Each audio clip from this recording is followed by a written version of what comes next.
S, question paper show ಆದ್ರೆ ಕನ್ಯಾ ನಮ್ಗೆ ನೀವು ಓಕೆ ಇರ್ಲಿ. ಫಸ್ಟಿಗೆ ಈ ಸರ ಮೊನ್ನೆ ನಡೆದಿರತಕ್ಕಂತ HK ಎಕ್ಸಾಮ್ ಅಲ್ಲಿ 2 ಪೇಪರ್ ಇತ್ತು. ಮೊದಲನೇದು GS ಪೇಪರ್ 1 ಅಂದ್ರೆ general studies paper 1, general knowledge paper 1 ಅಂತ ಹೇಳ್ತೀವಿ, ಸಾರಿ, GK ಪೇಪರ್ 1 ಅಂಡ್ ಕಮ್ಯುನಿಕೇಶನ್ ಅಂದ್ರೆ ಪೇಪರ್ 2 ಅಂತ ಹೇಳ್ತೀವಿ.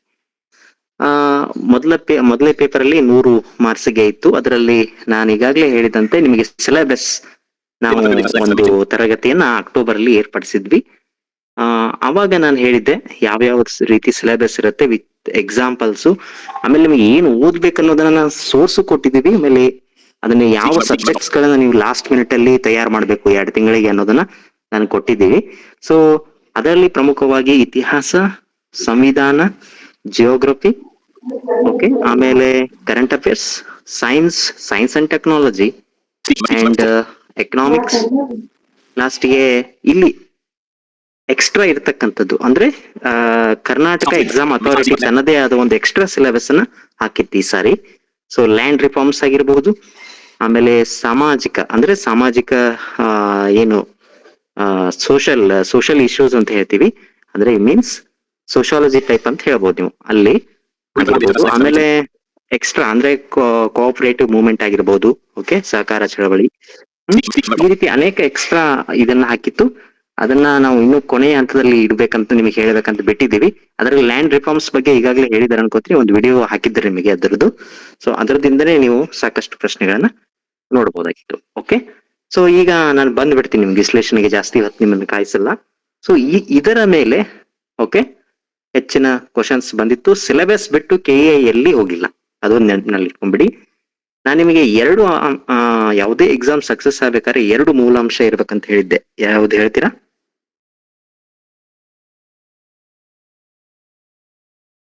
ಎಸ್, ನಿಮಗೆ ಕ್ವಶನ್ ಬಿಡ್ತಾ ಇದ್ದೀನಿ. ಯಾವ 2 ಅಂಶಗಳು? ಹಳೆಯ ಪ್ರಶ್ನೆ ಪತ್ರಿಕೆಗಳು ಒಂದು, ಎರಡನೇದ್ದು ಮೇನ್ ಈಗಲೇ ಹೇಳಿದ್ನಲ್ಲ, ಫಸ್ಟ್ಗೆ ಹೇಳಿದ್ದೆ ನಾನು. ಎಸ್, ಬೇರೆದವ್ರ ಹೇಳ್ತೀರಿ? ಪಂಚಾಕ್ಷರಿ, ವೆರಿ ಗುಡ್ ಸರ್, ಪಠ್ಯಕ್ರಮ ಸರ್. ವಿಚ್ ಇಸ್ ಪಠ್ಯಕ್ರಮ or syllabus and another one is old question paper. ಇದೆರಡು ಕರೆಕ್ಟ್ ಆಗಿ ಇದೆನಾ ಒಂದ್ಸಲ ನೋಡ್ಕೊಂಡ್ಬಿಡಿ. ಅಬ್ಸಲ್ಯೂಟ್ಲಿ KA ಏನಿದೆ ಸಿಲೆಬಸ್ ಬಿಟ್ಟು ಎಲ್ಲೂ ಹೋಗಿಲ್ಲ. ಆಸ್ ಇಟ್ ಈಸ್ ಏನ್ ಸಿಲೆಬಸ್ ಕೊಟ್ಟಿತ್ತು ಅದರ ಒಳಗಿಂದನೇ ತೆಗೆದಿದ್ದಾರೆ. ಎರಡನೇದು ಹಳೆಯ ಕ್ವಶನ್ ಪೇಪರ್ ಉದಾಹರಣೆ ಸಹಿತ ನೀವು ಕ್ಲಾಸ್ ಅಟೆಂಡ್ ಆಗಿದ್ರೆ, ಇನ್ನು ಯಾರಾದ್ರ ಕಡೆ ರೆಕಾರ್ಡಿಂಗ್ ಇದ್ರೆ ಬೇಕಾದ್ರೆ ಹಾಕಿರಿ, ಅದನ್ನ ನಾ ಹೇಳ್ತೀನಿ. ಉದಾಹರಣೆ ಸಹಿತ ಹೇಳಿದೆ ಹೋದ್ ಕ್ವಶನ್ ಪೇಪರ್, ಓಕೆ, ಇದೇ ಸ್ಕೀಮ್ಸ್ ಬರ್ತದೆ, ಕರೆಂಟ್ ಅಫೇರ್ಸ್ ಅಲ್ಲಿ ಏನ್ ಬರ್ತದೆ ಅಂತೆಲ್ಲ ಹೇಳಿದ್ದೆ. ಸೊ ಅದೇ ರೀತಿ ಬಂದಿದೆ. ಸೊ ಇನ್ ಕೇಸ್ ನಾ ಹೇಳಿದ ತರ ಯಾರಾದ್ರೂ HK ಲೆವೆಲ್ದವ್ರು ಓದಿದ್ರೆ you are in the list. ಓದಿದ್ದೇ ಇದ್ರೆ ಅದು ನಮ್ಮ ತಪ್ಪಲ್ಲ, ನಿಮ್ಮ ತಪ್ಪು. ನಾನು ಹೇಳಿದ್ದೀನಿ, ನಮ್ದೇನು ಒಂದು 50% ಇರುತ್ತೆ, ನಿಮ್ದು 50% ಇರುತ್ತೆ. ಓಕೆ, ಸೊ ಆಬ್ವಿಯಸ್ಲಿ ನಾನು ಒಪ್ಕೋತೀನಿ, ನಮ್ಮ ಇತಿಮಿತಿಗಳ ಏನಂದ್ರೆ ನಿಮಗೆ ಸೋಷಿಯಲ್ ಇಶ್ಯೂಸ್ ಕ್ಲಾಸ್ ಗಳನ್ನ ನಾವು ಮಾಡಿಲ್ಲ. ಓಕೆ, ನನಗೆ ಎಕ್ಸಾಕ್ಟ್ ಆಗಿ HK FD ಪೇಪರ್ ನನಗೆ ಇದೆ ಅಂತ ಹೇಳಿ ಲಾಸ್ಟ್ 8-10 ದಿವಸದಲ್ಲಿ ಗೊತ್ತಾಯ್ತು. ಸೊ ಅದು ನನಗೆ ಅವಾಗ್ಲೇ ಅದು ಸರಿಯಾದ ಟೈಮ್ ಟೇಬಲ್ ಗೊತ್ತಿದ್ರೆ ಅದೇನೋ ವ್ಯವಸ್ಥೆ ಮಾಡ್ಬೋದಾಗಿತ್ತು, ನಮ್ಗೆ ಗೊತ್ತಿಲ್ಲ, ಕ್ಷಮೆ ಕೇಳ್ತೀವಿ. ಸೊ ಬಟ್ ಈಗೇನು ವ್ಯವಸ್ಥೆ ಮಾಡೋಣ ಅದ್ ನೋಡೋಣ, ಆಗಿದ್ದಾಗ ಹೋಯ್ತು. ಸೊ ಬಟ್ ಅದೇ ಇಲ್ಲದೆ ಇದ್ರು ಕೂಡ ನೀವು ಕ್ಲಿಯರ್ ಮಾಡ್ಬೋದಿತ್ತು. ಒಂದು 5-10 ಕ್ವಶನ್ ಇತ್ತು, ಅದು ಇಲ್ಲೇ ಇದ್ರು ಕೂಡ ನೀವು ಆರಾಮಾಗಿ 55 to 60 GK ಪೇಪರ್ 1 ಆರಾಮಾಗಿ ತೆಗೆದುಕೊಳ್ಬಹುದಾಗಿತ್ತು. ಇನ್ನು ಎರಡನೇ ಕಮ್ಯುನಿಕೇಶನ್ ಪೇಪರ್ ಕನ್ನಡ ನಾನು ನೋಟ್ಸ್ ಹಾಕಿದ್ದೀನಿ, ರಾಧಾ ಮೇಡಮ್ ಆ ನೋಟ್ಸ್ ಇಂದ ಹೇಳಿದ್ದಾರೆ. ಅದ್ರ ಜೊತೆಗೆ ವೀರೇಂದ್ರ ಸರ್ ಒಂದು ನಾನು ಹೇಳಿದ್ದೆ ನಿಮಗೆ, ನಾನು ಡೈರೆಕ್ಟ್ ಆಗಿ ಕೊಡ್ಬೋದು, ಇಂಡೈರೆಕ್ಟ್ ಆಗಿ ಸೋರ್ಸ್ ಕೊಡ್ಬೋದು ಅಂತೇಳಿ. ವೀರೇಂದ್ರ ಸರ್ದು ಮೊದಲು ಇಲ್ಲಿ ಫ್ಯಾಕಲ್ಟಿ ಆಗಿದ್ರು, ಈಗ ಗುರುದೇವ್ ಅಕಾಡೆಮಿಯಲ್ಲಿ ಹೇಳ್ತಾ ಇದ್ದಾರೆ. ಅದರದ್ದು ಒಂದು ಯೂಟ್ಯೂಬ್ ಚಾನಲ್ ಲಿಂಕ್ ನಿಮಗೆ ಹಾಕಿದ್ದೆ. ಅದರದ್ದು ಅವ್ರು ಲಾಸ್ಟ್ ಗೆ ಒಂದು ಮ್ಯಾರಥಾನ್ ಕ್ಲಾಸ್ ಮಾಡಿದ್ರು. ಅದರಿಂದ 32 ಕ್ವಶನ್ಸ್, 35ರಲ್ಲಿ 30ರಿಂದ 32 ಕ್ವಶನ್ಸ್ ಬಂದಿದೆ. ನಮ್ ನೋಟ್ಸ್ ಅಲ್ಲಿ ಕೂಡ ಅದೇ ಇದೆ. ಅದು ನಾನು ಒಪ್ಕೋತೀನಿ, 20ರಿಂದ 22 ಕ್ವಶನ್ಸ್ ಅಂತೂ ನಮ್ಮ ನೋಟ್ಸ್ ಇಂದ ಅಂದ್ರೆ ಬಂದಿತ್ತು. ಬಟ್ ಇನ್ನೂ ಒಂದಿಷ್ಟು ಕವರ್ ಮಾಡ್ಬೇಕಾಗಿತ್ತು, ಅದು ಕವರ್ ಮಾಡಿದ್ರೆ ಆಬ್ವಿಯಸ್ಲಿ 30-32. ಬಟ್ ಮೇಡಮ್ ಸರ್ ಹೇಳಿದಂತೆ, ಸರ್ ನಿಮಗೆ ಆ ಲಿಂಕ್ ಅನ್ನ ಕಳಿಸಿದ್ದು ನೀವು ಕೇಳಿದ್ರೆ 30ರಿಂದ 32 ಕ್ವಶನ್ಸ್ ಆರಾಮಾಗಿ ಸಾಲ್ವ್ ಮಾಡಬಹುದಾಗಿತ್ತು. ಓಕೆ, ನೆಕ್ಸ್ಟ್ ಇನ್ನ ಇಂಗ್ಲಿಷ್ ಪೇಪರ್, ಕಮ್ಯುನಿಕೇಶನ್ ಪೇಪರ್, ಅಲ್ಲೂ ಕೂಡ ಅಷ್ಟೇ. ಸರ್ ಪಟವರ್ಧನ್ ಸರ್ ಏನ್ ಹೇಳ್ತಾ ಇದ್ರೆ ಅದನ್ನ ನಿಮಗೆ ಲಿಂಕ್ ಹಾಕ್ಬಿಟ್ಟಿದ್ದೆ ನಾನು. ಅದೆಲ್ಲ ಬೇಸಿಕ್ ಇತ್ತು. ನಾನು ಕೂಡ 2 ಕ್ವಶನ್ ಪೇಪರ್ ಅನ್ನ ನಿಮ್ಗೆ ಡಿಸ್ಕಷನ್ ಮಾಡಿದ್ದೆ. ಅದರ ಆಧಾರ ಮೇಲೆ ಪ್ರಿಪರೇಷನ್ ಮಾಡಿದ್ದಾಗಿದ್ರೆ ಐ ಥಿಂಕ್ 20 ನೀವು ಎಷ್ಟೇ ಪೂವರ್ ಇದ್ರು ಇಂಗ್ಲಿಷ್ ಅಲ್ಲಿ 22 to 25. ಅಂಡ್ ಕಂಪ್ಯೂಟರ್ ಅದನ್ನ ಸೀಮನ್ ಅವ್ರು ಹೇಳಿದ್ರು, ಅದರಿಂದನೂ ಕೂಡ ಬಂದಿತ್ತು. ಓಕೆ, ಅದು ಅವರಿದ್ರೆ ಅನುಕೂಲ ಆಗ್ತಿತ್ತು. ನನಗೆ ಎಕ್ಸಾಕ್ಟ್ ಆಗಿ ಅವರು ಯಾವ ರೀತಿ ಸಿಲೆಬಸ್ ಇದು ಮಾಡಿದ ಅದನ್ನ ಹೇಳಕ್ ಹೋಗೋದಿಲ್ಲ. ಸೊ ಇನ್ ಕೇಸ್ ಮಧ್ಯೆ ಅವ್ರು ಜಾಯ್ನ್ ಆದ್ರೆ ಹೇಳ್ತಾರೆ ನಿಮಗೆ. ಓಕೆ, ಇನ್ನ ನಂದು paper, first paper with questions ಇಂದನೇ ಡಿಸ್ಕಷನ್ ಮಾಡ್ತಾ ಹೋಗೋಣ. ಓಕೆ, ಯಾವ ಟಾಪಿಕ್ ಬಂದಿತ್ತು, ಏನು ನಾವು ಹೇಳಿದ್ದು ಬಂದಿತ್ತಾ ಇಲ್ವಾ? ನಾ ಹೇಳಿದ್ದೀನಿ ಫಸ್ಟ್ ಪೇಪರ್ ಅಲ್ಲಿ, ನಾನು ಹೇಳಿದ್ದು ನೀವು ಎಲ್ಲ ಇದನ್ನ ಹಿಡಿದ್ರು ಕೂಡ 55 to 60. ಓಕೆ, 60 ಅರೌಂಡ್ ಅಂತ ನೀವು ಆರಾಮ್ ಮಾಡಬಹುದಾಗಿತ್ತು. ಸೊ ನೋಡೋಣ. ಓಕೆ, ಫಸ್ಟ್ ಕ್ವಶನ್ ಓದ್ತೀರಾ? Yes, sir. I am audible, sir. Yes, you are audible.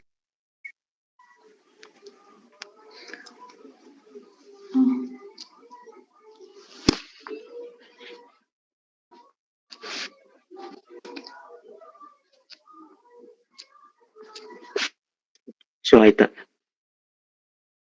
Presentation show ಆಗಿಲ್ಲ ಸರ್ ಇನ್ನು. ಶೋ ಆಗಿಲ್ಲ ಅಂತ ನೋಡಿ, ಟೆಕ್ನಿಕಲ್ ನೋಡಿ Show ಆಗಿಲ್ಲ sir ಇನ್ನು. ಏನು ಬಂದಿರೋದು ಸರ್.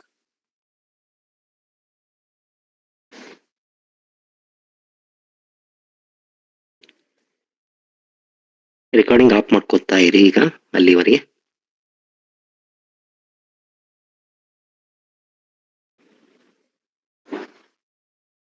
ಯಾಕಪ್ಪ ಶೋ ಆಗ್ತಾ ಇಲ್ವಾ?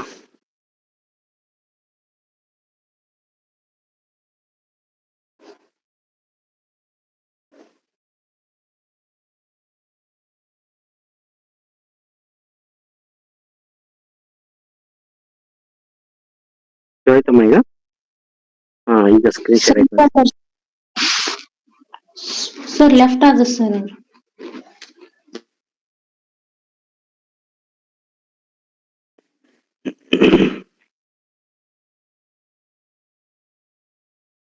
ಈಗ ಸ್ಕ್ರೀನ್ ಶೇರ್ ಆಗಿದೆ. ಶೇರ್ ಆಗಿದೆ ಸರ್ ಇನ್ನು. ಶೇರ್ ಆಯ್ತಾ? ಹಾ ಸರ್, ಶೇರ್ ಆಗಿದೆ. ಅದನ್ನ ಇನ್ನು ಇದು ಮಾಡ್ಬೇಕ್ರಿ. ಓಪನ್ ಮಾಡಿಲ್ರಿ. ಈಗ ಮೊದ್ಲೇ ರೆಡಿ ಮಾಡಿಟ್ಕೋಬೇಕ್ರಿ ನೀವು.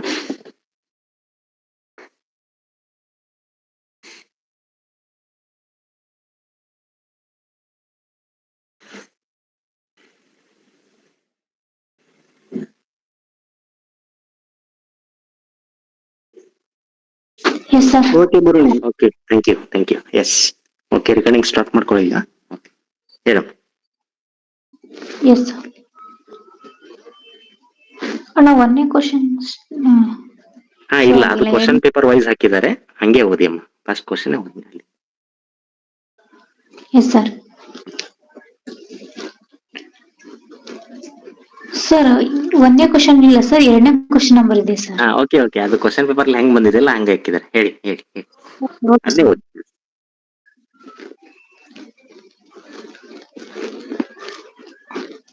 ಸರ್ ಮತ್ತೆ ಹೋಯ್ತು sir question.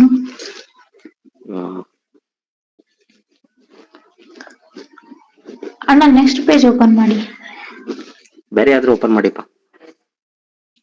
S sir, question sir. ಈ ಕೆಳಗಿನ ಕಲಾ ಪ್ರಕಾರಗಳನ್ನು ಅವುಗಳ ಮೂಲ ರಾಜ್ಯಗಳೊಂದಿಗೆ ಹೊಂದಿಸಿ ಬರೆಯಿರಿ. ಓಕೆ, ಅದರಲ್ಲಿ A Madhubani Odisha, B Pattachitra Madhya Pradesh, C Phad Rajasthan, D Gond Bihar. ಸರಿಯಾದ ಆಯ್ಕೆ ಆಪ್ಷನ್ಸ್ ಓದಿ ಸರ್. ಆಪ್ಷನ್ಸ್ ಓದಿ. Option A 4 Bihar, option B 1 Odisha, option C 3 Rajasthan, option D 2 Madhya Pradesh. ಇರ್ಲಿ, ಈಗ ಕ್ವಶನ್ ಹೇಳಿದ್ದಾರೆ, ಆಪ್ಷನ್ಸ್ ಹೇಳಿದ್ದಾರೆ. ನನಗೆ ಇಂಪಾರ್ಟೆಂಟ್ ಇರುವುದು ಇಲ್ಲಿ ಕ್ವಶನ್ಗೆ ಆನ್ಸರ್ ಯಾವುದು ಅಂತ ಅಲ್ಲ. ಓಕೆ, ನನಗೆ ಇಂಪಾರ್ಟೆಂಟ್ ಏನಿರೋದು ಇಲ್ಲಿ ಟಾಪಿಕ್. ನಿಮಗೆ ಟಾಪಿಕ್ ಹೇಳುವಾಗ ನಾನು ಏನ್ ಹೇಳಿದ್ದೆ ನಿಮ್ಗೆ ನೆನಪಿರ್ಬೇಕು. ಕಲಾ ಪ್ರಕಾರಗಳು ಅಂದ್ರೆ ಹೋದ್ಸಲದ ಕ್ವಶನ್ ಪೇಪರ್ ಉದಾಹರಣೆ ಕೊಟ್ಟು ಹೇಳಿದ್ದೆ ನಿಮಗೆ ನಾನು. ಓಕೆ, ಏನಂತ ಹೇಳಿ ಕೆಲವೊಂದಿಷ್ಟು ಇಲ್ಲಿ ಯಾವ್ದಪ್ಪ ಆಯ್ತು. ಡ್ರಾಮಾಸ್ ಡ್ರಾಮಾಸ್ ಅಂದ್ರೆ ಮೀನ್ಸ್ ನಾಟಕಗಳು. ಓಕೆ, ಬೇರೆ ಬೇರೆ ಆ ಪ್ರದೇಶದಲ್ಲಿ ಇರ್ತಕ್ಕಂಥ ನಾಟಕಗಳಾಗಿರ್ಬೋದು, ಡ್ಯಾನ್ಸಸ್ ನೃತ್ಯಗಳಾಗಿರ್ಬೋದು, ಈ ರೀತಿ ಕ್ವಶನ್ ಕೇಳಿದ್ರೆ ಅಂತ ಹೇಳಿದ್ದೆ. ನೆನಪಿದೆ ಯಾರಿಗಾದ್ರೂ ಸಿಲೆಬಸ್ ಓರಿಯಂಟೇಶನ್ ಟೈಮ್ ಅಲ್ಲಿ? ಸರ್. ಸೊ ಅದೇ ರೀತಿ ಪೇಂಟಿಂಗ್ಸ್ ಕೇಳಿದ್ದಾರೆ. ಪೇಂಟಿಂಗ್ಸ್ ನಿಮ್ಗೆ ಶೇರ್ ಮಾಡಿಲ್ಲ, ನೋಟ್ಸ್ ಇದೆ, ಅದನ್ನ ಶೇರ್ ಮಾಡ್ತೀನಿ. ಪೇಂಟಿಂಗ್ಸ್ ಕೇಳಿದ್ದಾರೆ. ವರ್ಣಚಿತ್ರ ಅಂತ ಕೇಳಿದಿರಾ? ವರ್ಣಚಿತ್ರ ಬೇರೆ ಬೇರೆ ರಾಜ್ಯದಲ್ಲಿ ಯಾವುದಿದೆ ಅನ್ನೋದನ್ನ ಕೇಳಿದ್ದಾರೆ. ಓಕೆ, ಸೊ ಕಲಾ ಪ್ರಕಾರದ್ದು ಈಗಾಗಲೇ ನಿಮಗೆ ನೋಟ್ಸ್ ಶೇರ್ ಆಗಿದೆ, ಅದನ್ನ ನೋಡ್ಕೊಳ್ಳಿ. ಅದ್ರ ಜೊತೆಗೆ ಪೇಂಟಿಂಗ್ಸ್ ಕಳಿಸ್ತೀನಿ. ಆಮೇಲೆ ಆರ್ಟ್ ಕ್ರಾಫ್ಟ್ ಅಂದ್ರೆ ಈ ಕೆಲವೊಂದು ಕೌಶಲ್ಯತೆಗೆ ಸಂಬಂಧಪಟ್ಟ ಕುಶಲಕರ್ಮಿಗಳು ಅಂತ ಹೇಳ್ತಾರೆ, ಅದರದ್ದು ಪ್ರಕಾರಗಳಿವೆ. ಓಕೆ, ಬೇರೆ ಬೇರೆ ಸ್ಟೇಟ್ ಅವು ಎರಡು ಕಳಿಸ್ಬೇಕು ನಿಮಗೆ. ಅವು ಎರಡು ಕಳಿಸ್ತೀನಿ. ಅವು ಎರಡು ಅಂದ್ರೆ ನೆಕ್ಸ್ಟ್ ಅದು ಬರುವ ಸಾಧ್ಯತೆ ಇದೆ. ಆಮೇಲೆ ಇವು ಏನು ನಾವು ಹೇಳ್ತೀವಲ್ಲ, ಡ್ರಾಮಾಸ್ ಆಗಿರ್ಬೋದು, ಆಮೇಲೆ ನೃತ್ಯ ಪ್ರಕಾರಗಳಾಗಿರ್ಬೋದು, ಆಮೇಲೆ ಸಂಗೀತಕ್ಕೂ ಬೇರೆ ಬೇರೆ ಪ್ರದೇಶದಲ್ಲಿ ಬೇರೆ ಬೇರೆ ಪ್ರಕಾರಗಳಿವೆ. ಆಮೇಲೆ ಇದು ಯಾವುದು ಮಾರ್ಷಲ್ ಆರ್ಟ್ ಅಂತ ಹೇಳಿದೆ ನಾನು. ಮಾರ್ಷಲ್ ಆರ್ಟ್ ಅಂದ್ರೆ ಸಾಂಪ್ರದಾಯಿಕ ಆಟಗಳು. ಸೊ ಅಲ್ಲಿ ಕಲಾರಿಯಪ್ಪಟ್ಟು ಅಂತ ಹೇಳಿ ಕೇರಳದಲ್ಲಿದೆ. ಓಕೆ, ಈ ರೀತಿ ಮಲ್ಲಗಂಬ ಅಂತ ಈ ಕಡೆ ಇದೆ. ಓಕೆ, ನಿಮ್ಗೆ ಗೊತ್ತಿರತ್ತೆ. ಮಹಾರಾಷ್ಟ್ರ ಸ್ವಲ್ಪ ಜಾಸ್ತಿ ಆ ಕಡೆ. ಮತ್ತೆ ಬೇರೆ ಬೇರೆ ಇದೆ, ಸಿಲಂಬಂ ಅಂತ ಇದೆ ಒಂದು. ಓಕೆ, ಪಂಜಾಬ್ದು. ಓಕೆ, ಈ ರೀತಿ ಬೇರೆ ಬೇರೆ ಪ್ರಕಾರಗಳ ಆಟಗಳು ಬೇರೆ ಬೇರೆ ರಾಜ್ಯದಲ್ಲಿ ಇದೆ. ಸೊ ಅದೊಂದು ನಿಮ್ಗೆ ಕಳ್ಸಿದ್ದೀನಿ. ಅದು ಬರುವ ಸಾಧ್ಯತೆ ಇದೆ ಈ ಸರಿ. ನಾನು ಏನ್ ಹೇಳ್ತೀನಿ ಕರೆಕ್ಟ್ ಆಗಿ ನೋಟ್ ಮಾಡ್ಕೊಳ್ಳಿ ಅಥವಾ ಕೇಳಿಸ್ಕೊಳ್ಳಿ. ಓಕೆ, ಅದನ್ನಷ್ಟೇ ಓದ್ಬೇಕು ನೀವು. ಲಾಸ್ಟ್ ಮಿನಿಟ್ ತಯಾರಿ ನಿಮ್ದು. ಓಕೆ, ಎಲ್ಲ ಓದ್ಕೊತ್ ಕೊಡಕ್ಕಾಗಲ್ಲ. ಓಕೆ, ಸೊ ಏನ್ ಗೊತ್ತಾಯ್ತಲ್ಲ, ಆರ್ಟ್ ಕ್ರಾಫ್ಟ್ ಅಂದ್ರೆ ಕುಶಲತೆಯಿಂದ ಮಾಡಿರ್ತಕ್ಕಂತ ಕೆಲವು ಪ್ರಕಾರಗಳು ಬೇರೆ ಬೇರೆ ಸ್ಟೇಟ್ ಇದ್ದು. ಈಗ ಉದಾಹರಣೆ ನೋಡಿ, ನಿಮ್ ಕೋಲ್ಹಾಪುರದ ಚಪ್ಪಲಿ ಅನ್ನೋದು ಫೇಮಸ್ಸು. ಈ ರೀತಿ ಬೇರೆ ಬೇರೆ ಕಡೆ. ಇನ್ನೊಂದು ಇಲ್ಲಿ ಯಾವ್ದು ಪಶ್ಚಿಮ ಬಂಗಾಳದಲ್ಲಿ ಒಂದ್ ಯಾವ್ದೋ ಇದೆ, ರಾಮದಾನಿ ಏನೋ ಅಂತಾರ ಅದಕ್ಕೆ. ಓಕೆ, ಆ ರೀತಿ ಬೇರೆ ಬೇರೆ ಸ್ಟೇಟ್ ಇದ್ದು ಬೇರೆ ಬೇರೆ ಒಂದು ಪ್ರಕಾರಗಳಿವೆ, ಅದನ್ನ ನೀವು ನೋಡ್ಕೋಬೇಕು. ಎಸ್, ಇವೆರಡು ಪಾಯಿಂಟ್ ನೋಟ್ ಮಾಡ್ಕೊಳ್ಳಿ, ಬರುವ ಸಾಧ್ಯತೆ ಇದೆ. ಓಕೆ, ನಾನು ನಿಮಗೆ ಸಿಲೆಬಸ್ ಓರಿಯಂಟೇಶನ್ ಟೈಮ್ ಅಲ್ಲಿ ಹೇಳಿದ್ದೆ, ಹಿಂಗ್ ಬಂದೇ ಬರುತ್ತಂತೆ. ಅದೇ ರೀತಿ ಇಲ್ಲಿ ಅವರು ಪೇಂಟಿಂಗ್ಸ್ ಕೇಳಿದ್ದಾರೆ. ಓಕೆ, ಸೊ ಗೊತ್ತಾಯ್ತಾ ಈ ವಿಷಯದಲ್ಲಿ ಏನ್ ಮಾಡ್ಬೇಕಂತ ಹೇಳಿ. ಆರ್ಟ್ ಅಂಡ್ ಕಲ್ಚರ್ ಇದು. ಓಕೆ, ಮತ್ತೆ ನೀವು ಬೇರೆ ಬೇರೆ ಕಲೆ ಮತ್ತು ವಾಸ್ತುಶಿಲ್ಪದಲ್ಲಿ ಹೇಳಿದೆ ನಾನು. ಯಾವ್ದು ಹೇಳಿದೆ? ನಾಗರ ಶೈಲಿ, ವೇಸರ ಶೈಲಿ, ದ್ರಾವಿಡ ಶೈಲಿ. ಅದು ಕೂಡ ಲಾಸ್ಟ್ ಮಿನಿಟ್ ತಯಾರಿಗೆ ಇಂಪಾರ್ಟೆಂಟ್. ಆ ನೋಟ್ಸ್ ಅನ್ನ ಹಾಕಿಬಿಡ್ತೀವಿ. ಆ ನೋಟ್ಸ್ ಇಂದ ನೀವು ಕರೆಕ್ಟ್ ಆಗಿ ಓದ್ಕೊಳ್ಳಿ. ಎಸ್, ನೆಕ್ಸ್ಟ್ ಕ್ವಶನ್ ಹೋಗಮ್ಮ.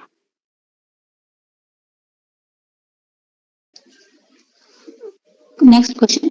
ಫೆಬ್ರವರಿ 1947ರಲ್ಲಿ ಬ್ರಿಟಿಷ್ ಸಂಸತ್ತಿನಲ್ಲಿ ಬ್ರಿಟಿಷರು ಶೀಘ್ರದಲ್ಲೇ ಭಾರತವನ್ನು ತೊರೆಯಲಿದ್ದಾರೆ ಎಂದು ಘೋಷಿಸಿದವರು ಯಾರು?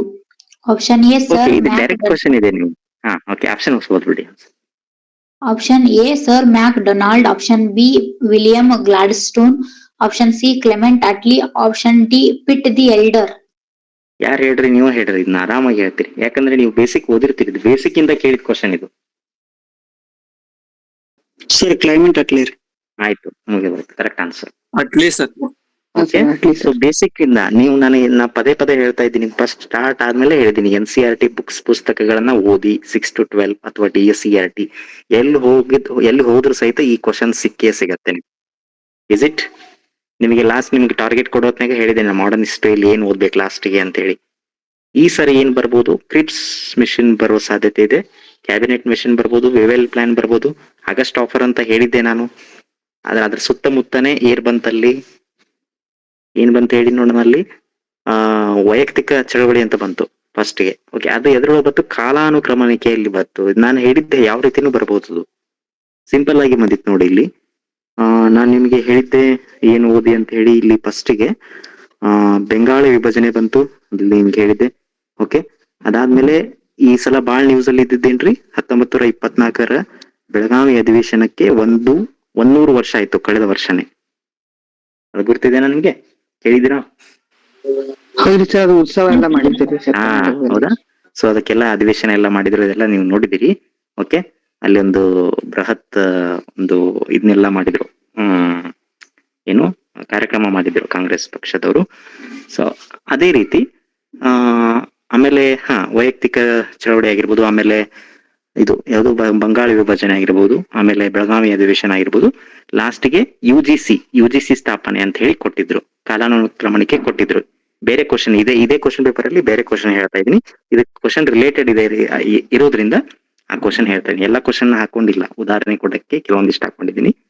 ಓಕೆ, ಸೊ ನಿಮಗೆ ಯು.ಜಿ.ಸಿ ಸ್ಥಾಪನೆ ಕುರಿತು ನಾನು ಹೇಳಿದ್ದಲ್ಲಿ ನಿಮಗೆ ಒಂದು ನೋಟ್ಸ್ ಕೊಟ್ಟಿದ್ದೀನಿ ನಾನು. ಬೇಕಾದ್ರೆ ನೀವು ಹೋಗಿ ಚೆಕ್ ಮಾಡಿ ಅಲ್ಲಿ ಇದೆ ಇಲ್ಲೋ ಅಂತ ಹೇಳಿ. ಯಾವ್ದಂದ್ರೆ education reforms in British India. ಶಿಕ್ಷಣ ವ್ಯವಸ್ಥೆಯಲ್ಲಿ ಬ್ರಿಟಿಷರ ಕಾಲದಲ್ಲಿ ಶಿಕ್ಷಣ ವ್ಯವಸ್ಥೆ ಯಾವ ರೀತಿ ಸುಧಾರಣೆ ಆಯ್ತು ಅನ್ನೋದನ್ನ ಒಂದು ನೋಟ್ಸ್ ಹಾಕಿದೀನಿ. ನೀವು ಯಾರು ಎಷ್ಟ್ ಜನ ಓದಿದಿರಿ ನೋಡ ಗೊತ್ತಿಲ್ಲ ನಂಗೆ. ಎಷ್ಟ್ ಜನ ಓದಿದಿರಪ್ಪ ಹರೈಸನ್ ಮಾಡಿ ನೀವು? ಓದಿದಿರಾ? ಯಾರು ಓದಿಲ್ಲ. ಸೊ ಅಲ್ಲಿ ಇದು ಲಾಸ್ಟ್ ಲೈನ್ ಇದೆ ನೋಡಿ, ಯು.ಜಿ.ಸಿ ಸ್ಥಾಪನೆ ಆಯ್ತು. ಯಾರ ರೆಕಮೆಂಡೇಶನ್ ಮೇರೆಗೆ ಸ್ಥಾಪನೆ ಆಯ್ತು? ಅದು ಇಲ್ಲಿ ಡಾಕ್ಟರ್ ರಾಧಾಕೃಷ್ಣನ್ ಅವರ ರೆಕಮೆಂಡೇಶನ್ ಮೇರೆಗೆ ಯು.ಜಿ.ಸಿ ಸ್ಥಾಪನೆ ಆಯ್ತು. ಸೊ ಅದನ್ನ ಓದಿದ್ರೆ ನೀವು ಡೈರೆಕ್ಟ್ ಆಗಿ ಇಲ್ಲಿ ಮಾರ್ಕ್ಸ್ ತೆಗೆದುಕೊಳ್ಬಹುದಾಗಿತ್ತು. 2 ಕ್ವಶನ್ಸ್ ನಿಮ್ದು ಕವರ್ ಆಗಿಬಿಡ್ತಿಲ್ಲ. ಸೊ ಯಾವ್ದು ಇದಂತೂ ಬೇಸಿಕ್ ಇತ್ತು, ಕ್ಲೆಮೆಂಟ್ ಅಟ್ಲಿ ಅವ್ರದ್ದು. ನಾನು ಹೇಳಿದಂಗೆ ಇಲ್ಲಿ ಕಾಲಾನುಕ್ರಮಣಿಕೆಯಲ್ಲಿ ಹೇಳಿದ್ನೆಲ್ಲ ನಾನು ನಿಮಗೆ ಟಾರ್ಗೆಟ್ ಕೊಡೋ ಹೇಳಿದ್ದೆ. ಸೊ ಅದು ಬರುತ್ತಂತ ಹೇಳಿದೆ, ಅದು ಬಂತು. ಓಕೆ, ಸೊ ಈ ರೀತಿ ಬಂತು. ಈ 2 ನಾನ್ ಸೋರ್ಸ್ ಕೊಟ್ಟಿದ್ದು ನೀವು ಓದಿದ್ರೆ ಈ 2 ಕ್ವಶನ್ಸ್ ಅನ್ನ ನೀವು ಟಾರ್ಗೆಟ್ ಮಾಡಬಹುದಾಗಿತ್ತು. Okay, yes. ನೆಕ್ಸ್ಟ್ ಕ್ವಶನ್ ಓದೋಣ. ಸೊ ಈಗ ನೆಕ್ಸ್ಟ್ ಏನ್ ಪ್ರಿಪೇರ್ ಆಗ್ಬೇಕು ನೀವು? ಹಾಗಾದ್ರೆ ಗಾಂಧಿ ಯುಗ ಹೆಚ್ಚು ಮಹತ್ವ ಕೊಡಿ. ಗಾಂಧಿ ಯುಗವನ್ನ ಹೆಚ್ಚು ಮಹತ್ವ ಕೊಡಿ. ಅದನ್ನ ಬೇಕಾದ್ರೆ ನಾನು ಸ್ಪೆಷಲ್ ಆಗಿ ಕ್ಲಾಸ್ ಮಾಡ್ಲಿಕ್ಕೆ ಪ್ರಯತ್ನ ಮಾಡ್ತೀನಿ. ಯಾಕಂದ್ರೆ ನಿಮ್ಗೆ ನೋಟ್ಸ್ ಹಾಕಿಲ್ಲ ನಾನು, ಅದನ್ನ ಕ್ಲಾಸೇ ಮಾಡಿಬಿಡೋಣ. ಆಮೇಲೆ ಇನ್ನೊಂದು ಪ್ರೀತಿಲತಾ ಒಡ್ಡೆದಾರ್ ಅವ್ರದ್ದು ಒಂದು ಏನೋ ಕ್ವಶನ್ ಆಗಿದೆ ಅದು. ಓಕೆ, ಅದನ್ನು ಕೂಡ ಹಾಕಿಲ್ಲ ನಾನು. ಕ್ರಾಂತಿಕಾರಿಗಳದ್ದು ಇಂಪಾರ್ಟೆಂಟ್ ಅಂತ ಕ್ರಾಂತಿಕಾರಿಗಳದ್ದು 2 ನೋಟ್ಸ್ ಹಾಕಿದ್ದೀನಿ. ಅದರಿಂದನೇ ಒಂದು ನೋಟ್ಸ್ ಇಂದ ಅದು ಕ್ವಶನ್ ಬಂದಿದೆ. ಕಲ್ಪನಾ ದತ್ ಬೇಕಾದ್ರೆ ಚೆಕ್ ಮಾಡ್ಕೊಳ್ಳಿ, ನಾನು ಏನು ಸುಳ್ಳು ಹೇಳೋದಿಲ್ಲ, ಹೋಗಿ ಚೆಕ್ ಮಾಡ್ಕೊಳ್ಳಿ. ಓಕೆ, ಸುರೇಶ್ ಮತ್ತೆ ಈರಮ್ಮ ನೀವು ಬರ್ದಿದ್ದೀರಲ್ಲ ಎಕ್ಸಾಮ್ ಈ ಸರಿ?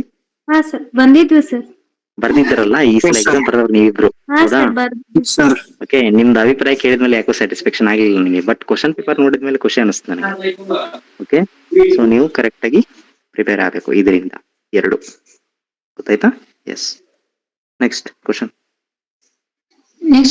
ಶಿವಾಜಿಯ ಆಳ್ವಿಕೆಯಲ್ಲಿ ಜನರ ಮೇಲೆ ಹೇರಲಾದ 2 ತೆರಿಗೆ ರೂಪಗಳು ಯಾವುವು?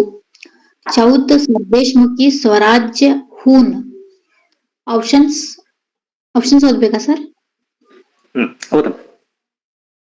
ಆಪ್ಷನ್ 1 ಮತ್ತು 2, ಆಪ್ಷನ್ ಬಿ 2 ಮತ್ತು 3, ಆಪ್ಷನ್ ಸಿ 3 ಮತ್ತು 4, ಆಪ್ಷನ್ ಡಿ 1 ಮತ್ತು 5. ಸರಿ. ಓಕೆ, ನೀವು ಶಿವಾಜಿ ತೆರಿಗೆಗಳನ್ನ ಓದಿರ್ತೀರಿ. NCERT ಎಲ್ಲಿ ಬಂದಿದೆ, DSERT ಅಲ್ಲಿ ಓದಿರ್ತಾನೆ ನೀವೆಲ್ಲ? ಯಾವ್ದು ಬರುತ್ತೆ ಅಲ್ಲಿ? ನಾ ಇನ್ನು ಮಧ್ಯಕಾಲೀನ ಇತಿಹಾಸ ಹೇಳಿಲ್ಲ, ನಾನು ಎಕ್ಸ್ಪೆಕ್ಟ್ ಮಾಡ್ಕೋತೀನಿ, ಅದನ್ನ ಹೇಳಿಲ್ಲ. ಓಕೆ, ಬಟ್ ಆದ್ರೆ ನಿಮ್ಗೆ ಇದೊಂದು ಬೇಸಿಕ್ ಕ್ವಶನ್. NCERT DSERT ಇಂದ ಓದಿದ್ರು ಸಹಿತ ನೀವು ಕ್ಲಿಯರ್ ಮಾಡ್ಬೋದಾಯ್ತು. ಇಸ್ ಇಟ್ ಕರೆಕ್ಟ್ ತಾನೇ ನಾ ಹೇಳಿದ್ದು? ಹೌದಾ? ಓಕೆ, ಸೊ ಮಧ್ಯಕಾಲೀನ ಇತಿಹಾಸದ ನೋಟ್ಸು ಈ ಸಲ ನಿಮ್ಗೆ ಕೊಡ್ತೀನಿ ನಾನು ಮತ್ತೆ. ಓಕೆ, ಈ ವೀಕಲ್ಲಿ ಕೊಡ್ತೀನಿ.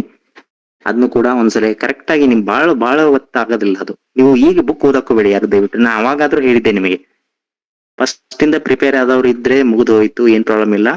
2 ತಿಂಗಳು ಇರುವಾಗ ಯಾರು ಬುಕ್ ಓದಬೇಡಿ ಅಂತ ಹೇಳಿದ್ದೆ. ಓಕೆ, ಸೊ ಅದೇ ರೀತಿ ಇನ್ನೊಂದು ಕ್ವಶನ್ ಆಗಿದೆ ಮಧ್ಯಕಾಲೀನ ಭಾರತದ್ದು, ಅವ್ರು ಓದ್ತಾರೆ ನೆಕ್ಸ್ಟ್. ಅವಾಗ ನಿಮ್ಗೆ ಹೇಳ್ತೀನಿ, ಅದನ್ನ ಡಿಸ್ಕಷನ್ ಮಾಡ್ತೀನಿ. ಅದು ಕೂಡ ನನ್ನ ನೋಟ್ಸ್ ಇಂದೆ, ಅದು ಹೋದ ವರ್ಷ ನಿಮಗೆ ಹೇಳಿದ್ದೆ, ಅದನ್ನ ಓದ್ತಾರೆ. ನೆಕ್ಸ್ಟ್ ಆಗ್ಬೋದಮ್ಮ. Next question. ಮೈಸೂರು ಮತ್ತು ಕೊಡಗು ಪ್ರಾಂತ್ಯಗಳಲ್ಲಿ ಕಾಫಿ ತೋಟಗಳನ್ನು ಪ್ರಾರಂಭಿಸಲು ಕಾರಣರಾದ ಕಮಿಷನರ್ ಯಾರು? Option A John Briggs, option B Mark Cubbon, option C Lewin Bowring, option D Richard Meade. ಇಲ್ಲಿ ಇಬ್ರು ಇದ್ದೀರಿ. ಹೋದ್ಸರಿ ಕ್ಲಾಸಿಗೆ ಅಟೆಂಡ್ ಆದವರು ಎಲ್ಲರೂ ಇದ್ದೀರಿ. ನಮ್ಮ ಶಿವಾನಂದ್ ಆಗಿರ್ಬೋದು, ಈರಮ್ಮ, ಸುರೇಶ್, ಗೌರಿ, ಹನುಮಂತು, ಮುರಳಿ ಎಲ್ಲರೂ ಇದ್ದೀರಿ. ಇದನ್ನ ನಿಮ್ಮ ನೋಟ್ಸ್ ಅಲ್ಲಿ ಹೋಗಿ ಚೆಕ್ ಮಾಡಿ, ಮತ್ತೆ ನೋಟ್ಸ್ ಕೂಡ ಹಾಕಿದ್ದೀನಿ ನಾನು. ಸೊ ಅದರಿಂದ ನೇರ ಕ್ವಶನ್ ಮಾರ್ಕ್ ಕಬ್ಬನ್ ಅವರಿಂದ, ಬೌರಿಂಗ್ ಅವ್ರದ್ದು. ಆ ಕಮಿಷನರ್ಸ್ ಆಡಳಿತ ಅಂತಿದೆ ನೋಡಿ ಮೈಸೂರಲ್ಲಿ, ಎಸ್ ಸರ್ ನೋಟ್ಸ್ ಇದೆ, ಇವತ್ತೇ ಹೋಗಿ ಚೆಕ್ ಮಾಡಿ, ಹಾ ಸರ್ ಆಯ್ತು. ಅಲ್ಲಿ ಇದೆ. ಹೌದಾ? Is it? Yes sir yes sir. Yes sir so sir ನಾನು ಬಂದಿದ್ದೀನಿ ಸರ್. Yes sir. ಬಂದಿರಾ ಸಿಮನ? ಓಕೆ ನಾನು ಬಂದಿದ್ದೀನಿ ಸರ್. ಓಕೆ, ಥ್ಯಾಂಕ್ ಯು ಸಿಮನ. ಓಕೆ, ನಿಮ್ಮ ಸೈನ್ಸ್ ಜಿಯೋಗ್ರಫಿ ಟೀಚರ್ ಕೂಡ ಬಂದಿದ್ದಾರೆ. Welcome for this function, for this event. So ನೋಡಿ, ಓಕೆ, ಅದರಿಂದ ನೋಟ್ಸ್ ಅನ್ನ ಓದಿ ನೇರವಾದ ಕ್ವಶನ್ ಆನ್ಸರ್ ಸಿಕ್ಕೇ ಸಿಗತ್ತೆ. ಸೊ ಇನ್ಮೇಲೆ ಯಾವ ರೀತಿ ಪ್ರಿಪೇರ್ ಆಗ್ಬೇಕು ನೀವು? ಕಮಿಷನರ್ ಆಡಳಿತ ಬಹಳ ಇಂಪಾರ್ಟೆಂಟ್. ಅದೇ ರೀತಿ ಕೆಂಪೇಗೌಡ ಅವ್ರದ್ದು ಒಂದು ಕ್ವಶನ್ ಅಲ್ಲಿ ಕೇಳಿದ್ದಾರೆ, ಅದನ್ನ ನಿಮ್ಗೆ ಹಾಕಿಲ್ಲ ಇಲ್ಲಿ. ಸೊ ಅದು ಬೆಂಗಳೂರು ಇದ್ರದ್ದು ಯಾವ್ದೋ ಒಂದು ದೇವಸ್ಥಾನ, ಯಾವ್ದೋ ಒಂದು ನಿರ್ಮಾಣ ಮಾಡಿ ಕೇಳಿದ್ದಾರೆ. ಬಸವೇಶ್ವರ ಸರ್, ಬಸವೇಶ್ವರ ದೇವಾಲಯ ದೇವಸ್ಥಾನದ್ದು. ಸೊ ಅದು ಕೂಡ ನಿಮ್ಗೆ ನಾನು ಹೋದ್ಸಲ ಆಫ್ಲೈನ್ ಕ್ಲಾಸ್ ಅಲ್ಲಿ ಬರ್ಸಿದೀನಿ, ಬಟ್ ಈಗ ನೋಟ್ಸ್ ಹಾಕಿದ್ದೀನಿ, ಅಷ್ಟು ಐಡಿಯಾ ಇಲ್ಲ. ಅದ್ರೊಳಗೆ ಇದೇನಾ ಐಡಿಯಾ ಇಲ್ಲ ನನಗೆ ನೋಟ್ಸ್ ಹಾಕಿದ್ರಲ್ಲಿ. ಬಟ್ ಹೋದ್ಸಲ ಯಾರ ಕ್ಲಾಸಿಗೆ ಅಟೆಂಡ್ ಆಗಿದ್ರಿ ಅವರು ಅದನ್ನ ಆರಾಮಾಗಿ ಪರಿಹಾರ ಮಾಡ್ಬೋದಾಗಿತ್ತು. ಓಕೆ, ಸೊ ನೋಡಿ, ಇಲ್ಲಿ ಕೆಂಪೇಗೌಡರ ಮೇಲೆ ಅಲ್ಲಿ ಕೂಡ ಕ್ವಶನ್ ಆಗ್ತಾ ಇದೆ, ಬೆಂಗಳೂರ ಒಂದು ಆಳಿದವರು. ಆಮೇಲೆ ಸೊ ಈ ಸರಿ ಕೂಡ ಅಲ್ಲಿ ಕಮಿಷನರ್ ಆಡಳಿತ, ದಿವಾನರದ್ದು ಕೂಡ ಡೈರೆಕ್ಟ್ ಆಗಿ ಬಂದಿದೆ. ದಿವಾನರದ್ದು ಕೂಡ ನಾನು ಹೇಳಿದ್ದೆ ನಿಮಗೆ, ಅದನ್ನು ಕೂಡ ನೋಡ್ಸಿದೆ, ಬೇಕಾದ್ರೆ ನೋಡಿ. ಸೊ ಇಲ್ಲಿ ಏನು ಕೇಳಿಲ್ಲ ಅವರು, ಕಾಲಾನುಕ್ರಮಣಿಕೆಯಲ್ಲಿ ಕೇಳಿದ್ದಾರೆ ಯಾವ ದಿವಾನರು ಯಾವಾಗ ಆಳಿದ್ರು ಅಂತ ಹೇಳಿ. Is it? ಹೌದೇನಮ್ಮ? ಕ್ವಶನ್ ಹಾಕಿಲ್ಲ, ಹಾ ಸರ್ ಬಟ್ ಹೌದು. ನಿಮ್ಗೆ ದಿವಾನರು ನೋಟ್ಸ್ ಕೊಟ್ಟಿದ್ದೀನಿ ತಾನೆ, ಇದೆ ನೋಡಿ, ಟೆಲಿಗ್ರಾಮ್ ಅಲ್ಲಿ ಹೋಗಿ ಚೆಕ್ ಮಾಡಿ. ಸರ್ ಇನ್ನೊಂದು ಏನಂದ್ರೆ, ಈ ಕರ್ನಾಟಕ ಸಂಸ್ಕೃತಿ ಮತ್ತು ದೇವಾಲಯದ ವೈಭವ ಇದೆಯಲ್ಲ, ಹಾ. ಸೊ ದಯವಿಟ್ಟು ಅದನ್ನ ಅವ್ರು ನೋಡ್ಕೊಳ್ಳೇಬೇಕು. ಪ್ರತಿ ಎಕ್ಸಾಮ್ ಅಲ್ಲಿ ಕ್ವಶನ್ ಇಲ್ಲೇ ಇರುತ್ತೆ ಅದು. ಹೌದೌದು. ಅಲ್ಲಿ ಎಲ್ಲಾರು ನೋಡ್ಕೋಬೇಕು, ಪ್ರತಿಯೊಂದು ಜಿಲ್ಲೆದಲ್ಲಿ ಏನಿದೆ ಅಂತ ನೋಡ್ಕೋಬೇಕು. ನಂದಿ ಬೆಟ್ಟ ಎಲ್ಲಿದೆ ಅಂತಂದ್ರೆ ಹೌದೌದು. ಬೇರೆ ಬೇರೆ ಜಿಲ್ಲೆಗಳನ್ನ ಹೇಳುವಂತ ಸಾಧ್ಯತೆ ಇದೆ. ನನ್ಗೆ ಎಷ್ಟೋ ಹುಡುಗರು ಹೇಳಿದ್ದಾರೆ, ನಂದಿ ಬೆಟ್ಟ ಎಲ್ಲಿದೆ ಚಿಕ್ಕಬಳ್ಳಾಪುರ ಅಂತ ಹೇಳಿಲ್ಲ ಅವ್ರು, ಕೆಲವು ಬೇರೆ ಬೇರೆ ಹೇಳಿದ್ದಾರೆ. ಸೊ ಕರೆಕ್ಟ್ ಆಗಿ ನಮ್ಮ ಜಿಲ್ಲೆ ರಾಜ್ಯದ ಬಗ್ಗೆ ನಮ್ಗೆ ಗೊತ್ತಿರ್ಬೇಕು. ಎಸ್, ರಾಜ್ಯದ ಜಿಲ್ಲೆಗಳಲ್ಲಿ ಯಾವ ಇದು ಇದೆಲ್ಲ ಪ್ರವಾಸಿ ತಾಣಗಳು, ಆಮೇಲೆ ಸಂಸ್ಕೃತಿಗೆ ಸಂಬಂಧಪಟ್ಟಂತ ವಿಶೇಷ ಆದ್ಯತೆ, ಅಲ್ಲಿ ದೇವಾಲಯಗಳಿರ್ಬೋದು. ನಾ ಹೇಳಿದ್ದಲ್ಲ ಆಗ ನಿಮಗೆ, ಆ ಶೈಲಿಗಳನ್ನ ಏನು ಓದ್ತಿಲ್ಲ, 3 ಶೈಲಿಗಳನ್ನ ಹೇಳಿದ್ದೆ. ಆವಾಗ್ಲೇನೆ ಇವ್ನ ಸ್ವಲ್ಪ ನೋಡ್ಕೊಂಡ್ಬಿಟ್ರೆ, ಕರ್ನಾಟಕದಕ್ಕೆ ವಿಶೇಷವಾದ ಗಮನ ಕೊಟ್ಟು ನೋಡ್ಕೊಂಡ್ಬಿಟ್ರೆ ನಿಮ್ಗೆ ಅರ್ಧ ಸೊಲ್ಯೂಷನ್ ಆಯ್ತು. ಓಕೆ, ಈಗ ನಾನು ಏನ್ ಹೇಳ್ತಾ ಇದ್ದೆ, ಸೊ ನಿಮ್ಗೆ ಏನ್ ನೋಡ್ಕೋಬೇಕಿಲ್ಲಿ? ಕಮಿಷನರ್ ಆಡಳಿತ ನೋಡ್ಕೋಬೇಕು. ಓಕೆ, ಅದೇ ರೀತಿ ಬೇರೆ ಕ್ವಶನ್ ಆಗ್ಬಹುದು, ಕಬ್ಬನ್ ಅವ್ರದ್ದು ಕೇಳಿದ್ರೆ ಬೌರಿಂಗ್ ಅವ್ರದ್ದು ಕೇಳಬಹುದು, ಬೇರೆ ಯಾವ ರೀತಿ ಆದ್ರೂ. ಓಕೆ, ಅದೇ ರೀತಿ ಇಲ್ಲಿ ದಿವಾನರದ್ದು ಕಾಲಾನುಕ್ರಮಣಿಕೆಯಲ್ಲಿ ಕೇಳಿದ್ದಾರೆ. ಈ ಸಲ ಮಿರ್ಜಾ ಇಸ್ಮಾಯಿಲ್ ಕೇಳ್ತಾರೋ, ವಿಶ್ವೇಶ್ವರಯ್ಯ ಅಂತ ಕೇಳ್ತಾರೋ, ಅಥವಾ ದಿವಾನ್ ಪೂರ್ಣಯ್ಯವ್ರವ್ರದ್ದು ಕೇಳ್ತಾರೋ, ಡೋಂಟ್ ನೋ. ಅಂದ್ರೆ ಕಮಿಷನರ್, ಮೈಸೂರಿನ ಆಳಿದ ಕಮಿಷನರ್ ಬಹಳ ಇಂಪಾರ್ಟೆಂಟ್. ಅದ್ ನೋಟ್ಸ್ ಇದೆ, ಏನು ಮಾಡಕ್ ಹೋಗ್ಬೇಡಿ, ಆ ನೋಟ್ಸ್ ಅಷ್ಟೇ ನೋಡ್ಕೊಂಬ ಸಾಕು, ಎಲ್ಲಿ ಹೋಗಿ ಓದೋ ಅವಶ್ಯಕತೆ ಇಲ್ಲ. Simple direct questions again. Yes ಅಮ್ಮ, ನೆಕ್ಸ್ಟ್. ನಾನು ಹೇಳೋದನ್ನ ಕರೆಕ್ಟ್ ಆಗಿ ಫಾಲೋ ಮಾಡಿ, ಯಾಕಂದ್ರೆ ಕ್ವಶನ್ ಆದ್ಮೇಲೆ ನಾ ಹೇಳಕತ್ತೀನಿ ಏನ್ ಓದ್ಬೇಕಂತ ಹೇಳಿ. ಮತ್ ನೀವು ಸರ್ ಲಾಸ್ಟಿಗೆ ಹೇಳ್ತಾರಂತ ಯಾರು ವೇಟ್ ಮಾಡಕ್ ಹೋಗ್ಬೇಡಿ. ಕ್ವಶನ್ ಆದ ನಂತರ ನಾ ಅದ್ರ ಮೇಲೆ ಯಾವ ರೀತಿ ಪ್ರಿಪೇರ್ ಆಗ್ಬೇಕಂತ ಹೇಳ್ತಾ ಇದ್ದೀನಿ. Okay, do you follow me? ಅರ್ಥ ಆಗ್ತಿದ್ದೀನ ಎಲ್ಲರೂ? ಓಕೆ, ನೆಕ್ಸ್ಟ್ ಕ್ವಶನ್ ಓದಿಮ್ಮ. ಫಿರೋಜ್ ಶಾ ತುಘಲಕ್ ಸ್ಥಾಪಿಸಿದ ನಗರಗಳನ್ನು ಗುರುತಿಸಿ. ಆಪ್ಷನ್ ಎ ದೆಹಲಿ ಮತ್ತು ಲಾಹೋರ್, ಆಪ್ಷನ್ ಬಿ ಟೋಪ್ರಾ ಮತ್ತು ಮೀರತ್, ಆಪ್ಷನ್ ಸಿ ಪಾಣಿಪತ್ ಮತ್ತು ಸಿಕಂದ್ರ, ಆಪ್ಷನ್ ಡಿ ಫತೇಹಾಬಾದ್ ಮತ್ತು ಹಿಸಾರ್. ಸ್ನೇಹಿತರೆ, ಡೈರೆಕ್ಟ್ ಕ್ವಶನ್ ಅಗೇನ್. ಹೋದ್ಸರಿ ನಿಮಗೆ ನೋಟ್ಸ್ ಅಲ್ಲಿ ಕೊಟ್ಟಿದ್ದೀನಿ, ಈ ಸಲದವ್ರಿಗೆ ಹಾಕಿಲ್ಲ ಪಾಪ. ಮತ್ತೆ ಸೊ ಮಧ್ಯಕಾಲೀನ ಇತಿಹಾಸ ಡೈರೆಕ್ಟ್ ಆಗಿ ಕ್ವಶನ್ ನಾನು ಹೇಳಿದ್ದು ಬಂದಿದೆ. ಫಿರೋಜ್ ಶಾ ತುಘಲಕ್ಂದು ಹೋದ್ಸರಿ ಪಾಠ ಮಾಡಿದೆ, ಎಷ್ಟು ಜನಕ್ಕೆ ನೆನಪಿದೆ ಗೊತ್ತಿಲ್ಲ ನನಗೆ. ಸೊ ಹೋದ್ಸರಿದವ್ರು ಇದ್ರೆ ನೀವು ಕೇಳಿದ್ರೆ ಅದನ್ನ ಆರಾಮಾಗಿ ಟ್ಯಾಕಲ್ ಮಾಡ್ಬೋದಾಗಿತ್ತು. ಅದ್ರ ಜೊತೆಗೇನೆ ಈ ಸರಿ ನಾನು ನೋಟ್ಸ್ ಹಾಕ್ತೀನಿ. ಈ ಸಲ ನೀವು ಏನ್ ಓದ್ಬೇಕಂದ್ರೆ, ಇಲ್ಲಿ ಫಿರೋಜ್ ಶಾ ತುಘಲಕ್ ಬಗ್ಗೆ ಕೇಳಿದಾರೆ ಅಂದ್ರೆ ಈ ಸಲ ಖಿಲ್ಜಿದ್ ಕೇಳಬಹುದು ಅಥವಾ ಐಬಕ್ ಕೇಳಬಹುದು, ಡೋಂಟ್ ನೋ. ಅಂದ್ರೆ ದೆಹಲಿ ಸಲ್ತನತ್ is very important for this exam and as well as ಮೊಘಲರು ಕೂಡ. ಓಕೆ, ಮೊಘಲರು ಕೂಡ ಬಹಳ ಇಂಪಾರ್ಟೆಂಟ್. ಗೊತ್ತಿಲ್ಲ, ಅವ್ರ ಸುಧಾರಣೆಗಳನ್ನ ನೋಡ್ಕೊಳ್ಳಿ. ಅವರಲ್ಲಿ ಅಲ್ಲಿ ಇರ್ತಕ್ಕಂಥ ಸಾಹಿತ್ಯ ನೋಡಿ. ಇಲ್ಲಿ ಸಾಹಿತ್ಯ ಅಂದ್ಮೇಲೆ ನೆನಪಾಯ್ತು ನನಗೆ, ನಾನು ನಿಮಗೆ ಒಂದು ಟಾಸ್ಕ್ ಕೊಟ್ಟಿದ್ದೆ ಹೋದ ವರ್ಷದವ್ರಿಗೆ, ಎಷ್ಟು ಜನಕ್ಕೆ ನೆನಪಿದೆ ಗೊತ್ತಿಲ್ಲ, ನಾನು ಮೊನ್ನೆ ಕೂಡ ರಿಪೀಟ್ ಮಾಡಿದ್ದೆ. ನೀವು ಈ ಬ್ಯಾಚ್ದವರಿಗೆ ಒಂದು ಟಾಸ್ಕ್ ಕೊಟ್ಟಿದ್ದೆ ಅದೇ ರೀತಿ, ಶಾಸನಗಳು. ಓಕೆ, ಆ ಶಾಸನ ರಚನಾಕಾರರು ಅವರು ಯಾರ ಆಸ್ಥಾನದಲ್ಲಿದ್ರು ಅಂತ ಹೇಳಿ ಈ ಸಲದವ್ರು ಕೊಟ್ಟಿದ್ದೆ. ಸಾಹಿತ್ಯದ ಕುರಿತಾಗಿ ಹೋದ್ ಸಲದವ್ರು ಕೊಟ್ಟಿದ್ದೆ, ಅದ್ ನೋಟ್ಸ್ ಇದೆ ನಿಮ್ ಕಡೆ. ಆ ನೋಟ್ಸ್ ಅನ್ನ ಎಲ್ಲರಿಗೂ ಶೇರ್ ಮಾಡಿ ಒಂದ್ಸರಿ, ಯಾರ ಕಡೆ ಇದೆ ಅದು. ಓಕೆ, ಏನ್ ಕೊಟ್ಟಿದ್ದೆ ನಾನು ಹೋದ್ಸಲದವರೆಗೆ ಸಾಹಿತ್ಯ, ಆ ಸಾಹಿತಿ ಯಾರು, ಅವನ ಕೃತಿ ಯಾವುದು, ಅವ್ರು ಯಾವ ಆಸ್ಥಾನದಲ್ಲಿ ಇದ್ರು. ಬೇಕಾದ್ರೆ ಆ ಕ್ವಶನ್ ಇಲ್ಲಿ ಕ್ವಶನ್ ಅನ್ನ ಹಾಕಿಲ್ಲ, ಬೇಕಾದ್ರೆ ನೀವು ಕ್ವಶನ್ ಪೇಪರ್ ಇಲ್ಲಿ ಅಟೆಂಡ್ ಮಾಡಿದವ್ರಿಗೆ ಗೊತ್ತಿರುತ್ತೆ, ಅಥವಾ ಕ್ವಶನ್ ಪೇಪರ್ ಹೋಗಿ ನೋಡಿ, ಅಲ್ಲಿ 2ನೇ ನಾಗವರ್ಮ ಈ ರೀತಿ ಒಂದೇನೋ ಕ್ವಶನ್ ಆಗಿದೆ ಇಲ್ಲಿ, ಹೌದಾ?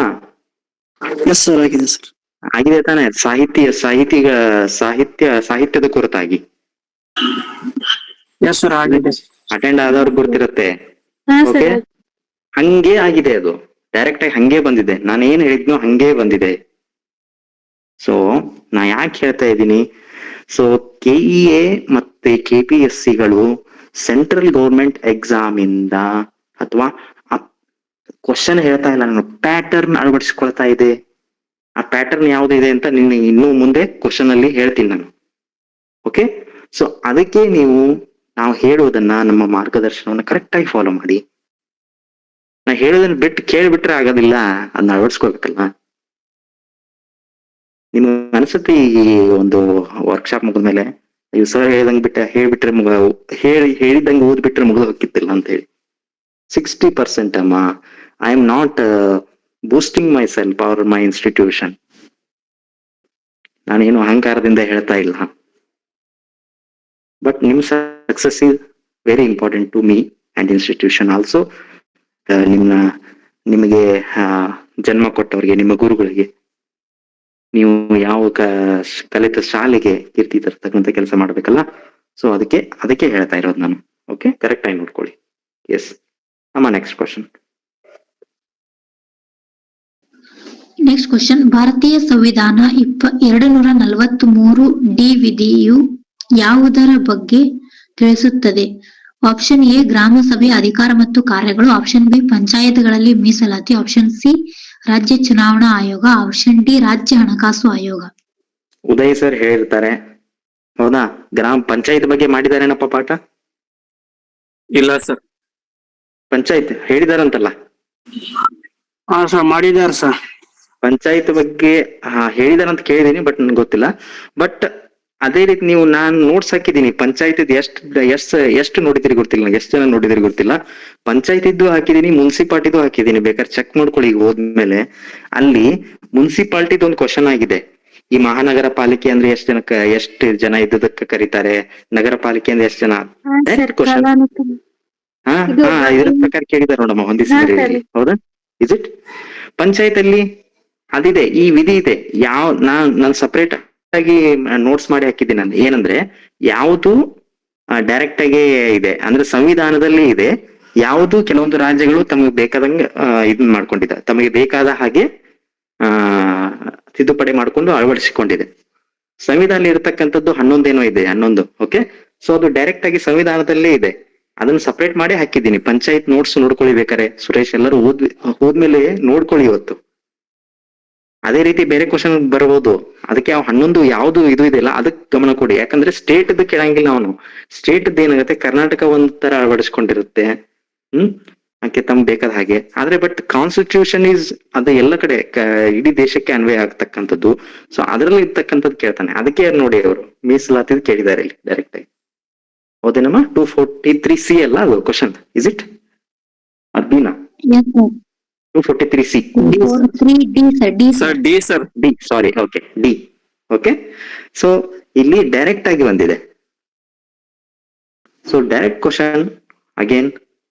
ಸೊ ನೀವು ಮಿಸ್ ಮಾಡಬಾರ್ದು. ಎರಡು ಕ್ವಶನ್ಸ್ ಕವರ್ ಆಯ್ತು ಇಲ್ಲೇ.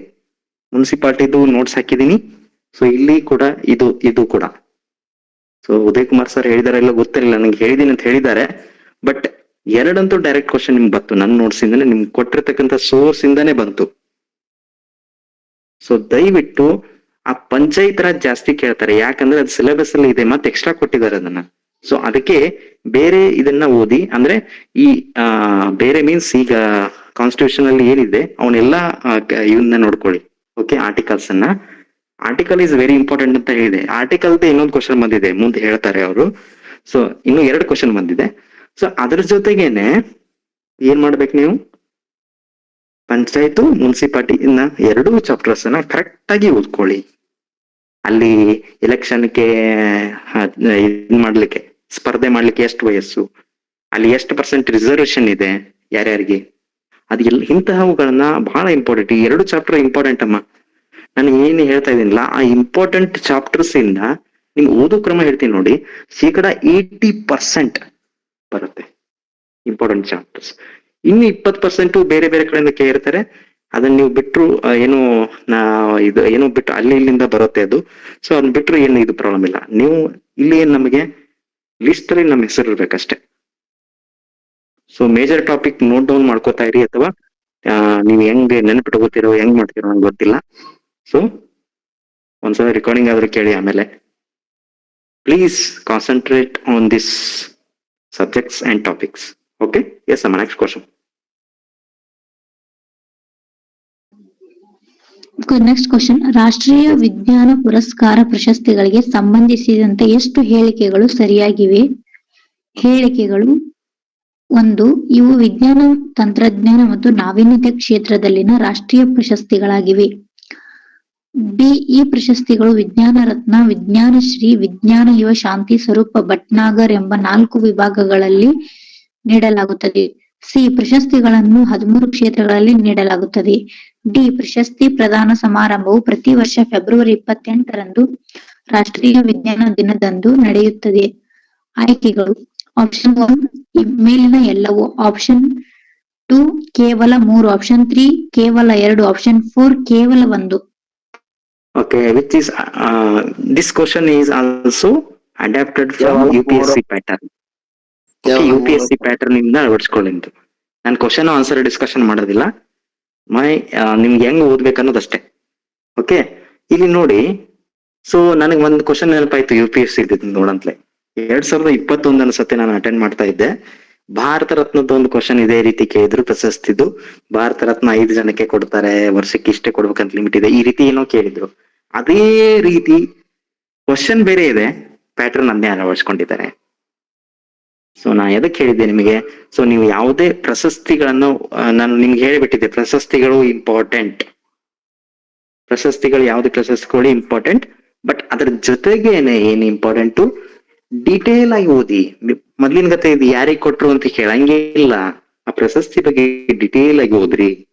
ಈ ಸರಿ ಏನ್ ಇಂಪಾರ್ಟೆಂಟ್ ಇದೆ, ನೊಬೆಲ್ದು ಒಂದು ಬಂದಿದೆ ಕ್ವಶನ್, ಅದು ಇಂಪಾರ್ಟೆಂಟು. ಕರ್ನಾಟಕ ಫಿಲ್ಮ್ ಅವಾರ್ಡ್ಸ್ ಏನು ಕೊಟ್ಟಿದ್ದಾರೆ ನೋಡಿ, ಇಲ್ಲಿ ಅಕ್ಟೋಬರ್ ಸೆಪ್ಟೆಂಬರ್ ಅಲ್ಲಿ ನ್ಯೂಸ್ ಇಲ್ಲಿದೆ. ಅದ್ರ ಜೊತೆಗೇನೆ ಕರ್ನಾಟಕ ರತ್ನ ಯಾರಿಗ್ ಕೊಟ್ಟಿದ್ದಾರೆ ಈ ಸಲ? ಡಾಕ್ಟರ್ ವಿಷ್ಣುವರ್ಧನ್ ಮತ್ತೆ ಜಯಪ್ರವರ್ಧನ್ ಕೊಟ್ಟಿದ್ದಾರೆ ಸರ್. ಮತ್ತೆ ಯಾರಿಗ್ ಕೊಟ್ರು? ಸರೋಜಿನಿ ಸರೋಜಾ ದೇವಿ, ಈ Saroja Devi. Okay, which is in news.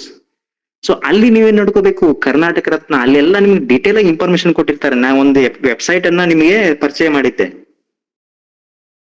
ಹೌದಾ? ಅದ್ ನಿಮ್ಗೆಲ್ಲ ಇದ್ ಮಾಡಿ ತೋರಿಸಿದ್ದೀನಿ ಅದನ್ನ.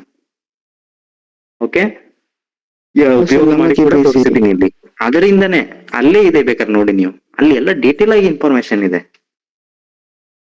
ಸೊ ಅಲ್ಲಿ ಹೋಗಿ ನೋಡ್ಕೊಳ್ಳಿ, ಕರ್ನಾಟಕ ರತ್ನ ಯಾವಾಗ ಕೊಡ್ಲಿಕ್ಕೆ ಸ್ಟಾರ್ಟ್ ಮಾಡಿದ್ರು, ಎಷ್ಟು ಜನಕ್ಕೆ ಸಿಕ್ಕಿದೆ, ಎಲ್ಲ ನೀವು ಹೋಲ್ ಆಗಿ ಸ್ಟಡಿ ಮಾಡ್ಬೇಕು ಅದನ್ನ. ಸೊ ಅದು ಇಂಪಾರ್ಟೆಂಟ್. ನೀವು ಪ್ರಶಸ್ತಿ ಓದುವಾಗ ಎಲ್ಲ ಓದ್ಬೇಕು. ನಾ ಹೇಳಿದ್ದೆ ನಿಮಗೆ ಸಿಲೆಬಸ್ ಓರಿಯಂಟೇಶನ್ ಕ್ಲಾಸ್ ಅಲ್ಲಿ ಹೇಳ್ಬಿಟ್ಟಿದ್ದೀನಿ, ಪ್ರಶಸ್ತಿಗಳು ವೆರಿ ಇಂಪಾರ್ಟೆಂಟ್. ಆಮೇಲೆ ಸ್ಕೀಮ್ ವೆರಿ ಇಂಪಾರ್ಟೆಂಟ್. ಸ್ಕೀಮ್ದು ಒಂದು 2 ಕ್ವಶನ್ ಏನೋ ಆಗಿದೆ ಅಲ್ಲಿ, ಯಾವ್ದೋ ದನ್ ಕೃಷಿದ ಯಾವ್ದೋ ಒಂದು ಕೇಳಿದ್ರು. ಓಕೆ, ಅದೇ ರೀತಿ ಸ್ಕೀಮ್ಸ್ದು ಕ್ಷೀರ ಭಾಗ್ಯ ಕೇಳಿದ್ರು, ಅನ್ನ ಭಾಗ್ಯ ವೆರಿ ಇಂಪಾರ್ಟೆಂಟ್ ಇದೆ. ಈ ಸಲ ನ್ಯೂಸ್ ಅಲ್ಲಿ ಇದೆ, ನೋಡ್ಕೊಳ್ಳಿ. ಅನ್ನ ಭಾಗ್ಯ ಯಾಕೆ ನ್ಯೂಸ್ ಅಲ್ಲಿ ಇದೆ, ಯಾರು ಹೇಳ್ತೀರಿ?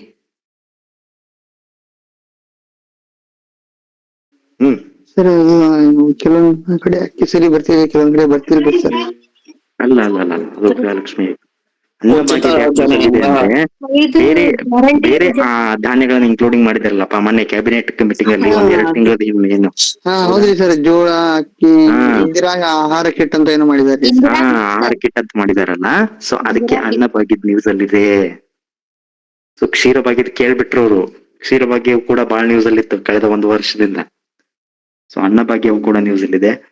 ಆಮೇಲೆ ಇನ್ನೊಂದು ಅನ್ನಪೂರ್ಣ ಅಂತ ಏನೋ ಯಾವ್ದೋ ಒಂದು ಯೋಜನೆ ಮಾಡಿದಾರೆ ನೋಡಿ, ಅದು ಸ್ಟ್ರೀಟ್ ಇವ್ರಿಗೆ ಕೊಡ್ತಾರೆ, ಸ್ಟ್ರೀಟ್ ವೆಂಡರ್ಸ್ಗೆಲ್ಲ, ಈ ಪೌರ ಕಾರ್ಮಿಕರಿಗೇನು ಕೊಡ್ತಾರೆ ಕಾಣಿಸುತ್ತೆ. ಅದು ಬೆಂಗಳೂರಲ್ಲಿ ಆ ಯೋಜನೆಯನ್ನು ಮಾಡಿದ್ದಾರೆ.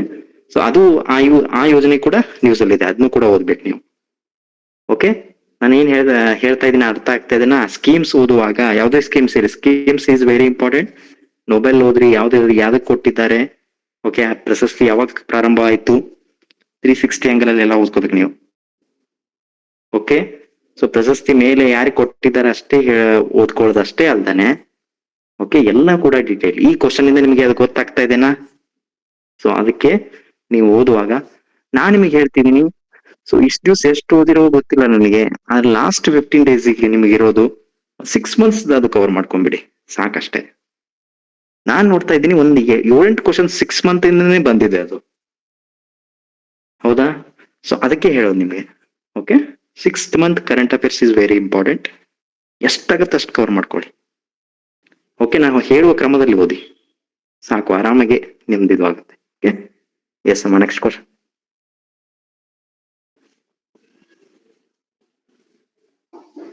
ನೆಕ್ಸ್ಟ್ ಕ್ವಶನ್, 2025 ಶಾರೀರಿಕ ಅಥವಾ ವೈದ್ಯಕೀಯ ನೊಬೆಲ್ ಪ್ರಶಸ್ತಿಗೆ ಎಸ್, ಓಕೆ, ಬಿಟ್ಬಿಡಮ್ಮ ಈ ಸಾಕು, ನಾನು ಕೆಳಗಿನವುಗಳನ್ನು ಓಕೆ ಪರಿಗಣಿಸಿ. ಓಕೆ, ನಾ ಹೇಳಿದ್ನಲ್ಲ ನೊಬೆಲ್ ಪ್ರೈಸ್ ಇದು. ಅದೇ ರೀತಿ ಈ ಸಲ ವೈದ್ಯಕೀಯ ಕೇಳಿದರೆ ಬೇರೆ ಕೇಳಬಹುದು, ಕೆಮಿಸ್ಟ್ರಿ ಕೇಳಬಹುದು, ಹೇಳಕ್ ಬರಲ್ಲ. ಓಕೆ, ರಸಾಯನಶಾಸ್ತ್ರದ ಕೇಳಬಹುದು, ಬೇರೆ ಬೇರೆ ಕೇಳಬಹುದು. ಅಂದ್ರೆ ನೊಬೆಲ್ ಪ್ರಶಸ್ತಿಗಳು ಬಹಳ ಇಂಪಾರ್ಟೆಂಟ್, ಅದನ್ನ ನೋಡ್ಕೊಂಡಿರಿ. ಓಕೆ, ನೆಕ್ಸ್ಟ್ ಕ್ವಶನ್ ಹೋಗಮ್ಮ. ನೆಕ್ಸ್ಟ್ ಕ್ವಶನ್, ಸ್ವತಂತ್ರ ಭಾರತದ ಭೂ ಸುಧಾರಣೆಗಳ ಘಟಕ ಅಥವಾ ಅಂಶವನ್ನು ತಿಳಿಸಿ. ಎ, ಮಧ್ಯವರ್ತಿಗಳ ನಿರ್ಮೂಲನೆ. ಬಿ, ಹಸಿರು ಕ್ರಾಂತಿ ಉಪಕ್ರಮಗಳು. ಸಿ, ಭೂ ಹಿಡುವಳಿಗಳ ಮೇಲೆ ಗರಿಷ್ಠ ಮಿತಿಯನ್ನು ನಿಗದಿಪಡಿಸುವುದು. ಡಿ, ಭೂ ಹಿಡುವಳಿಗಳ ಕ್ರೋಢೀಕರಣ. ಆಪ್ಷನ್ಸ್ ನೋಡಿ, ಓಕೆ, ಆಪ್ಷನ್ಸ್ ಇದೆನಾ? Sorry, okay. Yes sir. Option 1 A ಮತ್ತು ಬಿ ಮಾತ್ರ, ಆಪ್ಷನ್ 2 ಬಿ ಮಾತ್ರ, ಆಪ್ಷನ್ 3 ಬಿ ಮತ್ತು ಸಿ ಮಾತ್ರ, ಆಪ್ಷನ್ 4 ಬಿ ಮತ್ತು ಡಿ ಮಾತ್ರ. ನೋಡಿ ಸ್ನೇಹಿತರೆ, ಭೂ ಸುಧಾರಣೆಗಳಂತ ಹೇಳಿದಾರಲ್ಲ, ಇಲ್ಲಿ ಅವ್ರೇನ್ ಪಾಪ ಅಷ್ಟು ಡೀಪ್ ಆಗಿ ಏನು ಕೇಳಿಲ್ಲ, ಮೇಲಿಂದನೇ ಕೇಳ್ಬಿಟ್ಟಿದ್ದಾರೆ. ನೀವು ಭೂ ಸುಧಾರಣೆಗಳನ್ನ ನಾವು ಒಂದು ವಿಡಿಯೋ ಪ್ರೊವೈಡ್ ಮಾಡಿದ್ವಿ, ಅದೇ ವಿಡಿಯೋದಿಂದ ಈ ಕ್ವಶನ್ ಬಂದಿದೆ ನೋಡಿ. ಬೇಕಾದ್ರೆ ಯಾವಾಗ ಭೂ ಸುಧಾರಣೆಗಳು ಸ್ಟಾರ್ಟ್ ಆಯ್ತಲ್ಲ ಸ್ವತಂತ್ರದ ನಂತರ, ಅಲ್ಲಿಂದನೇ ಕ್ವಶನ್ ಬಂದಿದೆ, ಬೇಕಾದ್ರೆ ನೋಡ್ಕೊಳ್ಳಿ. ಡೈರೆಕ್ಟ್ ಕ್ವಶನ್, ಅಷ್ಟು ಪಡಬೇಕಾದ ಅವಶ್ಯಕತೆ ಏನಿರ್ಲಿಲ್ಲ ಇಲ್ಲಿ. ನಾನು ಹೇಳ್ದ ಅರ್ಥ ಆಗ್ತದೇನಾ? ಅದಕ್ಕೆ ನಾನು ಹೇಳ್ತಾ ಇದ್ದೀನಿ, ಭೂ ಸುಧಾರಣೆಗಳನ್ನ ಕರೆಕ್ಟ್ ಆಗಿ ನೋಡ್ಕೊಳ್ಳಿ. ಓಕೆ, ಅಲ್ಲಿ 1956 ಆಮೇಲೆ ಬಿಡಿ ಜತ್ತಿ ಆಯೋಗ, ಓಕೆ, ಜತ್ತಿ ಆಯೋಗ ಒಂದು ರಚನೆ ಮಾಡ್ತಾರೆ. 1961 ಅಲ್ಲಿ ಒಂದು ಆಕ್ಟ್ ಆಗಿದೆ.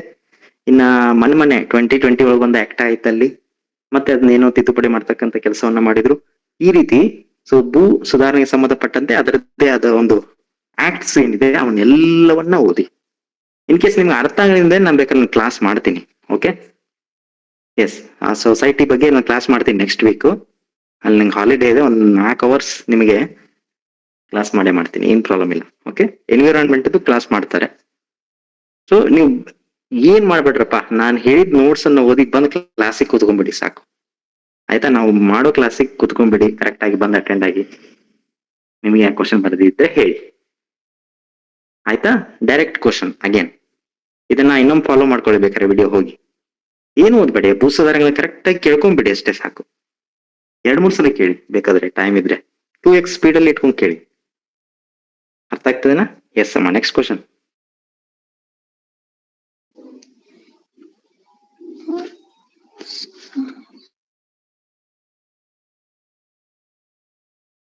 ಸರ್ ಕ್ವಶನ್ಸ್ ಮುಗಿದು ಅನ್ಸುತ್ತೆ ಸರ್.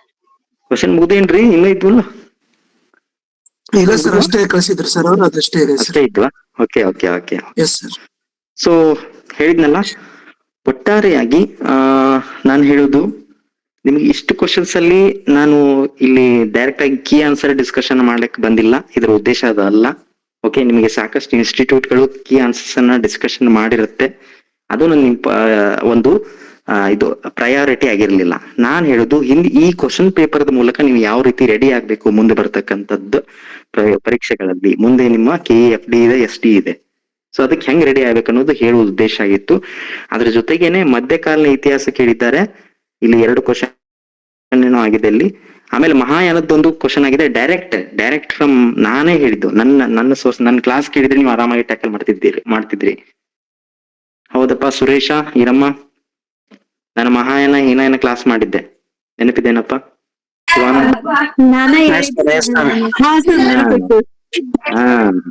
ಸೊ ಅದನ್ನೇ ಮನೆ ಡಿಸ್ಕಷನ್ ಮಾಡ್ತಾ ಇದ್ದೀನಿ ನಿಮ್ಗೆ ಯಾವಾಗ ಕನಿಷ್ಕ ಕುಶಾನ್ರ ಹೇಳುತ್ತೇನೆ ಡಿಸ್ಕಷನ್ ಮಾಡ್ತಾ ಇದ್ದೆ ಹೀನಾಯನ ಮಹಾಯಾನ ಡಿಫ್ರೆನ್ಸ್ ಏನಂತೇಳಿ ಅದೇ ರೀತಿ ಕ್ವಶನ್ ಆಗಿತ್ತು ಆಮೇಲೆ ನಾ ಬಂದ್ ನೋಡಿದ ಕ್ವಶನ್ Yes. ಪೇಪರ್ ಅದೇ ರೀತಿ ಕ್ವಶನ್ ಆಗಿದೆ.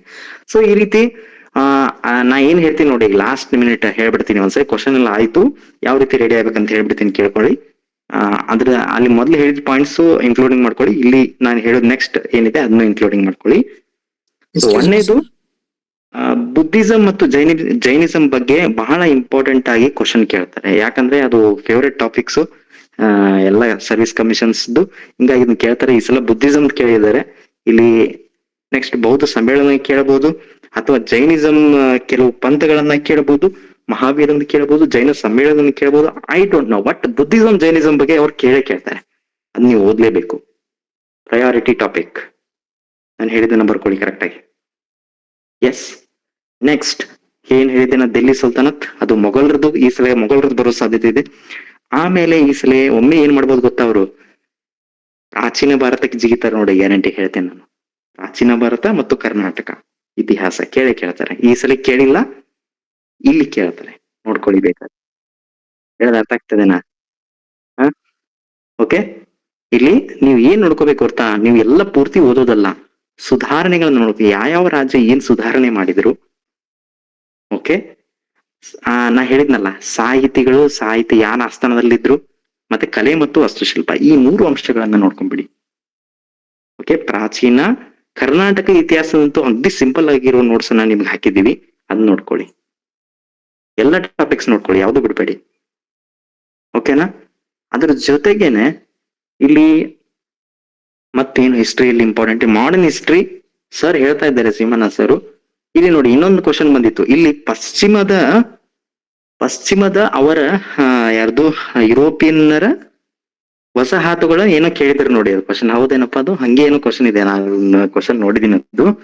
ಸ್ವಲ್ಪ ಬ್ರಿಟಿಷ್ ಯಾರು ಯುರೋಪಿಯನ್ ಆಗಮನದಲ್ಲಿ ಬ್ರಿಟಿಷರು ಪಶ್ಚಿಮದಲ್ಲಿ ಹೊಂದಿರುವ ವಸಾಹತು ಕೇಂದ್ರಗಳು. ವಸಾಹತುಗಳು ಪಶ್ಚಿಮ ಭಾರತ. ನಿಮಗೆ ಜಿಯೋಗ್ರಫಿ ಹೇಳೋದ್ನಾಗ ಸರ್ ಹೇಳಿರ್ತಾರೆ ಪೂರ್ವ ಭಾರತ ಯಾವುದು, ಪಶ್ಚಿಮ ಭಾರತ ಇರೋದು. ನಾನು ನಿಮಗೆ ಮಾಡರ್ನ್ ಹಿಸ್ಟ್ರಿಯಲ್ಲಿ ಒಂದು ನೋಟ್ಸ್ ಹಾಕಿದ್ದೀನಿ, ಅವ್ರ ವಸಾಹತಗಳ ಯಾವ ಅಂತ ಹೇಳಿ, ಡೈರೆಕ್ಟ್ ಅಲ್ಲಿಂದನೇ ಕ್ವಶನ್. ಆದ್ರೆ ಏನು ಇಲ್ಲಿ ಬದಲಾವಣೆ ಮಾಡಿದ್ದಾರೆ ಅಂದ್ರೆ ಪಶ್ಚಿಮದಷ್ಟೇ ಕೇಳಿದ್ದಾರೆ. ಅಲ್ಲಿ ನೀವು ಕಂಪ್ಯಾರಿಸನ್ ಮಾಡಿ ಅದನ್ನ ಓದ್ಕೊಂಡ್ ಬಿಟ್ಟಿದ್ರೆ ಡೈರೆಕ್ಟ್ ಕ್ವಶನ್ ನಿಮ್ಗೆ ಅಲ್ಲೊಂದು ಸಿಕ್ತಿತ್ತು. ಎಸ್, ಓಕೆನಾ? ಅದ್ರ ಜೊತೆಗೇನೆ ಕಲಾ ಪ್ರಕಾರಗಳ ಬಗ್ಗೆ ಹೇಳಿದ್ದೀನಿ. ಡಿಸ್ಕಸ್ ಮಾಡಿದ್ದೀನಿ ಸರ್ ಅವ್ರಿಗೆ ಆಲ್ರೆಡಿ. ಸಾರಿ ಸರ್, ನಾ ಯುರೋಪಿಯನ್ ಆಗಮನ ಹೇಳ್ಬೇಕಾದ್ರೆ ತುಂಬಾ ಚೆನ್ನಾಗಿ ಡಿಸ್ಕಸ್ ಮಾಡಿದ್ದೀನಿ ಓಕೆ, ಕರೆಕ್ಟ್ ಅದು ಸ್ಟಾರ್ಟ್ ಆಗಿದೆಲ್ಲ ಈಗ. ಸೊ ಮಂಡೇ ಅದನ್ನ ಮುಗಿಸಿದ್ದಾರೆ ಈಗ ಅವರು ಆಲ್ರೆಡಿ. ಸೊ ಪೂರ್ವದಲ್ಲಿ, ಪಶ್ಚಿಮದಲ್ಲಿ, ದಕ್ಷಿಣದಲ್ಲಿ ಅವನ್ನೆಲ್ಲ ಕರೆಕ್ಟ್ ಆಗಿ ತಿಳ್ಕೊಂಡ್ಬಿಡಿ ಇನ್ನೊಮ್ಮೆ, ಅದನ್ನು ಕರೆಕ್ಟ್ ಆಗಿ ಓದ್ಕೊಳ್ಳಿ. ಅದ್ರ ಜೊತೆಗೇನೆ ಏನು ನಾನು ಟಾರ್ಗೆಟ್ ಹೇಳಿದ್ನಲ್ಲ, ಅಲ್ಲಿ ಮಂದಗಾಮಿಗಳು, ತೀವ್ರಗಾಮಿಗಳು, ಕ್ರಾಂತಿಕಾರಿಗಳು ವೆರಿ ವೆರಿ ವೆರಿ ಇಂಪಾರ್ಟೆಂಟ್. ಕ್ರಾಂತಿಕಾರಿಗಳು ಬಹಳ ಇಂಪಾರ್ಟೆಂಟ್ ಅಪ್ಪ. 2 ರೀತಿಯಲ್ಲಿ 2 ಸಲ ಕ್ರಾಂತಿಕಾರಿಗಳು ಬರ್ತಾರೆ. ಮೊದಲನೇ ಮಹಾಯುದ್ಧದಲ್ಲಿ, ಎರಡನೇ, ಆಮೇಲೆ ಇಲ್ಲಿ 1924 ಅಲ್ಲಿ ಸ್ಟಾರ್ಟ್ ಆಗತ್ತಲ್ಲ, ಅಲ್ಲಿ ಪಂಜಾಬ್ದಲ್ಲಿ ಬೇರೆ ಇದ್ದಾರೆ, ಬೆಂಗಾಳದಲ್ಲಿ ಬೇರೆ ಇದ್ದಾರೆ, ಮಹಾರಾಷ್ಟ್ರದಲ್ಲಿ ಬೇರೆ ಇದ್ದಾರೆ ಕ್ರಾಂತಿಕಾರಿಗಳು. ಇಲ್ಲಿ ತೀವ್ರಗಾಮಿ ಮೂವ್ಮೆಂಟ್ ನಡೆಯುವತ್ನಾಗ ಇಲ್ಲಿ ಚಾಪೇಕರ್ ಸಹೋದರರು ಬರ್ತಾರೆ ಇಲ್ಲಿ ಕ್ರಾಂತಿಕಾರಿಗಳಲ್ಲಿ. ಆಮೇಲೆ ವೀರ್ ಸಾವರ್ಕರ್ ಅವರು ಯಾವಾಗಿದ್ರು ನ್ಯೂಸ್ ಅಲ್ಲಿ ಇರ್ತಾರೆ, ಅದು ಬರುವುದು ಡೈರೆಕ್ಟ್ ಆಗಿ. ಸೊ ಕ್ರಾಂತಿಕಾರಿಗಳು ಬಹಳ ಇಂಪಾರ್ಟೆಂಟ್. ಸೊ ಕರೆಕ್ಟ್ ಆಗಿ ನೋಡ್ಕೊಳ್ಳಿ, ನಾನು ಏನ್ ಹೇಳ್ತೀನಿ ಅದನ್ನ. ಗಾಂಧಿ ಯುಗ ವೆರಿ ಇಂಪಾರ್ಟೆಂಟ್, ಸಾಧ್ಯ ಆದ್ರೆ ಗಾಂಧಿ ಯುಗ ನಾನು ಮುಗಿಸ್ತೀನಿ. ಓಕೆ, ಸೊ ಇವ್ರಿಗೆ ಇನ್ನೊಂದು ಹಿಂಟ್ ಏನ್ ಕೊಡು, ಈ ವಸಾಹತುಗಳ ಸಂಬಂಧಪಟ್ಟ ಏನ್ರ ಕೇಳಿದ್ರೆ ಹಿಂಟ್ ಏನ್ ಕೊಡೋದು ಗೊತ್ತಾ ಸರ್? ಉತ್ತರ ಭಾರತವನ್ನು ನೀವು ಅದನ್ನ ಕನ್ಸಿಡರ್ ಮಾಡಂಗಿಲ್ಲ ಜಾಸ್ತಿ. ಅಲ್ಲಿ ಬಂಗಾಳ, ಬಿಹಾರ, ಒರಿಸ್ಸಾನ ಬಿಟ್ರೆ ಬಹುತೇಕ ವಸಾಹತುಗಳನ್ನ ದಕ್ಷಿಣ ಭಾರತದಲ್ಲೇ ತೆರೆದಿರೋದು ಅವರು, ಪಶ್ಚಿಮ ಘಟ್ಟ ರಾಜ್ಯಗಳಲ್ಲಿ. ಹೌದಾ, ಮದ್ರಾಸ್ ಆಗಿರ್ಬೋದು, ಅಹಮದಾಬಾದ್, ಸೂರತ್, ಭರೂಚ್, ಆಗ್ರಾ, ಕೊಚ್ಚಿನ್, ಚಿನ್ಸುರಾತ್, ಸೊ ಇವೇ ಪ್ರದೇಶಗಳಲ್ಲಿ ವಸಾಹತುಗಳನ್ನು ತೆರೆದೇ ಹೊರತು ಬೇರೆ ಕಡೆ ಎಲ್ಲಿ ತೆರೆದೇ ಇಲ್ಲ ಅವರು. ಓಕೆ, ಸೊ ಅದಕ್ಕೆ ಅಲ್ಲಿ ಗಮನ ಹರಿಸಿ. ರೈಟ್, ಕ್ರಾಂತಿಕಾರಿಗಳು ವೆರಿ ಇಂಪಾರ್ಟೆಂಟ್ ಅಂತ ಹೇಳಿದೆ. ಅದ್ರ ಜೊತೆಗೆ ಮಧ್ಯಕಾಲದ ಇತಿಹಾಸದಲ್ಲಿ ಏನ್ ಇಂಪಾರ್ಟೆಂಟ್ ಅಂತ ಹೇಳಿದೆ. ಆಮೇಲೆ ಸಂವಿಧಾನದ್ದು ಆಬ್ವಿಯಸ್ಲಿ ಇನ್ನೊಂದು ಕ್ವಶನ್ ಆಗಿತ್ತು ಅಲ್ಲಿ ನೋಡಿ, ರಾಜ್ಯಪಾಲರದ್ದು ನ್ಯೂಸ್ ಒಳಗಿತ್ತು, ಸುಪ್ರೀಂ ಕೋರ್ಟ್ ಯಾವ ಈ ವಿಧಿಯನ್ನು ವಿಮರ್ಶೆ ಮಾಡಿದೆ ಅಂತ ಹೇಳಿ. Direct question, is it? ಹೌದೇನಪ್ಪ? 200ನೇ ವಿಧಿ ಇದು. ನಾ ಹೇಳಿದ್ದೀನಿ ನಿಮ್ಗೆ, ಕ್ವಶನ್ ಪೇಪರ್ ಅನ್ನ ಕರೆಂಟ್ ಅಫೇರ್ಸ್ ಲಿಂಕ್ ಮಾಡ್ತಾರ ಅಂತ ಹೇಳಿದ್ನಿಲ್ರಿ ನಿಮ್ಗೆ, ಸಾಕಷ್ಟು ಸಲ ಹೇಳಿದ್ದೀನಿ. ಡೈರೆಕ್ಟ್ ಆಗಿ ಅಲ್ಲೇ ಕ್ವಶನ್ ಆಗಿದೆ ಅದು. ನೆಕ್ಸ್ಟ್ ಚುನಾವಣಾ ಆಯೋಗದ ನೋಟ ಯಾವ ಇದ್ರ ಮೂಲಕ ಪರಿಚಯ ಮಾಡಲಾಯ್ತಾ, ಏನೋ ಒಂದು ಕ್ವಶನ್ ಇದೆ.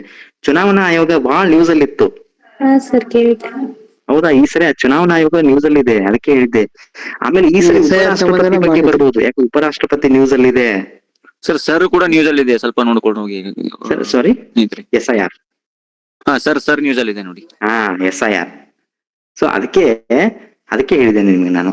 MNREGA in news, MNREGA direct question ಆಯ್ತು ನೋಡಿ. ಇದು ಅದು ಆಗಸ್ಟ್ ಅಲ್ಲಿ ಕೂಡ ನ್ಯೂಸ್ ಅಲ್ಲಿ ಇತ್ತು ಮನ್ರೇಗಾ. ಬೇಕಾದ್ರೆ ಕರೆಂಟ್ ಅಫೇರ್ಸ್ ಅಲ್ಲಿ ಚೆಕ್ ಮಾಡಿ ನೀವು. ಯಾವ್ದು ನಾನು ಹೇಳಿದ್ದ ನೀವು ಒಪ್ಕೋಬೇಕಂತಿಲ್ಲ, ಹೋಗಿ ಪ್ರಾಕ್ಟಿಕಲ್ ಚೆಕ್ ಮಾಡಿ ಒಪ್ಕೊಳ್ಳಿ.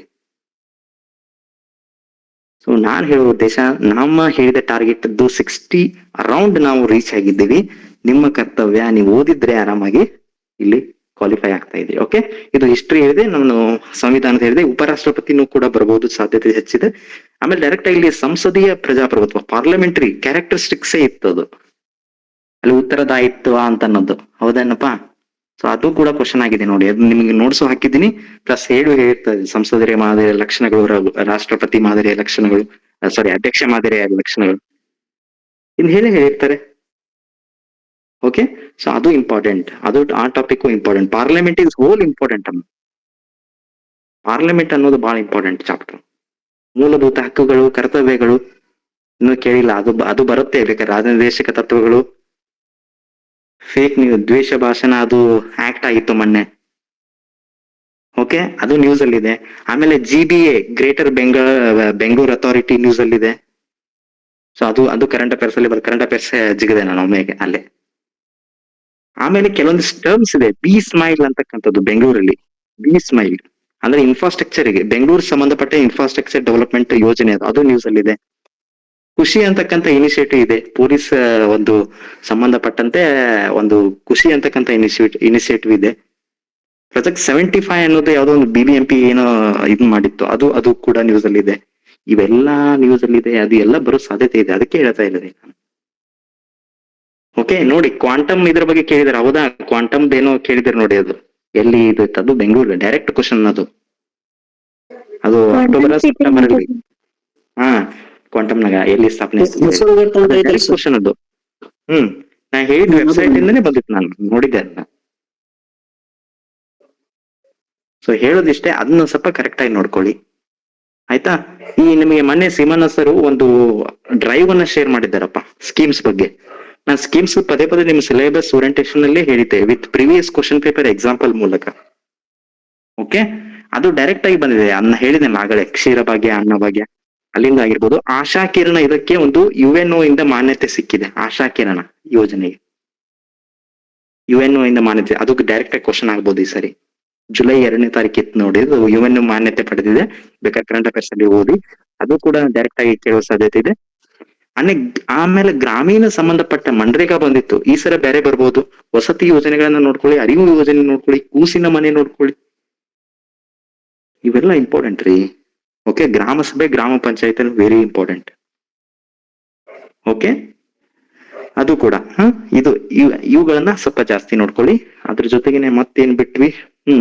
ಎನ್ವಿರಾನ್ಮೆಂಟ್ ಅಲ್ಲಿ ಡೈರೆಕ್ಟ್ ಬಯೋ ಇಂಡಿಕೇಟರ್, ಏರ್ ಅಂದ್ರೆ ಈ ವಾಯು ಮಾಲಿನ್ಯ ಬಯೋ ಇಂಡಿಕೇಟರ್ ಏನೋ ಕೇಳಿದ್ದಾರೆ ಅದು. ಸೊ ಅದು ಕೂಡ ಡೈರೆಕ್ಟ್ ಆಗಿ ಕ್ವಶನ್ ಆಗಿದೆ, ಯಾಕಂದ್ರೆ ವಾಯು ಕರೆಕ್ಟ್. ಓಕೆ, ಲಿಚನ್ಸ್ ಅದು. ಸೊ ಅದೇ ರೀತಿ ವಾಯು ಮಾಲಿನ್ಯ ನ್ಯೂಸ್ ಅಲ್ಲಿ ಇರೋದ್ರಿಂದ, ಸೊ ಅದರದ್ದು ಇವು ಇದಾವಲ್ಲ ಮಾಲಿನ್ಯಕಾರಕಗಳು, ಅವನ್ನ ಕೇಳಬಹುದು. ಓಕೆ, ಈ ಸರಿ ಅದು ಹಸಿರು ಮಾಲಿನ್ಯ ಕೇಳಿದ್ರು, ಅದ್ರದ್ದು ಲೋಯೆಸ್ಟ್ ಇದು ಅಂತ ಹೇಳಿ ಹೈಯೆಸ್ಟ್. ಸೊ ಆ ರೀತಿ. ಆಮೇಲೆ ಈ ಸಮ್ಮೇಳನಗಳೇನ್ ನಡೀತೇವಲ್ಲ ಎನ್ವಿರಾನ್ಮೆಂಟ್, ಮೊನ್ನೆ COP30 ನಡೀತಲ್ಲಪ್ಪ. ಸೊ ಅದೇ COP ಸಮ್ಮೇಳನಗಳು ಎಲ್ಲೆಲ್ಲಿ ನಡೆದುವಲ್ಲ, ಅವನು ಕೂಡ ಅವ್ರ ಕಾಲಾನುಕ್ರಮಣಿಕೆಯಲ್ಲಿ ಕೇಳಿದ್ದಾರೆ ಮೊನ್ನೆ. ಸೊ ಅದೇ ರೀತಿ ಕೇಳ್ಬೋದು, ಅಥವಾ ಅದರ ಉದ್ದೇಶಗಳನ್ನ ಕೇಳ್ಬೋದು, ಅಥವಾ ಅದರಿಂದ ಯಾವ್ದಾದ್ರು ಫಂಡ್ ಸ್ಥಾಪನೆ ಆಗಿದ್ರೆ, ಫಂಡ್ ಮೀನ್ಸ್ ಏನು ಅನುದಾನ ಏನಾದ್ರು ಕೊಟ್ಟಿದ್ರೆ. ಇಲ್ಲಿ GCF ಫಂಡ್ ಅಂತ ಇದೆ, GEF ಫಂಡ್ ಅಂತ ಇದೆ, ಎನ್ವಿರಾನ್ಮೆಂಟ್. ಸೊ ಅವುಗಳು ಡೈರೆಕ್ಟ್ ಆಗಿ ಕ್ವಶನ್ ಆಗುತ್ತೆ. ಆಮೇಲೆ ಎನ್ವಿರಾನ್ಮೆಂಟ್ ಆಕ್ಟ್ಸ್ ಗಳು ಕ್ವಶನ್ ಆಗ್ಬಹುದು. ಸೊ ನಾ ಹೇಳೋದನ್ನ ನೋಟ್ ಡೌನ್ ಮಾಡ್ಕೊಳ್ಳಿ, ಅವನ್ನ ಓದಿ, ಪುಸ್ತಕ ಹಾಕಿದೆ ನಿಮಗೆ. ಓಕೆ, ಆಮೇಲೆ ಫುಡ್ ಚೈನ್, ಆಹಾರ ಸರಪಳಿ ಕ್ವಶನ್ ಆಗುತ್ತೆ. ಓಕೆ, ಮಾಲಿನ್ಯಗಳು, ಆಹಾರ ಸರಪಳಿ, ಫುಡ್ ವೆಬ್. ಓಕೆ, ಆಮೇಲೆ ಈ ವಿಶೇಷವಾಗಿ ಕರ್ನಾಟಕದಲ್ಲಿ ಯಾವ ರಾಷ್ಟ್ರೀಯ ಉದ್ಯಾನವನಗಳಿವೆ, ಆಮೇಲೆ ಹುಲಿ ಸಂರಕ್ಷಣಾ ಕೇಂದ್ರಗಳಿವೆ, ಪಕ್ಷಿ ಧಾಮಗಳಿವೆ, ಎಲ್ಲ ಇಂಪಾರ್ಟೆಂಟ್, ಯಾವ್ದು ಬಿಡಕ್ ಹೋಗ್ಬೇಡಿಯಪ್ಪ. ನೋಡಿ ಇಲ್ಲಿ KS ಒಂದು ಎಕ್ಸಾಮ್ ಅಲ್ಲಿ ಕ್ವಶನ್ ಆಗಿದೆ, ಯಾವ್ದು ಹೈಯೆಸ್ಟ್ ಇದು ಅಂದ್ರೆ ಸ್ಥಳ ಹೊಂದಿದ್ದು ಲಾರ್ಜೆಸ್ಟ್ ರಾಷ್ಟ್ರೀಯ ಉದ್ಯಾನವನ, ಕಡಿಮೆ ಯಾವುದು, ಈ ರೀತಿ ಕ್ವಶನ್ ಆಗಿದೆ. ಅದಕ್ಕೆ ನಾನು ಹೇಳೋದು ನಿಮಗೆ, ಇವೆಲ್ಲ ಉದ್ಯಾನವನಗಳನ್ನ ನೋಡ್ಕೊಳ್ಳಿ, ಆಮೇಲೆ ಅದ್ರ ಪಕ್ಷಿಧಾಮಗಳನ್ನ ನೋಡ್ಕೊಳ್ಳಿ ಕರ್ನಾಟಕದ್ದು, ಮಾಲಿನ್ಯಕ್ಕೆ ಸಂಬಂಧಪಟ್ಟದ್ದು, ಆಮೇಲೆ ಇಲ್ಲಿ ಸಮ್ಮೇಳನ ಸಂಬಂಧಪಟ್ಟದ್ದು, ಕಾಯ್ದೆಗಳಿಗೆ ಸಂಬಂಧಪಟ್ಟಿದ್ದು, ಇವೆಲ್ಲವನ್ನ ಇಂಪಾರ್ಟೆಂಟ್ ಇದೆ, ಅದನ್ನ ನೋಡ್ಕೊಳ್ಳಿ. ನೆಕ್ಸ್ಟ್ ವೀಕ್ ಪ್ರೀತಿ ಮೇಡಮ್ ಫ್ರೀ ಇದ್ರೆ ನಿಮ್ಗೆ ಕ್ಲಾಸ್ ಮಾಡ್ತಾರೆ. ಇನ್ ಕೇಸ್ ಇರ್ಕಂದ್ರೆ ಅದನ್ನು ನಾನೇ ಮಾಡ್ಬಿಡ್ತೀನಿ. ಓಕೆ, ಇವನ್ನ ಬರ್ದುಕೊಂಡಿಟ್ಕೊಳ್ಳಿ. ಓಕೆ, ಬರ್ಕೊಂಡಿಟ್ಕೊಳ್ಳಿ ಏನೇನು ಓದ್ಬೇಕನ್ನ ಹೇಳ್ತಾ ಇದ್ದೀನಿ. ಎಸ್, ಸೊ ಇಷ್ಟಂತೂ ವೆರಿ ಇಂಪಾರ್ಟೆಂಟ್. ಇನ್ನ ಮೆಂಟಬಿಲಿಟಿ ನಾನು ಹೇಳಿದ್ದೆ ಒಂದು ಕ್ವಶನ್, ನಾನು ನನ್ನ ಇದಕ್ಕೆ ನಾನು ಡಿಸ್ಕಷನ್ ಮಾಡ್ತಾ ಇದ್ದೀನಿ. ಆಮೇಲೆ ಅವ್ರು ಸೈಯದ್ ಸರ್ ಹೇಳ್ತಾರೆ ನಿಮಗೆ, ಆಲ್ರೆಡಿ ಕ್ವಶನ್ ಡಿಸ್ಕಷನ್ ಮಾಡಿಬಿಟ್ಟಿದ್ದಾರೆ. ಹಲೋ, ಹೇಳಿ ಸರ್. ಇಂಟರ್ನ್ಯಾಷನಲ್ ಆರ್ಗನೈಸೇಷನ್ ಇದೆಯಲ್ಲ, ಅದನ್ನ ಕಡ್ಡಾಯವಾಗಿ ಅದೊಂದು ಸಾರಿ, ಥ್ಯಾಂಕ್ ಯು ಸಿಮಾನ, ಥ್ಯಾಂಕ್ ಯು. ಅದನ್ನ ನೋಡಿ, ಡೈರೆಕ್ಟ್ ಕ್ವಶನ್ ಆಗಿದೆ. ಇಂಟರ್ನ್ಯಾಷನಲ್ ರಿಲೇಷನ್ ಅಲ್ಲಿ ಇದು ಏಷ್ಯಾನ್ ನ್ಯೂಸ್ ಅಲ್ಲಿ ಇತ್ತು, ಪೂರ್ವ ಕಡೆ ನೋಡುವುದು, ಇದು ಯಾವ ಒಂದು ಇದರದ ಉದ್ದೇಶ ಏನೋ ಹಿಂಗ್ ಕೇಳಿದ್ರದು. ಸೊ ಲುಕ್ ಈಸ್ಟ್ ಪಾಲಿಸಿ ಅಂತ ಹೇಳಿ ನೀತಿ. ಓಕೆ, ಸೊ ಯಾಕಂದ್ರೆ ಏಷ್ಯನ್ ನ್ಯೂಸ್ ಅಲ್ಲಿ ಇತ್ತು ಅಕ್ಟೋಬರ್ ಅಲ್ಲಿ ಸೆಪ್ಟೆಂಬರ್ ಅಲ್ಲಿ. ಸೊ ಆ ರೀತಿ. ಆಮೇಲೆ ಸಾರ್ಕ್ದು ಇದನ್ನ ಏನೋ ಹೊಂದಿಸಿ ಬರೀರಿ ಕೇಳಿದ್ರಲ್ಲಿ, ನಾನು ಅದನ್ನು ಹೇಳಿದೆ ನಿಮಗೆ, international relation is very important ಅಂತ ಹೇಳಿ ಕ್ವಶನ್ ಪೇಪರ್ ಉದಾಹರಣೆ ಮೂಲಕ. ಸೊ ಈ ಸಲ ಶಾಂಘೈ ಕೇಳ್ಬೋದು, ಬ್ರಿಕ್ಸ್ ಕೇಳ್ಬೋದು, ಬಿಮ್ಸ್ಟೆಕ್ ಕೇಳ್ಬೋದು. ಅದೇ ನೀವೇನ್ ನೋಡ್ಕೋಬೇಕು, ಯಾವ ರಾಷ್ಟ್ರಗಳಿವೆ, ಅದು GDP ಶೇರ್ ಏನು, ಅದು ಇದು 20% GDP ಶೇರ್ ಮಾಡಿರುತ್ತೆ, ಹಿಂಗ್ ಕೊಡುತ್ತೆ, ಆಪ್ಷನ್ ಅಲ್ಲಿ ಕೊಟ್ಟಿರ್ತಾರೆ. ಅದಕ್ಕೆ ಈ ಸಲ ಸಮ್ಮೇಳನ ಎಲ್ಲಿ ನಡೀತು, ಉದ್ದೇಶ ಏನು, ಇದೆಲ್ಲ ಕರೆಕ್ಟ್ ಆಗಿ ನೋಡ್ಕೊಳ್ಳಿ. ಇಂಟರ್ನ್ಯಾಷನಲ್ ರಿಲೇಷನ್ ಬಹಳ ಬಹಳ ಇಂಪಾರ್ಟೆಂಟ್. ಏಷ್ಯಾನ್ ಕೂಡ ನ್ಯೂಸ್ ಅಲ್ಲಿ ಇತ್ತು. ಆ ರೀತಿ ಕೇಳಿದರೆ ಈ ರೀತಿ ಬೇರೆ ಕೇಳಬಹುದು, ಮತ್ತೆ ಏಷ್ಯಾನ್ ಸಂಬಂಧಪಟ್ಟಂತೆ, ಆಗ್ನೇಯ ಏಷ್ಯಾ ರಾಷ್ಟ್ರಗಳ ಸಂಬಂಧಪಟ್ಟಂತೆ. Okay, so which is very very important. International relation ಆ ಕರೆಂಟ್ ಅಫೇರ್ಸ್ ಅಲ್ಲಿ ನೋಡ್ಕೊಂಬೇಡಿ. ಓಕೆ, ಇವೆಲ್ಲ ನಿಮಗೆ ಈಗ ಸಲ, ಈಗ ನೀವು ಇಷ್ಟ ದಿವ್ಸ ಓದಿದ್ಮೇಲೆ ಇವೊಂದ್ ಸ್ವಲ್ಪ ಹಗರ್ ಅಂತ ಅನಿಸ್ತಾವ ನಿಮ್ಗೆ. ಯಪ್ಪ ಇಷ್ಟೆಲ್ಲ ನೋಡ್ಬೇಕ್ರಿ ಅಂತ ಅನಿಸಿರ್ತದ ಕೆಲವ್ರಿಗೆ, ಹೌದಾ? ಸೊ ಹಂಗ ಬೇಡ. ಸೊ ಇದು ವೆರಿ ವೆರಿ ಇಂಪಾರ್ಟೆಂಟ್. ನೀವು ಲಾಸ್ಟ್ 15 ದಿವಸ ಅಟ್ಲೀಸ್ಟ್ 10 to 12 hours ಆದ್ರೂ ನಿಮ್ ಪ್ರಿಪರೇಷನ್ ಇರ್ಲೇಬೇಕು. ಆದ್ಮೇಲೆ ನಾ ಹೇಳಿದ ಟಾರ್ಗೆಟ್ ಗಳನ್ನ ರೀಚ್ ಮಾಡ್ಲಿಕ್ಕೆ ಅವಕಾಶ ಆಗತ್ತೆ. ಆಮೇಲೆ ನಾನು ಹೇಳ್ತಾ ಇದ್ದೆ, ಮೆಂಟಲ್ ಬಿಲಿಟಿ ಇಂದ ಡೈರೆಕ್ಟ್ ಕ್ವಶನ್ ಆಗಿದೆ. ಕೋಡಿಂಗ್ ಡಿಕೋಡಿಂಗ್ ಅಲ್ಲಿ ಬೇಕಾದ್ರೆ ಗ್ರೂಪ್ ಕೇಳಿದಾರೆ, ಹೌದೇನಪ್ಪ ಸುರೇಶ ಇರಮ್ಮ? ಸರ್ ಕೇಳಿದ್ರು ಡೈರೆಕ್ಟ್ ಕ್ವಶನ್ ಆಗಿದೆ ಅದು, ಏನು ಇಂಪಾರ್ಟೆಂಟ್. ಬಿ ಗ್ರೂಪ್ ಯಾವುದು, ಹಿಂಗೇನು ಕ್ವಶನ್ ಆಗಿದೆ ಅಲ್ಲಿ ಅಷ್ಟೇ. ನಿಮ್ಗೆ 13 ನಾನು ಗ್ರೂಪ್ಸ್ ಬರ್ಸಿದ್ದೆ, ಡೈರೆಕ್ಟ್ ಕ್ವಶನ್. ಸೊ ಈ ರೀತಿ ಕೋಡಿಂಗ್ ಡಿಕೋಡಿಂಗ್ ಕ್ವಶನ್ ಆಗಿದೆ. ಮೆಂಟಾಲಿಟಿಲಿ ಏನೇನ್ ಕ್ವಶನ್ ಆಗಿತ್ತು ಅಂತ ಸೈಯದ್ ಸರ್ ಇದು ಮಾಡ್ತಾರೆ. ನನ್ನ ವಿಷಯಗಳಿಗೆ ಸಂಬಂಧಪಟ್ಟ ಏನೇನ್ ಡಿಸ್ಕಷನ್ ಮಾಡಿದೀನಿ ಅದರಿಂದ ಏನಾದ್ರು ಡೌಟ್ ಇದ್ರೆ ಒಂದ್ 2 ನಿಮಿಷ ಕೇಳಿ. ಮುಂದಿನ ಚಾಪ್ಟರ್ಸ್ ಅನ್ನ ಸೀಮಣ್ಣ ಸರ್ ಮತ್ತೆ ಸೈಯದ್ ಸರ್ ಮುಂದುವರ್ಸ್ಕೊಂಡು ಹೋಗ್ತಾರೆ. ಯಾವ ಬಿಟ್ಟಿದ್ದೀನಿ ಅವನ್ನ. Excuse me sir. Yes sir ನನಗೆ ಇವತ್ತು ಇನ್ನೊಂದು PPT ಕಳ್ಸಿದ್ರು, ಅದನ್ನೇನಾದ್ರೂ ಶೋ ಮಾಡ್ಬೇಕಾ ಈಗ ಅಂತ. ಸೈಯದ್ ಸರ್ ಹೇಳುವಾಗ ಶೋ ಮಾಡ್ಕೊಡಿ. ಸೈಯದ್ ಸರ್ ಕಳಿಸಿದ್ರಾ? ಎಸ್ ಸರ್, ಅದು ಬ್ಲಡ್ ರಿಲೇಶನ್ಶಿಪ್ ಬಗ್ಗೆ ಇತ್ತು ಸರ್. ಅದು 9 o'clock ಕ್ಲಾಸ್ ಇರ್ಬೇಕ್ರಿ, ಇದು ಕ್ಲಾಸ್ ಇದೆ. ಸರ್ ಕ್ಲಾಸ್ ಇರ್ಬೋದು, ಅದು ಯಾವ್ದು ಕ್ವಶನ್ ಬಂದಿಲ್ಲ ಅಲ್ಲಿ ರಿಲೇಷನ್ ಸಂಬಂಧ. ನೋಡಿ ಸಾಯಂಕಾಲ ಕ್ಲಾಸ್ ಸಿಗೋದು 9 ಗಂಟೆಗೆ.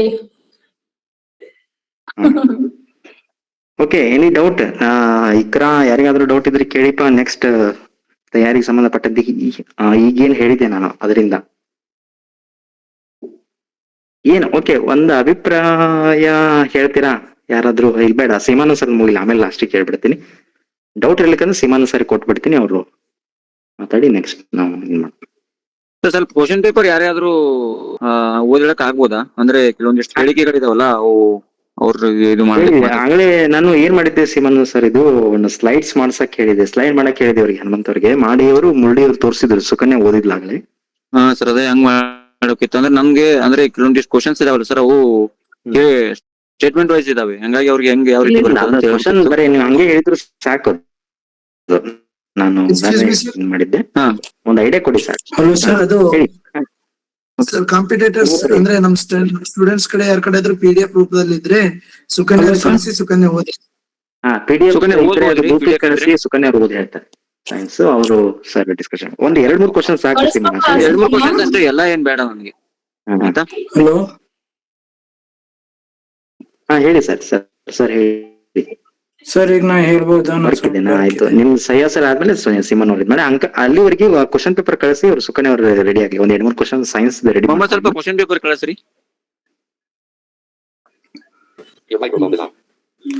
ಸುಮಂಗ್ಲಾ ಮೇಡಮ್ ಅದು ಇದ್ರೆ ಶೇರ್ ಮಾಡಿ. ಸ್ವಲ್ಪ ಕ್ವಶನ್ ಪೇಪರ್. ಓಕೆ ಸಹ್ಯಾಸ ನೀವು ಮುಂದುವರ್ಸಿ ಅಲ್ಲಿ ಸರ್ ಹೇಳ್ತಾರೆ, ಮುಂದುವರ್ಸ್ತಾರೆ, ಕರೆಕ್ಟ್ ಆಗಿ ಕೇಳ್ಕೊಳ್ಳಿ. ಫ್ರೆಂಡ್ಸ್ ಎಲ್ಲರೂ ಮೈಕ್ರೋಫೋನ್ ಮ್ಯೂಟ್ ಮಾಡಿ. ಸರ್ ಯಾರನ್ನ ಇದು ಮಾಡ್ತಾರಲ್ಲ, ಅಡ್ರೆಸ್ ಮಾಡ್ತಾರಲ್ಲ, ಅವ್ರು ಮಾತ್ರ ಮಾತಾಡಿ. ಓಕೆನಾ? ಮೊನ್ನೆ ನಾ ಆನ್ಸರ್ ಹಾಕಿದ್ ನೋಡಿರಾ? ಸರ್ ನೋಡಿದ್ರಿ ಸರ್, ಟೆಕ್ಸ್ಟ್ ಹಾಕಿದ್ರಿ ಸರ್, ಟೆಕ್ಸ್ಟ್ ಮೊನ್ನೆ ಕೇಳಿದ ಪ್ರಶ್ನೆ ಉತ್ತರ ಎಲ್ರು ನೋಡಿರಾ? ಹಾ ಸರ್ ನೋಡಿದೀವಿ ಸರ್. ಹೇಗಿದ್ವು ಕ್ವಶನ್ಸ್? Tough ಇದ್ವಾ, easy ಇದ್ವಾ?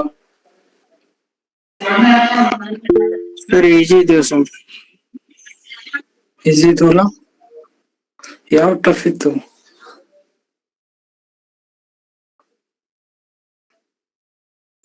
ಯಾವ ಟಫ್ ಇತ್ತು ಹೇಳ್ರಿ?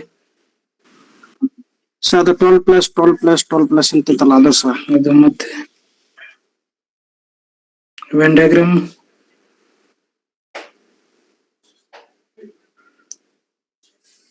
ಸಿಲೆಬಸ್ ಆಗದೆ ಇರೋದು ಯಾವ್ದಾದ್ರು ಬಂದಿತ್ತಾ?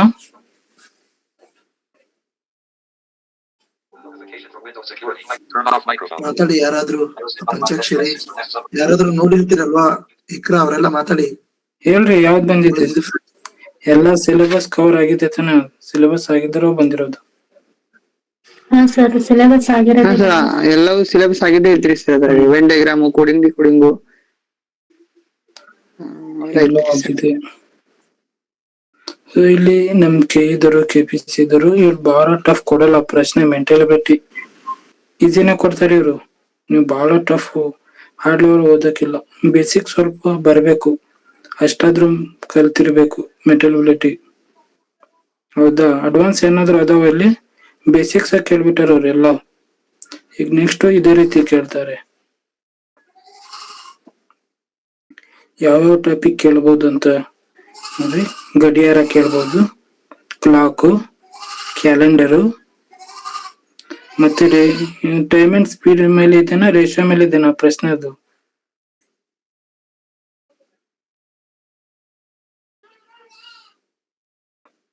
ಎದ್ರ ಮೇಲೆ ಇದೆ ಹೇಳ್ರಿ? ಟೈಮ್ ಅಂಡ್ ಸ್ಪೀಡ್ ಮೇಲೆ ಇದೆ. ಮಾತಾಡ್ರಿ ಸರ್, ಕೇಳ್ತಿದ್ದಾರೆ, ಮಾತಾಡಿ. ಸೊ ಮೆಂಟಲ್ ಎಬಿಲಿಟಿ ನಿಮಗೆ ಇದನ್ನ ನಿಮ್ಗೆ ಅನುಕೂಲ, ಕ್ಲಿಯರ್ ಎಕ್ಸಾಮ್ ಕ್ಲಿಯರ್ ಮಾಡಿ ಅನುಕೂಲ. ಯಾಕಂದ್ರೆ ಬೇರೆದವ್ರಕ್ಕಿಂತ ನಿಮ್ದು ಒಂದ್ ಹ್ಯಾಂಡ್ ಮುಂದೆ ಇರ್ತೀರಿ, ನೀವು ಒಂದ್ ಹೆಜ್ಜೆ ಮುಂದೆ. ಎಷ್ಟು ಕೇಳಿದಾರೆ ಹೇಳ್ರಿ ಪ್ರಶ್ನೆ? 13 ನೀವು ಕರೆಕ್ಟ್ 88ರಿಂದ 100 ರೀ ಸರ್.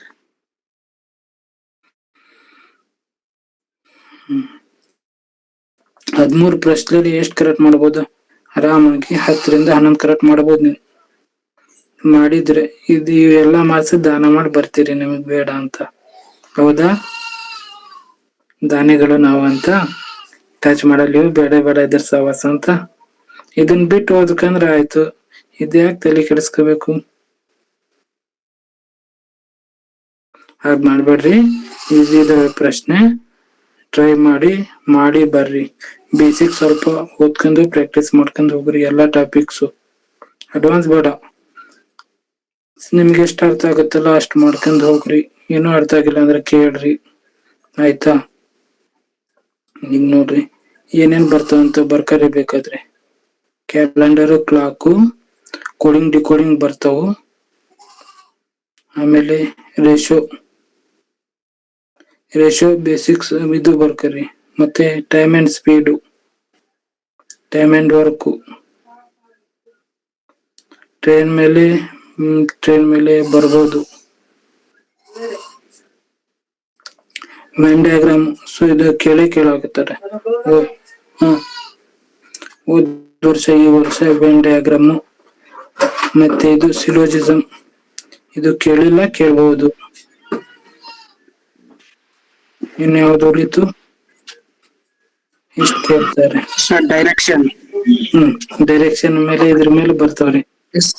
ಸರ್ ಹೋದ ವರ್ಷದ ಕ್ವಶನ್ ಪೇಪರ್ ರಿಲೇಶನ್ಶಿಪ್ ಹೋದ ವರ್ಷ ಈ ವರ್ಷ ಕೇಳಾರ.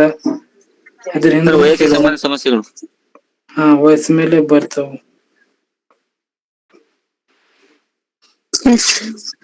ಓಕೆ, ಈಗ ಸರ್ ಡಿಸ್ಕಷನ್ ಮಾಡಿದಾರೆ ಆಲ್ರೆಡಿ. ಓಕೆ, ಅವ್ರು ಹೇಳಿದ ಟಾಪಿಕ್ ಅಂದ್ರೆ 5 ಇಂದ ಬಂದಿತ್ತಲ್ಲ STM. ಓಕೆ, ಅದು ಬಂದಿತ್ತು. ಅವ್ರು ಹೇಳಿದ್ದು ಬಂದಿದ್ದು ಅವ್ರು ವೆನ್ ಡಯಾಗ್ರಾಮ್. ಒಂದು 12 ಅಂದ್ರಲ್ಲ ಸುರೇಶ್, ಮೊನ್ನೆ ಕ್ಲಾಸಲ್ಲಿ ಹೇಳ್ಕೊಟ್ಟೆ ನಾನು ಹೇಗ್ ಮಾಡ್ಬೋದು ಅಂತದ್ದು. ಡೈರೆಕ್ಷನ್ಸ್ ಬಂದಿತ್ತು, ಮೇಡಮ್ ಹೇಳಿದ್ದು ಡೈರೆಕ್ಷನ್ ಇಂದ ಬಂದಿತ್ತಾನೆ, ನೋಡಿದಿರ? ಬಂದಿತ್ತು. ಸರ್ 2 ಕ್ವಶನ್ ಬಂದಿದ್ದು ಸರ್. ಮತ್ತೆ ಡೈರೆಕ್ಷನ್ ರೇಷಿಯೋ ಮೇಲೆ 2 ಬಂದವು. ಕಾಯಿನ್ಸ್ ಸರ್ ಕಾಯಿನ್ಸ್ ಬಂದಿತ್ತು. Coins yes. Percentage, profit and loss ಮೇಲೆ ಬಂದಿತ್ತು, ಹೌದಾನೆ? ಸರ್ ಬಂದಿತ್ತು ಸರ್. ಮತ್ತೆ ನೀರ್ ತುಂಬಾ ಸರ್ ಅದನ್ನ ಅದನ್ನು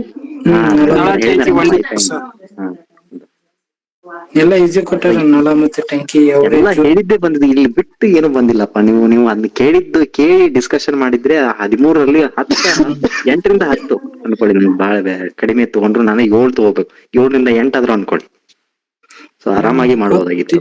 ಹೈಟೆಕ್ ಮಾಡಿದ್ರೆ 8 ಆದ್ರೂ ಮಾರ್ಕ್ಸ್ ಬರ್ತವೆ ನಿಮ್ಗೆ. 8 ಆದ್ರೂ ಮಾಡ್ಬೋದಾಗಿತ್ತು, ಹೌದು.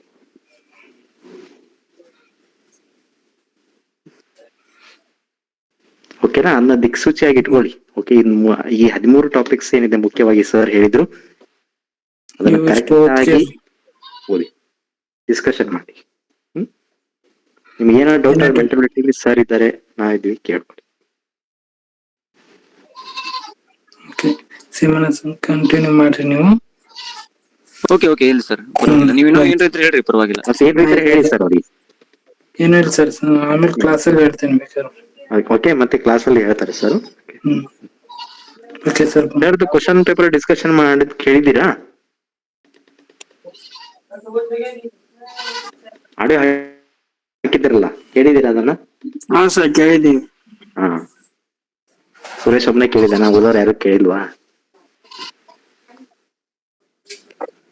ನೀವು ಮಾಡೋ ಮಿಸ್ಟೇಕ್ ಅದೇ. ಕ್ವಶನ್ ಪೇಪರ್ ಆದ್ಮೇಲೆ ಈ ಕ್ವಶನ್ ಪೇಪರ್ ನೀವು ಅನಲೈಸ್ ಮಾಡ್ಕೋಬೇಕಲ್ಲ. ಏನ್ ಕ್ವಶನ್ ಪೇಪರ್ ಬಂದಿದೆ, ಎಷ್ಟು ಕ್ವಶನ್ ಬಂದಿದೆ, ಯಾವ ಕೇಳಿದ್ರು ಸರ್. ಓಕೆ, ಕೇಳಿ ಅದನ್ನ ಯಾರು ಕೇಳಿಲ್ಲ. ನಾವು ಕ್ಲಾಸ್ಗೆ ಜಾಯ್ನ್ ಆಗಿವಿ ಸರ್, ಮತ್ತೆ ಸರ್ ಹಾಕಿದ ಟೆಕ್ಸ್ಟ್ ಓದಿವ್ರಿ ಸರ್. ಓಕೆ ಸರಿ. ಸಿಮಾನ ಸರ್, ಓವರ್ ಟು ಯು.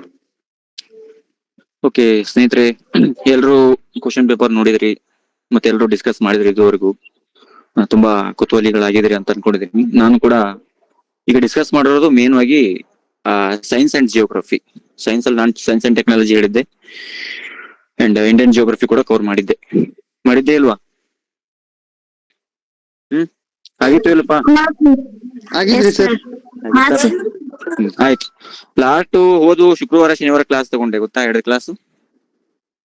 ಆ ಕ್ಲಾಸ್ ಅಲ್ಲಿ ನೀವು 2 ಕ್ಲಾಸ್ ಅನ್ನ ಕರೆಕ್ಟ್ ಆಗಿ ಕೂತ್ಕೊಂಡು ಕೇಳಿದ್ರೆ, ಗಮನ ಇಟ್ಟು, ನಿಮ್ಮಂತ ಅದೃಷ್ಟವಂತರು ಯಾರು ಇಲ್ಲವಿಲ್ಲ. ಯಾಕೆ ಹೇಳ್ರಿ? 3 ಕ್ವಶನ್ಸ್ ಅಲ್ಲಿಂದಾನೆ ಬಂದಿದೆ ರೀ. ಓಕೆನಾ? 3 ಕ್ವಶನ್ಸ್ ಅಲ್ಲಿಂದ ಬಂದಿದೆ, 2 ಕ್ಲಾಸ್ ಇಂದ. ಬೇಕಾದ್ರೆ ಆಡಿಯೋ ಕೇಳಿ ನೋಡ್ರಿ, ಯಾರು ರೆಕಾರ್ಡಿಂಗ್ ಮಾಡಿದ್ರೆ ಅಥವಾ ಟೆಲಿಗ್ರಾಮ್ ಅಲ್ಲಿ ಶೇರ್ ಮಾಡಿದ್ರೆ ಕೇಳಿ ನೋಡ್ರಿ. ಖಂಡಿತ ಸರ್, ಕ್ಲಾಸ್ ಇದೆ ಟೆಲಿಗ್ರಾಮ್ ಅಲ್ಲಿ, ಇದೆಯಲ್ಲ? ವಿತ್ ಡೇಟ್ ಮೆನ್ಷನ್ ಮಾಡಿ ತೆಗೆದ್ ನೋಡ್ರಿ. ಏನಾರ ಬಂದಿಲ್ಲ ಅಂದ್ರೆ ಬಂದ್ ಎದಿ ಮೇಲೆ ಹಂಗೆ ಕೇಳ್ರಿ. ಲಾಸ್ಟ್ 2 ಕ್ಲಾಸ್ ಶುಕ್ರವಾರ ಅಂಡ್ ಶನಿವಾರ, ಹೋದ್ವಾರ. ಹೋದ್ವಾರ ಡೇಟ್ ಎಷ್ಟಿತ್ತು ನೋಡ್ರಿ, ತೆಗೆದ್ ಕೇಳ್ರಿ. ಒಂದು ECG ಅನ್ನ ಬಳಸ್ಬೇಕಾದ್ರೆ ಅದರ ಒಂದು ಸೌಂಡ್ ಅನ್ನ ಹೇಗೆ ಪಡ್ಕೊಳ್ತಾರೆ ಅಂತ ಕೇಳಿದ್ರ ಅವರು? ಕೇಳಿದ್ರ ಇಲ್ವಾ? ಇಲ್ವಾ? ಅಲ್ಟ್ರಾಸೌಂಡ್ ಸ್ಕ್ಯಾನಿಂಗ್ ಬಗ್ಗೆ ನಿಮ್ಗೆ ಪರಿಚಯ ಮಾಡಿದ್ನ ಇಲ್ವಾ? ಸರ್ ಹಾರ್ಟ್ ಬಗ್ಗೆ ಮಾಡೋ bypass surgery, open surgery, pacemaker, stent ಮಾಡಿದ್ನ ಇಲ್ವಾ? ಇವನ್ನೆಲ್ಲ ಇವನ್ ಹೇಳ್ಬೇಕಾದ್ರೆ ಹೇಳಿದ್ನ ಇಲ್ವಾ? ಬ್ರಾಂಕೋಸ್ಕೋಪಿ ಅಂದ್ರೇನು, ಕೊಲೊನೋಸ್ಕೋಪಿ, ಎಂಡೋಸ್ಕೋಪಿ ಅಂದ್ರೇನು? ಸೊ ಇದ್ರ ಬಗ್ಗೆ ಹೇಳ್ಬೇಕಾದ್ರೆ ಅಲ್ಟ್ರಾಸೌಂಡ್ ಸ್ಕ್ಯಾನಿಂಗ್ ಬಗ್ಗೆ ಮಾತಾಡಿದ್ದೆ. So direct ಬಂದಿದ್ದೇನು? ಬಂದಿದೆ ತಾನೆ? ಬಂದಿದ್ದು ಸರ್.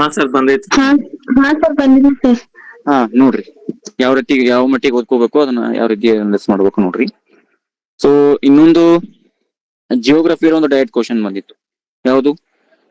ಅತ್ಯಂತ ಹೆಚ್ಚು ವಿಸ್ತೀರ್ಣ ಹೊಂದಿರುವ ಅರಣ್ಯ ವರ್ಗ ಯಾವುದು ಅಂತೇಳಿ ಬಂದಿತ್ತು. ನಾನು ಈ ಅರಣ್ಯ ವರ್ಗಗಳ ಬಗ್ಗೆ ಹೇಳಿದ್ದೆ ಜಿಯೋಗ್ರಫಿ. ಯಾವ್ಯಾವು? ಎಲೆ ಉದುರುವ ಅರಣ್ಯಗಳು, ಉಷ್ಣ ಮಾನ್ಸೂನ್ ವಲಯ ಕಾಡುಗಳು, ಮರುಭೂಮಿ ಅರಣ್ಯ, ನಿತ್ಯ ಹರಿದೋರಣ ಕಾಡುಗಳು. ಸೊ ಇವೆಲ್ಲ ಹೇಳಿದ್ನೇ ಇಲ್ವಾ? ಹೌದು ಸರ್. ಹೇಳಿದ್ರಿ ಸರ್. ಬಂದಿದೇನಾ ಇಲ್ವಾ ಅಲ್ಲಿ? ಬಂದೈತೆ ಸರ್. ಬಂದಿತ್ತು. ಓಕೆ. ಮತ್ತೆ ಇದು ಕ್ವಶನ್ ಅದು ಶೇರ್ ಮಾಡಿದ್ರೆ ಗ್ರೂಪಿಗೆ ಸುಕನ್ಯಾ ಅವ್ರು ಇದಾರ ಇದರಲ್ಲಿ? ಎಸ್ ಸರ್, ಶೇರ್ ಮಾಡಿದ್ದೀನಿ ಸರ್. ಹಾಕಿದ್ರಿ ಸರ್ ನಾವು. ಸುಕನ್ಯಾ ಸ್ವಲ್ಪ ಸೈನ್ಸ್ ಸಂಬಂಧಪಟ್ಟಾಗ ಒಂದ್ 2-3 ಕ್ವಶನ್ಸ್ ಓದ್ರಿ. ಅಲ್ಲಿ ಕೇಳಿದಾರೆ, ನಾನು ಯಾವ್ದು ಹೇಳ್ತೀನಿ ನಿಮ್ಗೆ. 24 ಕ್ವಶನ್ಸ್ ಸೈನ್ಸ್ ಸಿಮಣ್ಣ ಶೇರ್ ಆಗಿದೆ ನೋಡ್ರಿ ಸಿಮಣ್ಣ. ಶೇರ್ ಆಗಿದೆನಾ? Okay okay okay. ಒಂದ್ ಕ್ವಶನ್ ಅಂತೂ ನಂಗೆ ನೆನಪಿದೆ, ECG ಕ್ವಶನ್ ಅಂತ ಕೇಳಿದ್ರಲ್ಲ, ಪಕ್ಕ ಮಾತಾಡಿದೆ ನಾನು. ಓಕೆನಾ?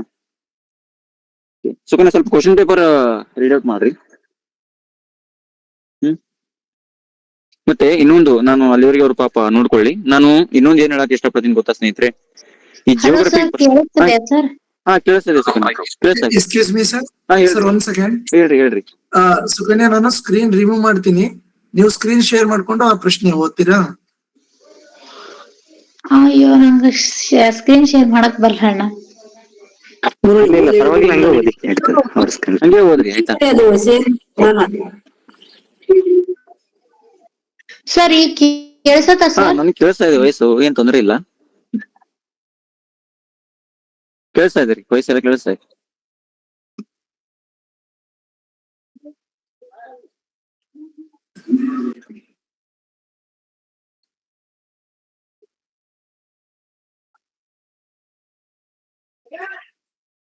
ಓಕೆ. ಹಲೋ ಸರ್, ಅದನ್ನ ಓಪನ್ ಮಾಡಿದ್ರೆ ಇಲ್ಲಿ ಓದಕ್ ಇದಾಗತ್ತೇನ್ ಸರ್? ಅದನ್ನ ಓಪನ್ ಮಾಡಿದ್ರೆ ಇಲ್ಲಿ ಕೇಳಿಸಲ್ಲ ಸರ್. ಆಗ್ತಾ ಇದೆನಾ? ಕೇಳಿಸ್ತಮ್ಮ, ಕೇಳಿಸತ್, ನೋ ಪ್ರಾಬ್ಲಮ್, ಓದಿ ನೀವು. ಕೇಳ್ಸುತ್ತೆ. ಹಾ ಕೇಳಿಸುತ್ತೆ, ಏನ್ ಪ್ರಾಬ್ಲಮ್ ಇಲ್ಲ. ಅಷ್ಟೇ, ಅದ ಮೈಕ್ರೋಫೋನ್ ಆನ್ ಮಾಡ್ಕೊಂಡೆ ಓದಿ. ಈಗ ಹೆಂಗಿದಿಲ್ಲ ಹಂಗೆ ಓದ್ಬಿಡಿ, ಓಪನ್ ಮಾಡಿ. ಸರ್ ಈಗ ಕೇಳಿಸತ್ತ ಸರ್? ಹಾ ಕೇಳಿಸ್ತಾ ಇದೆ. ಹಾ ಕೇಳಿಸ್ತಾ ಇದೆ. Yes.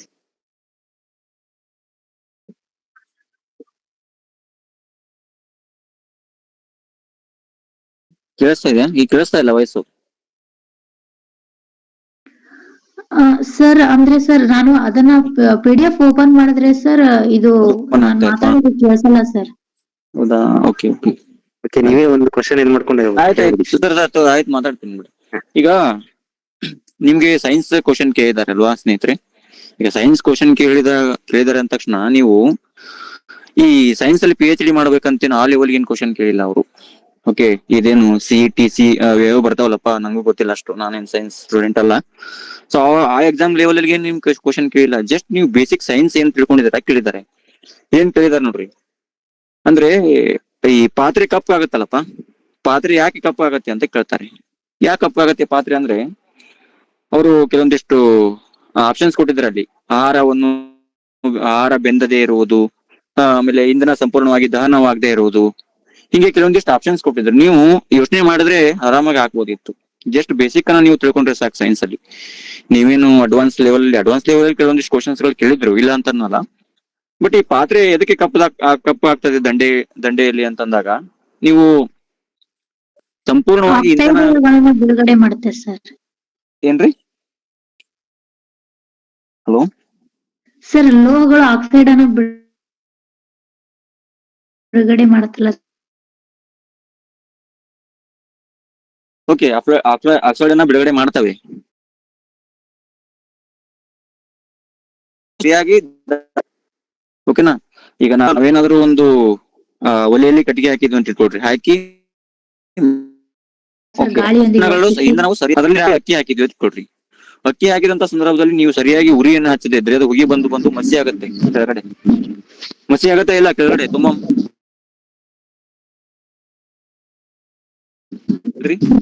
ಇಂಧನ ಅಂದ್ರೆ ಅದರೊಳಗಡೆ ಹಾಕಿರುವಂತ ಕಟ್ಟಿಗೆ ಸರಿಯಾಗಿ ಸುಟ್ಟಿರೋದಿಲ್ಲ. ಹೌದಾ? ಅರ್ಧಂಬರ್ಧ ಸುಟ್ಟಿರುತ್ತೆ, ಮತ್ತೆ ಸರಿಯಾಗಿ ಉರಿನೂ ಹಚ್ಕೊಂಡಿರೋದಿಲ್ಲ. ಸೊ ಹೀಗೆ ಆದಂತ ಸಂದರ್ಭದಲ್ಲಿ ಪಾತ್ರೆ ಕರಗಾಗುವಂತ ಸಾಧ್ಯತೆ ಇರುತ್ತೆ. ಆಯ್ತಾ? ಸಾಧ್ಯತೆ ಅಲ್ಲ, ಕರಗ ಆಗೇ ಆಗುತ್ತೆ. ಹಾಗೆ ಕರಗಾದಂತ ಪಾತ್ರೆಗಳು ಜಾಸ್ತಿ ಯಾರು ಬಳಸೋದಿಲ್ಲ. ಸೊ ಹಿಂಗೆ ಕೆಲವೊಂದಿಷ್ಟು ಅಪ್ಲೈಡ್ ಕೇಳ್ತಾರೆ, ಬಟ್ ಬೇಸಿಕ್ ಇರ್ತಾವೆಲ್ಲ. ಆಯ್ತಾ? ನೀವು ಇದನ್ನ ಹೀಗೆ ಬೇಸಿಕ್ ಆಗಿ ಓದ್ಬೇಕು. ಓಕೆನಾ? ಸೈನ್ಸ್ ಅಂಡ್ ಟೆಕ್ನಾಲಜಿ ಯಾವ್ದು ಸೈನ್ಸ್ ಬುಕ್ ಯಾವ್ದನ್ನ ಓದ್ತಾ ಇದ್ರಿ ತಾವು? ಯಾವ ಬುಕ್ ಅನ್ನು ಬಳಸ್ತಾ ಇದ್ದೀರಾ ಸರ್? ಯಾವ ಬುಕ್ ಕೊಟ್ಟಿದ್ದೀರಿ ಸರ್ ಸೈನ್ಸ್ಗೆ ಅವ್ರಿಗೆ ಓದಕ್ಕೆ? ಅದು ಬಯಾಲಜಿ ಒಂದು ನೋಟ್ಸ್ ಹಾಕಿದೀವಿ. ಆಮೇಲೆ ಒಂದು ಲಿಂಕ್ ಶೇರ್ ಮಾಡಿತ್ತು ಅವ್ರು, ಯೂಟ್ಯೂಬ್ ಲಿಂಕ್, ಅದನ್ನು ಕೂಡ. ಆಮೇಲೆ ಡೈರೆಕ್ಟ್ ಆಗಿ ನೋಟ್ಸೇ ಕೊಟ್ಟಿದ್ದೀವಿ ಸಿಮನ್ ಸರ್ ನಾವು ಬುಕ್ ಯಾವ್ದು ಹೇಳಿ ಅವ್ರಿಗೆ 4G science and 5G science ಯಾವ್ದು ಹೇಳಿತ್ತಲ್ಲಪ್ಪ ನಿಮಗೆ ನಾವ್ ಹೇಳಿದ್ವಿ. ಯಾವ್ದು ಹೇಳಿತ್ತು 4G ಸೈನ್ಸ್ ನಾವ್ ಹೇಳಿದ್ವಿ ಸರ್ ಅವ್ರಿಗೆ ಲಿಸ್ಟ್ 4G ಸೈನ್ಸ್ ಹೇಳಿದೆ ಓಕೆ. ಸೊ ಅದರಿಂದ ಮತ್ತೆ ಆಲ್ಮೋಸ್ಟ್ ಬೇಸಿಕ್ ಇಂದಾನೆ ಬಂದಿದೆ, ನೀವು NCERT ನೋಡಿದ್ರೆ ಸಾಕು. ಓಕೆ, ನಾವು ಕೊಟ್ಟಿರೋ ನೋಟ್ಸ್ ಇಂದನೂ ಬಂದಿದೆ. ಓಕೆ, ನಾ ಒಂದು ಲಿಂಕ್ ಹಾಕಿದ್ದೆ, ಅದರಿಂದನೂ ಕೂಡ ಬಂದಿದೆ ಡೈರೆಕ್ಟ್ ಆಗಿ ಎಷ್ಟೋ ಕ್ವಶನ್ಸ್. ಮತ್ತೆ ಅದನ್ನೇ ನೋಡಿದ್ರೆ ಸಾಕು ಸರ್ ಸೀಮಾನ ಸರ್ ಇವರು.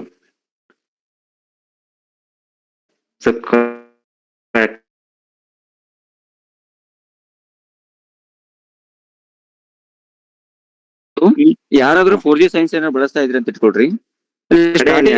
ಓಕೆ, ನೀವು ಮುಂದಿನ ಎಕ್ಸಾಮ್ಸ್ಗೆ 80 ಪೇಜ್ ಅಲ್ಲೇ ಕ್ವಶನ್ಸ್ ಕವರ್ ಆಗಿವೆ ಸ್ನೇಹಿತರೆ, ಬಿಟ್ಟು ಎಲ್ಲಿ ಕವರ್ ಆಗಿಲ್ಲ. ಯಾಕಂದ್ರೆ ಆಮೇಲೆ ನೀವು ನೋಡ್ಕೊಂಬಂದ್ ಯಾರಾದ್ರೂ ಹೇಳ್ರಿ ನಂಗೆ. ಸ್ಟಾರ್ಟಿಂಗ್ 80 ಪೇಜ್, 1ರಿಂದ 80 ಪೇಜ್ ಇದೆಯಲ್ಲ, ಸೊ ಅದನ್ನ ಅಷ್ಟೇ ಓದ್ರಿ. ಅಷ್ಟರಲ್ಲೇ ಆ ಕ್ವಶನ್ಸ್ ಕವರ್ ಆಗಿವೆ, ನೆನಪಲ್ಲಿ ಇಟ್ಕೊಳ್ಳಿ. ಓಕೆ, ಇನ್ನ ಪ್ರಮುಖವಾಗಿ ಸರ್ ಇನ್ನೂ ಮಾತಾಡೋದಿದೆ ಸರ್ ಏನಾದ್ರು?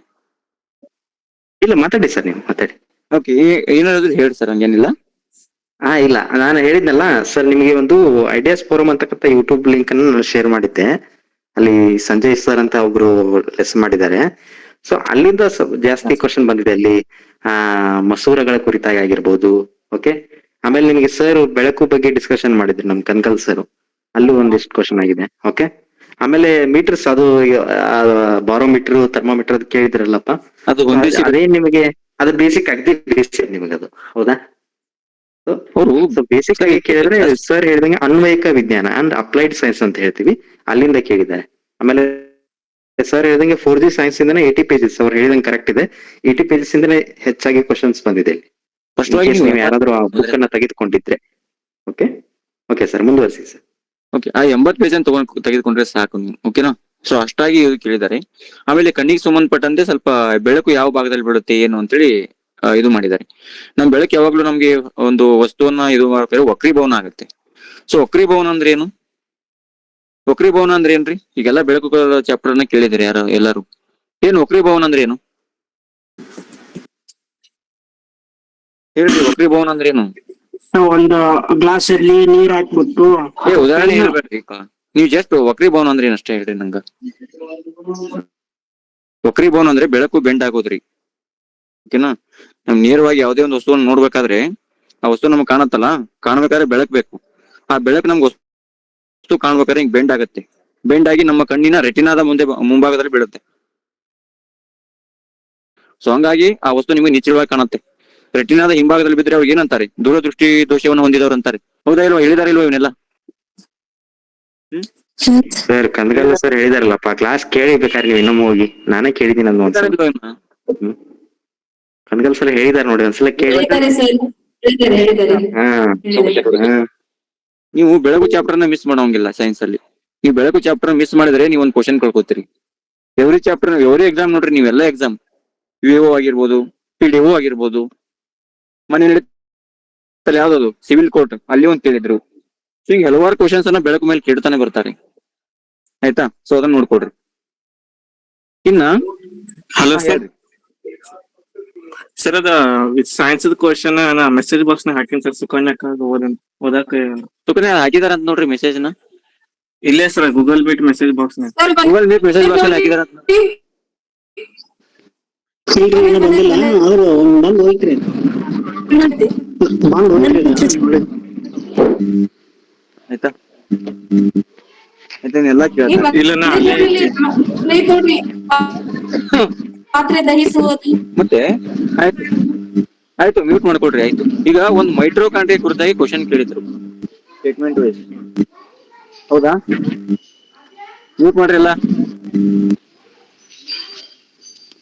ಮ್ಯೂಟ್ ಮಾಡ್ರಿ. ಮ್ಯೂಟ್ ಮಾಡಿ, ಯಾರು ನೋಡಿ, ಮ್ಯೂಟ್ ಮಾಡ್ರಿ ಪ್ಲೀಸ್. ಯಾರವರು? ಮಾಂತೇಶನ? ದಯವಿಟ್ಟು ಅವ್ರ ಲಿಂಕ್ ಯಾರು ಹಾಕಿದ್ರಿ ಅವ್ರ ಮ್ಯೂಟ್ ಮಾಡಿ ಅದನ್ನ. ಮ್ಯೂಟ್ ಮಾಡ್ರಿ. ಅವ್ರಂತರೂ ಅವರು ಅನ್ಸಲ್ಪ ಆಗಿದ್ದು ಗೊತ್ತಾಗಲ್ಲ, ಮ್ಯೂಟ್ ಆಗಿದ್ದು ಗೊತ್ತಾಗಲ್ಲ ಅವ್ರಿಗೆ. ಓಕೆ ಸ್ನೇಹಿತರೆ, ಮೈಟೋಕಾಂಡ್ರಿಯಾ ಬಗ್ಗೆ ಒಂದು ಕ್ವಶನ್ ಕೇಳಿದ್ರು ಸ್ಟೇಟ್ಮೆಂಟ್ ವೈಸ್. ಹೌದಾ? ಅದನ್ನ ನಾವು ಏನಂತ ಕರಿತೀವಿ? ಮಾನವನ ದೇಹದ ಉಸಿರಾಟದ ಕಣದಂಗ ಅಂತ ಕರಿತೀವಿ. ಹೌದಾ? ಮಾನವ ದೇಹದ ಉಸಿರಾಟ ಕಣದಂಗ ಯಾವ್ದು ಅಂದ್ರೆ ಸಡನ್ಲಿ ಶ್ವಾಸಕೋಶ ಕೊಟ್ಟಿರ್ತಾನೆ, ಸೊ ನೋಡಿ ಬರೀಬೇಕು ಅದು ಮೈಟೋಕಾಂಡ್ರಿಯಾ. ಸೊ ಅದ್ರ ಬಗ್ಗೆ ಸ್ಟೇಟ್ಮೆಂಟ್ ವೈಸ್ ಅನ್ನ ಕ್ವಶನ್ ಕೇಳಿದಾರೆ ಅದು. ಆಮೇಲೆ ಇನ್ನೊಂದ್ ಏನಪ್ಪಾ ಅಂತಂದ್ರೆ ಈ ಮೈಟ್ರೋಕಾಂಡ್ರಿಯಾ ಇದೆಲ್ಲಪ್ಪ, ಈ ಮೈಟೋಕಾಂಡ್ರಿಯಾ ಅನ್ನೋದು ನಮ್ಮ ದೇಹದಲ್ಲಿ ಶಕ್ತಿಯನ್ನ ಬಿಡುಗಡೆ ಮಾಡುತ್ತೆ. ಈ ಮೈಟೋಕಾಂಡ್ರಿಯಲ್ಲಿ ನಾವೇನು ತಿಂದಂತ ಆಹಾರ ಏನು ಡೈಜೆಷನ್ ಆಗುತ್ತೆ, ಡೈಜೆಷನ್ ಆದಂತ ಸಂದರ್ಭದಲ್ಲಿ ATP ಕಣಗಳ ಮೂಲಕ ಮೈಟೋಕಾಂಡ್ರಿಯಾಕ್ಕೆ ಹೋಗುತ್ತೆ. ಸೊ ಮೈಟೋಕಾಂಡ್ರಿಯಾಕ್ಕೆ ATP ಕಣಗಳ ಮೂಲಕ ಹೋದಂತ ಶಕ್ತಿ ADP ಕಣಗಳ ಮೂಲಕ ಶಕ್ತಿಯಾಗಿ ಬಿಡುಗಡೆ ಆಗುತ್ತೆ. ಸೊ ಹೀಗಾಗಿ ADP ಕಣಗಳನ್ನ ಶಕ್ತಿಯ ಕರೆನ್ಸಿಗಳಂತ ಕರಿತೀವಿ ನಾವು. ನೆನ್ಪಲ್ಲಿಡಿ ADP ಕಣಗಳನ್ನ, ATP ಅಲ್ಲ. ಸೊ ATP ಕಣಗಳ ರೂಪದಲ್ಲಿ ಶಕ್ತಿ ಮೈಟೋಕಾಂಡ್ರಿಯಾಕ್ಕೆ ಹೋದರೆ ಅದು ಅದನ್ನ ADP ಕಣಗಳಿಗೆ ಪರಿವರ್ತಿಸುತ್ತೆ. ಸೊ ಹೀಗೆ ಪರಿವರ್ತಿಸುವಂತಹ ಈ ಒಂದು ಕಣಗಳನ್ನ ಶಕ್ತಿಯ ಕರೆನ್ಸಿಗಳಂತ ಕರಿತೀವಿ. ಅವುಗಳು ಯಾವುವು ಅಂತಂದ್ರೆ ADP ಕಣಗಳು. ADP ಅಂದ್ರೆ ಏನು? ಅಡಿನೋಸಿನ್ ಟ್ರೈಫಾಸ್ಫೇಟ್ ಅಂತ ಬರುತ್ತೆ ಸರ್. ಸೊ ಇವುಗಳನ್ನ ನಾವು ಶಕ್ತಿ ಕರೆನ್ಸಿಗಳಂತ ಕರಿತೀವಿ. ಸೊ ಈ ಮೈಟೋಕಾಂಡ್ರಿಯಾ ಒಳಗಡೆ ಒಂದಿಷ್ಟು ರಚನೆಗಳು ಕಂಡು ಬರ್ತವೆ. ಸೊ ಆ ರಚನೆ ಬಗ್ಗೆ ಮೊನ್ನೆ ಸ್ಟೇಟ್ಮೆಂಟ್ ಅಲ್ಲಿ ಒಂದು ಸೆಂಟೆನ್ಸ್ ಅನ್ನು ಕೊಟ್ಟಿದ್ದಾನೆ. ಸೊ ಅದರ ಹೆಸರು ಕ್ರಿಸ್ಟೆಗಳು ಅಂತ ಕರಿತೀವಿ ನಾವು. ಕನ್ನಡದಲ್ಲಿ ಮಾತೃಕೆಗಳು ಅಂತ ಕರಿತೀವಿ. ಕ್ರಿಸ್ಟೆಗಳು ಹೆಂಗಿರ್ತಾವ್ರಿ ಅಂತಂದ್ರೆ ನಮ್ಮ ಹೆಬ್ಬಾಳ್ ಇರ್ತಾವಲ್ಲ ಕೈಯಾಗ, ನೋಡಿರಲ್ಲ ಹೆಬ್ಬಾಳ ನೋಡಿರಲಿಲ್ಲ. ಸೊ ಹೆಬ್ಬಾಳಿನ ಗಾತ್ರದಲ್ಲಿ ಕ್ರಿಸ್ಟೆಗಳು ಕಂಡು ಬರ್ತವೆ. ಸೊ ಇವುಗಳನ್ನ ಇನ್ನೊಂದು ಅರ್ಥದಲ್ಲಿ ಕರಿತೀವಿ ಸಿಸ್ಟರ್ನೆ ಅಂತೇಳಿ. ಏನಂತ ಕರಿತೀವಿ? ಸಿಸ್ಟರ್ನೆ ಅಂತೇಳಿ ಕರಿತೀವಿ. ಇರುವಂತಹ ಇವು ಯಾವ ಅಂತ ಕೇಳಿದ್ರಲ್ಲ ಇದನ್ನ ಕ್ವಶನ್. ಇಲ್ಲ ಡೈರೆಕ್ಟ್ ಕ್ವಶನ್ ಕೊಟ್ಟಿರ್ಲಿಲ್ಲ ಅವರು, ಸೆಂಟೆನ್ಸ್ ಕ್ವಶನ್ ಕೊಟ್ಟಿದ್ರಕ್ಕ ಅವರು. ಹೌದು, ನೋಡಿದೆ ನಾನು. ಸೊ ಹೀಗೆ ಹಲವಾರು ಪ್ರಶ್ನೆಗಳನ್ನು ಈ ಮೈಟೋಕಾಂಡ್ರಿಯಾ ಮೇಲೆ ಕೇಳ್ತಾರೆ ಕೂಡ ಮುಂದೆ. ಸೊ ಹಂಗಾಗಿ ನೀವೆಲ್ಲ ಇದ್ರ ಆಸ್ಪೆಕ್ಟಿವ್ ಏನ್ ಓದ್ಬೇಕು ಅಂದಾಗ ಜೀವಕೋಶದಲ್ಲಿ ಕಣದಂಗಗಳು ಅಂತ ಬರ್ತಾವೆ. ಸೊ ಯಾವ ಕಣದಂಗಗಳು ಬರ್ತಾವ್ರಿ ಜೀವಕೋಶದಲ್ಲಿ? ಎಷ್ಟು ವಿಧಗಳಾಗಿ ಮಾಡ್ತೀವಿ ನಾವು ಹೇಳ್ರಿ? ಜೀವಕೋಶ ಚಾಪ್ಟರ್ ಆಗಿದೆ ನಿಮ್ಗೆ ಬಯಾಲಜಿಯಲ್ಲಿ. ಯಾರು ಇಲ್ವಾ ಈಗ ಕ್ಲಾಸ್ ಕೇಳಿದವರು?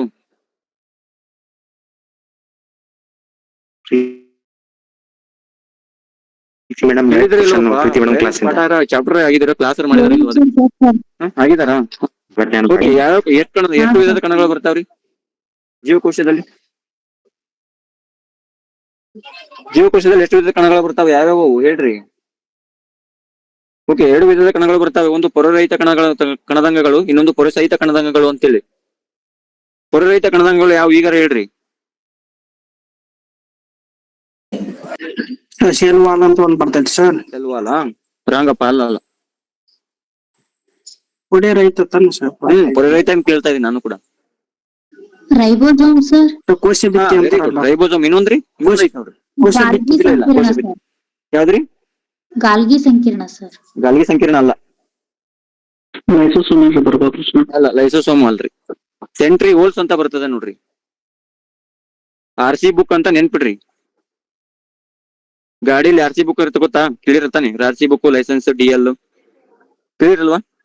ಸೊ RC ಬುಕ್ ಅಂತ ನೀವು ನೆನ್ಪಿಟ್ರೆ ರೈಬೋಸೋಮ್ ಅಂಡ್ ಸೆಂಟ್ರಿಯೋಲ್ಸ್ ಇವು ಪೊರೆರಹಿತ ಕಣದಂಗಗಳು. ಓಕೆ, ನಿಮೋನಿಕ್ ಸಹಿತ ಹೇಳ್ತಾ ಇದ್ದಾರೆ ಸರ್. ಬರ್ಕೊಳ್ಳಿ, ಬರೀ ಕೇಳ್ಕೊಂಡು ಹೋಗ್ಬೇಡ್ರಿ, ಬರ್ಕೊಳ್ಳಿ. ಅಲ್ಲ ಸರ್, ಕ್ಲಾಸ್ ಕೇಳಿದ್ರೆ ಜೀವಕೋಶದಲ್ಲಿ ಇವರು ನೋಟ್ಸ್ ನೋಡ್ಕೊಡಿ. Biology notes ಹಾಕಿದಿರ್ತಾನೆ.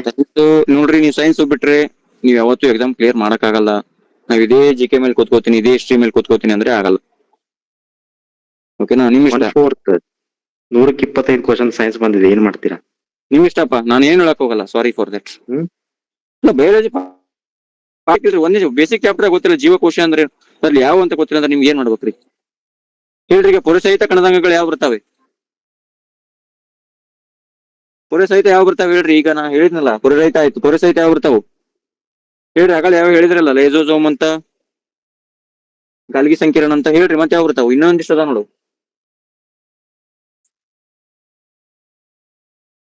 ಹೇಳ್ರಿ. ಓಕೆ, ನೀವ್ ಹೇಳಲ್ಲ. ಲೈಸೋಸೋಮ್ ಬರುತ್ತೆ, ಮೈಟೋಕಾಂಡ್ರಿಯಾ ಬರುತ್ತೆ, ಗಾಲ್ಗಿ ಸಂಕೀರ್ಣ ಬರುತ್ತೆ, ಪ್ಲಾಸ್ಕಿಡ್ಗಳು ಅಂತ ಬರುತ್ತೆ, ಪ್ಲಾಸ್ಕಿಡ್ಗಳು. ಸೊ ಹೀಗೆ ಪೊರೆ ಸಹಿತ ಕಣದಂಗಗಳನ್ನು ನೋಡ್ತೀವಿ ನಾವು. ಲೈಸೋಸೋಮ್ಸ್, ಮೈಟೋಕಾಂಡ್ರಿಯಾ, ಗಾಲ್ಗಿ ಸಂಕೀರ್ಣಗಳು ಮತ್ತೆ ಪ್ಲಾಸ್ಕಿಡ್ಗಳು. ಓಕೆ, ರಸದಾನಿಗಳು ಅಂತ ಕರಿತೀವಿ ನಾವು ಇವನ್ನ. ಇವುಗಳನ್ನೆಲ್ಲ ನೋಡ್ತೀವಿ. ಇವುಗಳು ಪೊರೆ ಸಹಿತ ಕಣದಂಗಗಳು. ಹಂಗಾರೆ ಇವುಗಳ ಮೇಲೆ ಈಗ ಮೈಟೋಕಾಂಡ್ರಿಯಾ ಕೇಳಿದ್ದಾರೆ. ನೆಕ್ಸ್ಟ್ ಗಾಲ್ಗಿ ಸಂಕೀರ್ಣ ಅಂತ ಕೇಳ್ಬೋದಲ್ಲ. ಸೊ ನನಗೊಂದ್ ಹೇಳ್ರಿ, ಈಗ ಇವು 2 ಜೀವಕೋಶದ ವಿಧಗಳನ್ನ ಹೇಳಿದೆ. ಪೊರೆ ರಹಿತ ಹೇಳಿದೆ, ಪೊರೆ ಸಹಿತ ಹೇಳಿದೆ. ಇದರಲ್ಲಿ ಪ್ರಾಣಿಗಳಲ್ಲಿ ಕಂಡುಬರುವಂತಹ ಜೀವಕೋಶದ ಪೊರೆಯ ಕಣದಂಗಗಳು ಯಾವುವು? ಸಸ್ಯಗಳಲ್ಲಿ ಕಂಡುಬರುವ ಯಾವಪ್ಪ ಹೇಳ್ರಿ. ಸಸ್ಯಗಳಲ್ಲಿ ಯಾವ ಕಂಡು ಬರ್ತಾವೆ, ಪ್ರಾಣಿಗಳಲ್ಲಿ ಯಾವ ಕಂಡು ಬರ್ತಾವೆ, ಇದೇ ಹೇಳ್ಬೇಕು ನಂಗೆ ಈಗ. ಯಾವ್ದು ಇಲ್ಲ ಅಂತ ಅಷ್ಟೇ ಹೇಳ್ಬಿಡ್ರಿ ಸಾಕಷ್ಟು. ಯಾವ್ದಿಲ್ಲ, ಎರಡೇ ಅದಾವು. ಯಾವ ಹೇಳ್ರಿ ಅದನ್ನ? ಎರಡದಾವು ಅಷ್ಟೇ ಹೇಳ್ರಿ. ಲೈಸೋಸೋಮಲ್ ಸೆಂಟ್ರಿಯೋಲ್ಸ್ ಸರ್. ರೈಸೋಸೋಮಸ್ ಸೆಂಟ್ರಿಯೋಲ್ಸ್ ಪ್ರಾಣಿ ಕೋಶಗಳಲ್ಲಿ ಕಂಡು ಬರೋದಿಲ್ಲ, ಅಷ್ಟೇ ಕೊಂಡ್ರೆ ಸಾಕು. ಸಸ್ಯ ಕೋಶದಲ್ಲಿ ಕಂಡು ಬರುತ್ತವೆ. ಹ್ಮ್. ಹಿಂಗೆ ಕೇಳ್ತಾವ ಅವನು, ಇವುಗಳು ಈ ಕೆಳಗಿನವುಗಳಲ್ಲಿ ಯಾವ ಸಸ್ಯ ಕೋಶದಲ್ಲಿ ಕಂಡು ಬರುತ್ತವೆ ಅಥವಾ ಯಾವ ಪ್ರಾಣಿ ಕೋಶದಲ್ಲಿ ಕಂಡು ಬರುವುದಿಲ್ಲ ಅಂತಾನೆ ಗೊತ್ತಾಗಬೇಕಲ್ಲ. ಸೊ ಈಗ ಕೇಳ್ತಾನೆ, ಗಾಲ್ಗಿ ಸಂಕೀರ್ಣನ ಜೀವಕೋಶದ ಪೊಲೀಸ್ ಸಂಚಾರಿ ಅಂತಾರೆ. ರೈಬೋಸೋಮ್ ಅನ್ನ ಜೀವಕೋಶದ ಪ್ರೋಟೀನ್ಗಳ ಕಾರ್ಖಾನೆ ಅಂತ ಕರೀತಾರೆ. ಓಕೆ, ಪ್ರೋಟೀನ್ ಅಂತೇಳಿ ಒಂದು ಇದಾಗ ನಂಗೆ ನೆನಪಾಯ್ತು. ಮೊನ್ನೆ ಕೆರೋಟಿನ್ ಅಂತೇಳಿ ನಾನು ಬಾಯ್ ಬಡ್ಕೊಂಡ್ ಸತ್ತೆ. ಯಾವಾಗ? ಶುಕ್ರವಾರ ಮತ್ತೆ ಶನಿವಾರ ಕ್ಲಾಸ್ ಅಲ್ಲಿ ಹೇಳಿದನ ಇಲ್ಲ, ಕೆರೋಟಿನ್ ಪ್ರೋಟೀನ್ ಎಲ್ಲಿ ಕಂಡು ಬರುತ್ತೆ ಅಂತ? ಕೂದಲಲ್ಲಿ ಕಂಡು ಬರುತ್ತೆ. ಸರ್ ಉಗುರುಗಳಲ್ಲಿ, ಕೂದಲುಗಳಲ್ಲಿ. ಮ್ಯಾಚ್ ದಿ ಫಾಲೋವಿಂಗ್ ಕೇಳಿದ್ರ ಇಲ್ವಾ? ಮ್ಯಾಚ್ ದಿ ಫಾಲೋವಿಂಗ್ ಕೇಳಿದ್ರಿ ನೋಡ್ರಿ. ರೈಬೋಸ್ಗಳು, ಕೆರೋಟಿನ್ಗಳು, ಮತ್ತೆ ಏನದು ರೈಬೋಫ್ಲೋವಿನ್ ಅಂದ್ರೆ ಏನು? ವಿಟಾಮಿನ್ B2 ನ ಹೆಸರು, ಅದು ವೈಜ್ಞಾನಿಕ ಹೆಸರು. ಇದರ ಆಧಾರದ ಮೇಲೆ ನೀವು ವಿಟಾಮಿನ್ ಬಿ ಇಂದ ಹಿಡ್ಕೊಂಡು B12 ವರೆಗೂ ವೈಜ್ಞಾನಿಕ ಹೆಸರುಗಳನ್ನು ನೋಡ್ಕೋಬೇಕು. ಸೊ ಅಷ್ಟೇ ಅಲ್ಲ, ABCDEK ಏನಲ್ಲ ವಿಟಾಮಿನ್ ವೈಜ್ಞಾನಿಕ ಹೆಸರು, ಅವುಗಳನ್ನ ನೋಡ್ಕೋಬೇಕು. ಅಷ್ಟೇ ಅಲ್ಲ, ಸೊ ಇವುಗಳಿಂದ ಬರುವಂತ ಕಾಯಿಲೆಗಳನ್ನು ನೋಡ್ಕೋಬೇಕು. ಈಗ ಜಸ್ಟ್ ವೈಜ್ಞಾನಿಕ ಹೆಸರುಗಳನ್ನು ಕೊಟ್ಟಿದ್ದಾನೆ, ನಾಳೆ ಕಾಯಿಲೆಗಳನ್ನು ಕೇಳ್ತಾನೆ. ವಿಟಾಮಿನ್ ಎ ಇಂದ ಯಾವ ಕಾಯಿಲೆ ಬರುತ್ತೆ?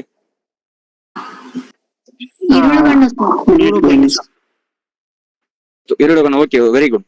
ಹಂಗ ವಿಟಮಿನ್ ಹೇಗೆ ಸಂಬಂಧಿಸಿದಂತೆ ಮೂಳೆಗೆ ಯಾವ ಕಾಯಿಲೆಗಳು ಬರ್ತವೆ? ನನಗೆ ಮೂಳೆಗೆ ಹೇಳ್ರಿ, ಹೇಗೆ ಸಂಬಂಧಿಸಿದಂತೆ ಮೂಳೆಗೆ ಯಾವ ಕಾಯಿಲೆಗಳು ಬರ್ತವೆ? ಯಾವ ಬರ್ತಾವ್ರಿ? ಆಸ್ಟಿಯೋಪೊರಾಸಿಸ್ ಅಂಡ್ ಆಸ್ಟಿಯೋಮೊಲಾಸಿಸ್ ಅಂತ ಕಾಯಿಲೆಗಳು ಬರ್ತವೆ. ಆಸ್ಟಿಯೋಪೊರಾಸಿಸ್ ಅಂಡ್ ಆಸ್ಟಿಯೋಮೊಲಾಸಿಸ್. ಸೊ ಈ ಕಾಯಿಲೆಗಳು ಬರ್ತವೆ, ದಯವಿಟ್ಟು ಇವುಗಳನ್ನ ನೆನ್ಪಿಡ್ರಿ.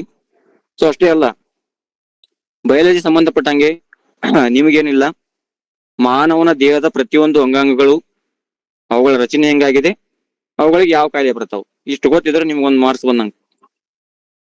ಪ್ರತಿಯೊಂದು ಎಕ್ಸಾಮ್ ನೋಡ್ರಿ ನೀವು, ಅದ್ರಾಗ ಹೆಂಗ್ ಗೊತ್ತಿರ್ಬೇಕಂದ್ರೆ ವೈರಸ್ ಇಂದ ಯಾವ ಬರ್ತಾವು, ಬ್ಯಾಕ್ಟೀರಿಯಾಗಳಿಂದ ಯಾವ ಬರ್ತಾವು. ಸೊ ಇಷ್ಟು ಗೊತ್ತಿದ್ರೆ ನಿಮ್ಗೆ ಅರ್ಧ ಎಕ್ಸಾಮ್ ಗೆದ್ದಂಗ. ನೀವು ಇಷ್ಟು ಬರ್ಬೇಕು. ಇನ್ನು ಪ್ರಮುಖವಾಗಿ ನೋಡ್ರಿ, ಗ್ರಂಥಿಗಳ ಬಗ್ಗೆ ಕೇಳಿದ್ರು ಇಲ್ಲೋ? ಗ್ರಂಥಿಗಳ ಬಗ್ಗೆ ಕೇಳಿದ್ರು ಇಲ್ಲಪ್ಪ ಎಕ್ಸಾಮ್ ಅಲ್ಲಿ? ಪೀನಿಯಲ್ ಗ್ರಂಥಿ ಬಂದಿತ್ತಿಲ್ಪ? ಬರ್ದವ್ರು ಮಾತಾಡ್ರಿ. ಪೀನಿಯಲ್ ಗ್ರಂಥಿ ಏನು ಅಂತ ಕರಿತೀವಿ? ಅತ್ಯಂತ ಚಿಕ್ಕ ಗ್ರಂಥಿ ಅದು. ಗ್ರಂಥಿಗಳಲ್ಲಿ 2 ವಿಧಗಳನ್ನು ಮಾಡ್ತೀವಿ. ಎರಡು ವಿಧಗಳನ್ನು ಮಾಡ್ತೀವಿ. ಒಂದು exocrine glands and endocrine glands, ನಾಳ ಗ್ರಂಥಿಗಳು ಮತ್ತು ನಿರ್ನಾಳ ಗ್ರಂಥಿಗಳು. ಅಂದ್ರೆ ಏನು ಅಂದಾಗ, ಯಾವ ಮಾನವನ ದೇಹದ ಯಾವ ಅಂಗಗಳು ಕಿಣ್ವಗಳನ್ನು ಮತ್ತು ಹಾರ್ಮೋನ್ಗಳನ್ನು ಸ್ರವಿಸುತ್ತವೆಯೋ ಸೊ ಇವುಗಳ ಗ್ರಂಥಿಗಳಂತ ಕರಿತೀವಿ. ಓಕೆನಾ? ಸೊ ಇವುಗಳಿಗೆ ನಿರ್ನಾಳ ಗ್ರಂಥಿಗಳು, ನಾಳ ಗ್ರಂಥಿಗಳು ಅಂತ ಕರಿತೀವಿ. ನಿರ್ನಾಳ ಗ್ರಂಥಿಗಳಂದ್ರೇನು? ಕೇವಲ ಹಾರ್ಮೋನ್ಗಳನ್ನು ಮಾತ್ರ ಸ್ರವಿಕೆ ಮಾಡ್ತಾವೆ. ನಾಳ ಗ್ರಂಥಿಗಳಂದ್ರೇನು? ರಸಗಳನ್ನು ಮತ್ತು ಕಿಣ್ವಗಳನ್ನು ಸ್ರವಿಕೆ ಮಾಡ್ತಾವೆ. ಹೌದಲ್ಲ? ಅತ್ಯಂತ ದೊಡ್ಡ ಗ್ರಂಥಿ ಯಾವುದು? ಓಕೆ, ಅತ್ಯಂತ ದೊಡ್ಡದಾದ ಎಂಡೋಕ್ರೈನ್ ಗ್ಲ್ಯಾಂಡ್ ಯಾವುದು? ಅಂದ್ರೆ ನಾಳ ಗ್ರಂಥಿ ಯಾವುದು? ನಾಳ ಗ್ರಂಥಿ ಯಾವುದು, ನಿರ್ನಾಳ ಗ್ರಂಥಿ ಯಾವುದು ಹೇಳ್ರಿ ನಂಗೆ. ಸರ್ ಮೆದೋಜೀರಕ ಮತ್ತೆ ಯಕೃತ್ sir. Yes, very good. So ಹೀಗೆ ಮತ್ತೆ ಹಾರ್ಮೋನ್ಗಳ ಬಗ್ಗೆ ಕೇಳಿದಿರ್ತಾನೆ. ಮೊನ್ನೆ ಹಾರ್ಮೋನ್ಗಳ ಬಗ್ಗೆ ಕೇಳಿದ್ರೆ ಇಲ್ಲಪ್ಪ? ಪ್ರೊಜೆಸ್ಟರಾನ್ ಅಂದ್ರೆ ಏನು? ಇಸ್ಟೋಸ್ಟೆರಾನ್ ಅಂದ್ರೆ ಏನು ಕೇಳಿದ್ರೆ ಇಲ್ಲಪ್ಪ? ಮೆಲೋಟಿಯನ್ ಅಂದ್ರೆ ಏನು? ಬರ್ದವ್ರು ಸುರೇಶ್? ಸರ್ ಕೇಳಿದ್ರ? ಮೆಲೋಟಿಯನ್ ಅಂದ್ರೆ ಏನು? ಮೆಲೋಟಿಯನ್ ಅನ್ನೋದು ನಿದ್ರಾವಸ್ಥೆ ಹಾರ್ಮೋನ್. ನಾವು ನಿದ್ರೆ ಅವಸ್ಥೆ ಇದ್ರೆ ನಮ್ಗೆ ಎಚ್ಚರವಾಗಿರ್ತದೆ ಇದು. ಈ ಹಾರ್ಮೋನ್ ಏನಾದ್ರ ಪ್ರೊಡ್ಯೂಸ್ ಆಗಿಲ್ಲ ಅಂತ ತಿಳ್ಕೊಡ್ರಿ, ಉತ್ಪಾದನೆ ಆಗಿಲ್ಲ ಅಂತ ತಿಳ್ಕೊಡ್ರಿ, ನಾವು ಸತ್ತಂಗನ ಬಿಡ್ತೀವಿ. ಸೊ ಅಷ್ಟೊಂದು ಡೇಂಜರಸ್ ಹಾರ್ಮೋನ್ ಅಂದ್ರೆ ಯಾವ್ದಿದು? ಮೆಲಟೋನಿಯಾ ಅಥವಾ ಮೆಲಟೋನಿನ್ ಅಂತ ಕರಿತೀವಿ. ಸಂತೋಷವಾಗಿರ್ತದೆ, ನಮ್ಮ ನಿದ್ಯಾವಸ್ಥೆಯಲ್ಲಿ ಎಚ್ಚರವನ್ನಾಗಿರ್ತದೆ, ನಿದ್ದೆ ಬರಂಗ್ ಮಾಡ್ತದೆ.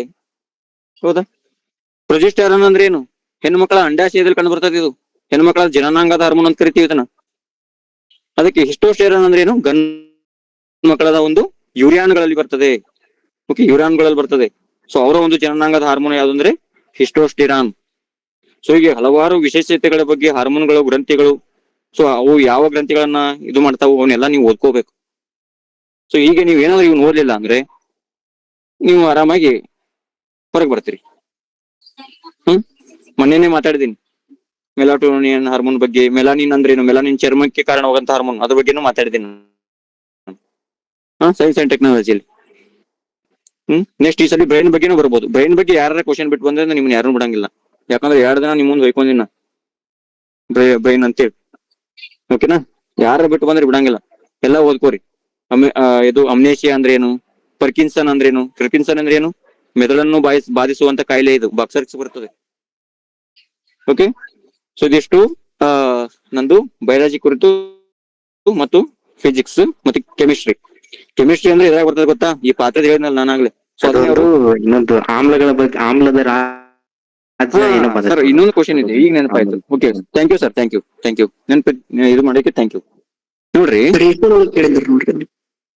ಇಲ್ಲ ಅದೇನ್ ಗೊತ್ತ್ರಿ, ಈಗ ಚಿನ್ನ ಬೆಳ್ಳಿ ವಜ್ರಗಳನ್ನ ಕರಗಿಸ್ತಾರಲ್ಲ, 3:1 ರೇಷಿಯೋದಲ್ಲಿ ಬರುತ್ತೆ ಅದು. ಓಕೆ, 3:1 ರೇಷಿಯೋದಲ್ಲಿ ಬರುತ್ತೆ ನೋಡ್ರಿ ಅದು. ನೈಟ್ರೋಜನ್ ಮತ್ತು ಕಾರ್ಬನ್, ನೈಟ್ರೋಜನ್ 3% ಇರ್ತೈತಿ, ಕಾರ್ಬನ್ 1% ಇರ್ತೈತಿ. ಸೊ ಇದು 2 ಸೇರಿ ಏನಾಕೈತಿ ಗೊತ್ತಾ, ಅಕ್ವಾರೇಜಿಯಾ ಆಮ್ಲ ಆಗ್ತೈತಿ.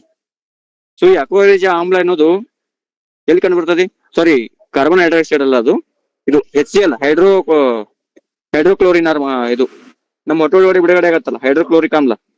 ಸೊ ಅದು HCl ರೀ, ಸಾರಿ ಅದು 3% ಇರುತ್ತೆ, ಇದು 1% ಇರುತ್ತೆ. ನೈಟ್ರೋಜನ್ ಸಾರಜನಕ, ಹೌದಲ್ಲ. ಸೊ ಇದು ಅಕ್ವಾರೇಜಿಯಾ ಆಮ್ಲಕ್ಕೆ ಕಾರಣ ಆಗುತ್ತೆ. ಅಕ್ವಾರೇಜಿಯಾ ಆಮ್ಲ ಎಲ್ಲಿ ಕಂಡು ಬರ್ತದೆ ಅಂತ ಕೇಳಿದಾಗ ಕೋಳಿಯ ಹೊಟ್ಟೆಯಲ್ಲಿ ಕಂಡು ಬರ್ತದೆ. ಈಗ ಫಾರ್ ಎಕ್ಸಾಂಪಲ್ ಒಂದು ಚಿನ್ನ ಹೊಂದಿರ್ತದೆ, ಒಂದು ಚಿನ್ನದ ಒಂದು ಚೂರು ಇರ್ತದೆ, ಅದನ್ನ ಕೋಳಿ ಮುಂದೆ ಎಸೆರಿ, ಸೊ ಅದು ಕಾಳು ಅಂತೇಳಿ ನುಂಗಿ ಬಿಡ್ತೈತಿ. ಸೊ ಆಮೇಲೆ ಚಿನ್ನ ಅದ್ ಹೊಟ್ಟೆ ಒಳಗೆ ಕರಗಿ ಬಿಡ್ತೈತಿ. ನಮ್ಮ ಹೊಟ್ಟೆ ಒಳಗೆ ಹೆಂಗ್ ಊಟ ಜೀರ್ಣ ಆಗ್ತೈತಲ್ಲ ಹಂಗ ಚಿನ್ನ ಕರಗಿ ಬಿಡ್ತೈತಿ. ನೀವು ಆ ಕೋಳಿ ಹೊಟ್ಟೆ ಕೊಯ್ದು ಜೀವಂತ ಹೋದ್ರೂ ಅದ್ರ ಚಿನ್ನ ಸಿಗಂಗಿಲ್ಲ. ಸೊ ಅದಕ್ಕಾಗಿ ಬಿ ಕೇರ್ಫುಲ್. ಈ ಅಕ್ವಾರೇಜಿಯಾನ ರಾಜಾಮ್ಲ ಅಂತ ಕರಿತೀವಿ. ಸೊ ಇದನ್ನ ನಾವು ಎಷ್ಟು ಅಂದ್ರೆ 3:1 ರೇಷಿಯೋದಲ್ಲಿ ವಜ್ರಗಳನ್ನ, ಬೆಳ್ಳಿಗಳನ್ನ ಮತ್ತು ಬಂಗಾರವನ್ನ ಕರಗಿಸ್ಲಿಕ್ಕೆ ಬಳಸ್ತೀವಿ. ಸೊ ನೆನಪಲ್ಲಿಡಿ, ಓಕೆನಾ. ಸೊ ಇದು ಬೇಸಿಕಲಿ ಕೇಳ್ತಾರೆ ನಿಮಗೆ. ಓಕೆ, ಗೊತ್ತಾಯ್ತಾ? ಇದ್ರ ಬಗ್ಗೆ ಏನಾದ್ರು ಡೌಟ್ ಇದ್ರೆ ಕೇಳ್ರಿ. ಸೈನ್ಸ್ ಅಂಡ್ ಟೆಕ್ನಾಲಜಿ ಬೇಸಿಕ್ 80 ಓದ್ರಿ. ಓಕೆ, ಬಹಳ ಹೊತ್ತಾಯ್ತು. ಟೈಮ್ ಲಿಮಿಟೇಷನ್ ನಮ್ದು, ಏನ್ ಮಾಡಕ್ಕಾಗಲ್ಲ. ಸ್ವಲ್ಪ ಕಮ್ಯುನಿಕೇಶನ್ ಪೇಪರ್ ಡಿಸ್ಕಷನ್ ಮಾಡ್ಬೇಕಾಯ್ತು, ಕಂಪ್ಯೂಟರ್ ಅದೆಲ್ಲ ಟೈಮ್ ಇಲ್ಲ. ಸೊ ನೋಡೋಣ ಮುಂದೆ ಏನಾದ್ರು ನಾನು ಹೇಳಿದ ಒಂದು 25-27 ಕ್ವಶನ್ಸ್ ಬಂದಿದ್ರು ಸರ್, ನೋಡೋದು ಡೈರೆಕ್ಟ್ ಆಗಿ. ಸೊ ಅಂದ್ರೆ ಸರ್ ನಾನು ಏನ್ ಹೇಳೋದಂದ್ರೆ ಅವ್ರಿಗೆ, ಒಟ್ಟು ನಮ್ಮ ಕ್ಲಾಸ್ ಇಂದ 80 to 85 ಕ್ವಶನ್ ಬಂದಿದೆ. ಬಟ್ ಏನೋ ನನ್ನ ಎಕ್ಸಾಮ್ ಇದ್ರೊಳಗ ಟೆನ್ಷನ್ ಒಳಗ ಆಗಂಗಿಲ್ಲ ಅಂದ್ರೆ ಒಂದು 60 ಕ್ವಶನ್ ಆದ್ರೂ ಟಚ್ ಮಾಡ್ಬೋದಾಗಿತ್ತು ಆರಾಮಾಗಿ, ನೀವು ಓದಿದ್ರೆ. ಎಕ್ಸಾಮ್ ಟೆನ್ಷನ್ ನಂಗೆ ಆಗಲ್ಲ ಅಷ್ಟು ಅಂತಂದ್ರೆ 80 to 85, ಒಂದು 15 ಏನೋ ಬೇರೆ ಬಂದಿದೆ, ಒಪ್ಕೋತೀನಿ ನಾನು. ಓಕೆ, ಒಂದು 18 to 15 ಬೇರೆ ಬಂದಿದೆ.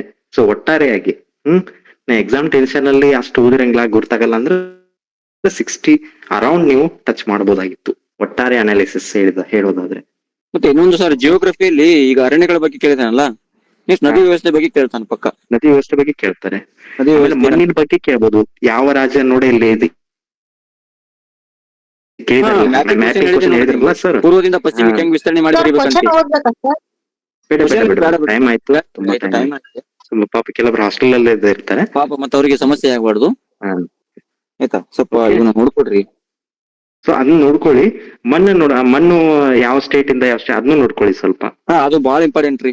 ಕಪ್ಪು ಮಣ್ಣು, ಈ ಕೆಂಪು ಮಣ್ಣು ಎಲ್ಲಿ ಕಂಡು ಬರ್ತೈತಿ, ಇವೆಲ್ಲ ಹೇಳಿ ನಿಮ್ಗ, ನೀವು ನೋಡ್ಕೊಡ್ರಿ ಸ್ವಲ್ಪ.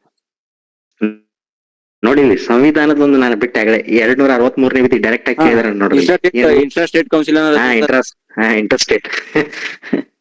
Inter state council direct article ಹೇಳಿದ್ನಲ್ಲ, ಆರ್ಟಿಕಲ್ ಬಹಳ ಇಂಪಾರ್ಟೆಂಟ್ ಅಂತ ಹೇಳಿ ಅದಕ್ಕೆ 263. ಸರಿಯಾಗಿ ಒಂದು ಆನ್ಸರ್ ಹೇಳಂಗಿಲ್ಲ ನೀವು, ಬಹಳ ಇಂಪಾರ್ಟೆಂಟ್. ನೀವು ಬೇಸಿಕ್ ಗೊತ್ತಿಲ್ಲ ನಿಮಗೇನು. ಸೊ ಸರ್ ಪಾಠ ಮಾಡಿದಾರೆ ಅವ್ರಿಗೆ ಏನು ನೆನಪಿಲ್ಲ ಅವ್ರಿಗೆ.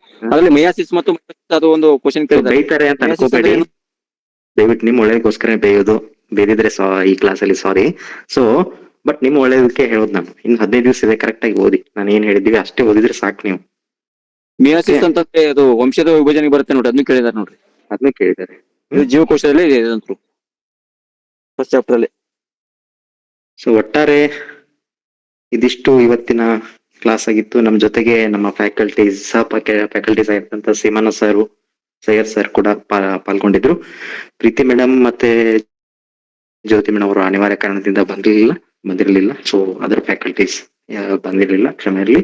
ಸೊ ಆಲ್ಮೋಸ್ಟ್ ನಾವು ಒಂದು 60% 50% ಕವರ್ ಮಾಡಿದೀವಿ. ಇನ್ ಕಮ್ಯುನಿಕೇಶನ್ ಪೇಪರ್ ಒಂದ್ ಬಿಟ್ವಿ. ಸೊ ಇರ್ಲಿ, ಅದು ಕನ್ನಡದಂತೂ ಹೇಳಿದೀನಿ ಎಲ್ಲಿಂದ ಬಂದಿತ್ತು ಕ್ವಶನ್ಸ್ ಅಂತ ಹೇಳಿ. ಅದನ್ನೇ ಫಾಲೋ ಮಾಡ್ತಾ ಹೋಗಿ. ಓಕೆ, ಆ ಲಿಂಕ್ ನಿಮ್ಗೆ ಬಂದೇ ಬರುತ್ತೆ, ಡೈಲಿ ಸರ್ದು, ವೀರೇಂದ್ರ ಸರ್ದು, ಆಮೇಲೆ ಮೇಡಮ್ ಹೇಳಿದ್ದು, ಆಮೇಲೆ ನಾನು ನೋಟ್ಸ್ ಹಾಕಿದ್ದೀನಿ ಅದೇನು. ಅದೆಲ್ಲ ಫಾಲೋ ಮಾಡ್ತಾ ಹೋಗಿ. ಆಮೇಲೆ ನಾನು ಸೋಷಿಯಲ್ ಇಶ್ಯೂಸ್ ಎನ್ವಿರಾನ್ಮೆಂಟ್ ಹೇಳಿದ್ದೀನಿ. ಬರೀ ನಮ್ ಕ್ಲಾಸಿಗೆ ಬಂದು ಕೂತ್ಕೊಂಡಿದ್ದೀನಿ ಸಾಕಷ್ಟೇ ಇನ್ ನೆಕ್ಸ್ಟ್ 2 weeks. ಓಕೆನಾ? ಆಮೇಲೆ ಅದು ಯಾವ್ದು ನೋಟ್ಸ್ ಕೊಡ್ಬೇಕೋ ಅದನ್ನ ಹೇಳಿದೀನಿ. ಇನ್ ಕೇಸ್ ನಾನ್ ಮರ್ತ್ರೆ ನೀವೇ ನೆನಪಿಸ್ರಿ ಗ್ರೂಪ್ನಾಗ. ಸರಿ, ಇದು ಹಾಕಿಲ್ಲ ಅಂತ ಹೇಳಿ ನೀವೇನು ಕೇಳಕ್ ಹೋಗಲ್ಲಪ್ಪ, ನಾವೇ ನೆನಪಿಸ್ ಹಾಕ್ಬೇಕಲ್ಲ.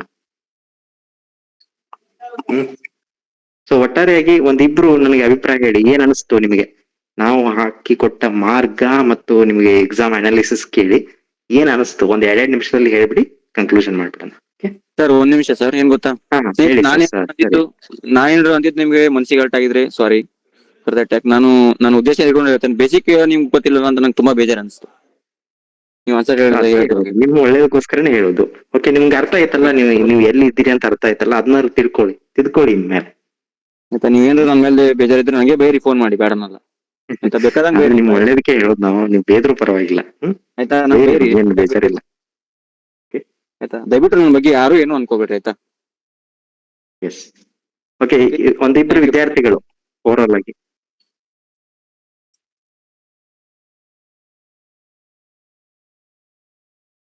ಮಾತಾಡಿ. ನೀವು ಏನ್ ಅನ್ಸುತ್ತೆ ಮಾತಾಡಿಪ್ಪ, ಬೇಗ ಮಾತಾಡಿ, 2 ನಿಮಿಷ.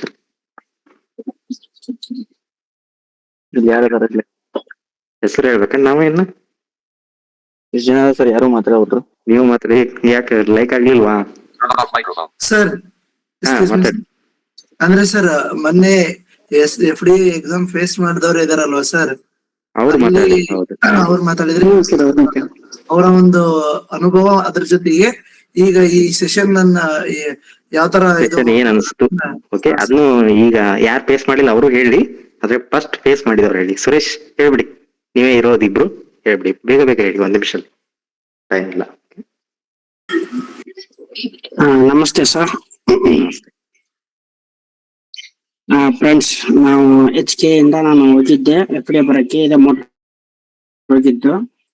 FD ಎಕ್ಸಾಮ್ ಇಷ್ಟೊಂದು ಟಫ್ ಇರುತ್ತೆ ಅಂತ ನಂಗೆ ಗೊತ್ತಿರ್ಲಿಲ್ಲ. ಒಂದೇದ್ದು ಏನಂದ್ರೆ, ಹಂಗೆ ಬೇಸಿಕ್ 10 ಸಾವಿರ ಹೇಳಿದ್ರು, ಹಂಗೆ ಹಿಂಗೆ ಅಂತಂದು ಎಲ್ಲ ಓದ್ಕೊಂಡು ಹೋಗಿದ್ದೆ. ಯಾವ ಕ್ವಶನ್ ಪೇಪರ್ ಎಲ್ಲ ನಾನೇನು ರಿವಿಷನ್ ಮಾಡ್ಕೊಂಡಿದ್ದಿಲ್ಲ. ಅಂದ್ರೆ ಹಂಗೆ ಸೋರ್ ಹೇಳಿದ್ರ ಅಂತ ಓದ್ಕೊಂಡು ಹೋಗಿದ್ದೆ. ಆಮೇಲೆ ಅಲ್ಲಿ ಹೋಗಿ ನೋಡಿದೆ, ಸ್ವಲ್ಪ ಟಫ್ ಅನಿಸ್ತು. ಆದ್ರೂ ನಾನು ಸ್ವಲ್ಪ ಚೆನ್ನಾಗಿ ಓದಿದ್ರೆ, ಬೇಸಿಕ್ ಎಲ್ಲ ತಿಳ್ಕೊಂಡಿದ್ರೆ ಆರಾಮಾಗಿ ನಾವು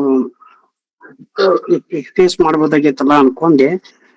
ಪರವಾಗಿಲ್ಲ. ಆದ್ರೂ ನನ್ GK ಆಗ್ಲಿಲ್ಲ ಅಂದ್ರು ನನ್ಗೆ ಕಮ್ಯುನಿಕೇಶನ್ ಪೇಪರ್ ಅಂತೂ ತುಂಬಾ, ಇಂಗ್ಲಿಷ್ ಒಂದ್ ಸ್ವಲ್ಪ ಬಿಟ್ರೆ ಕನ್ನಡ ಮತ್ತು ಕಂಪ್ಯೂಟರ್ ಅಂತೂ ಹೇಳಂಗಿಲ್ಲ. ಎಲ್ಲ ಕ್ವಶನ್ಸ್ ಬಂದಿದ್ದು.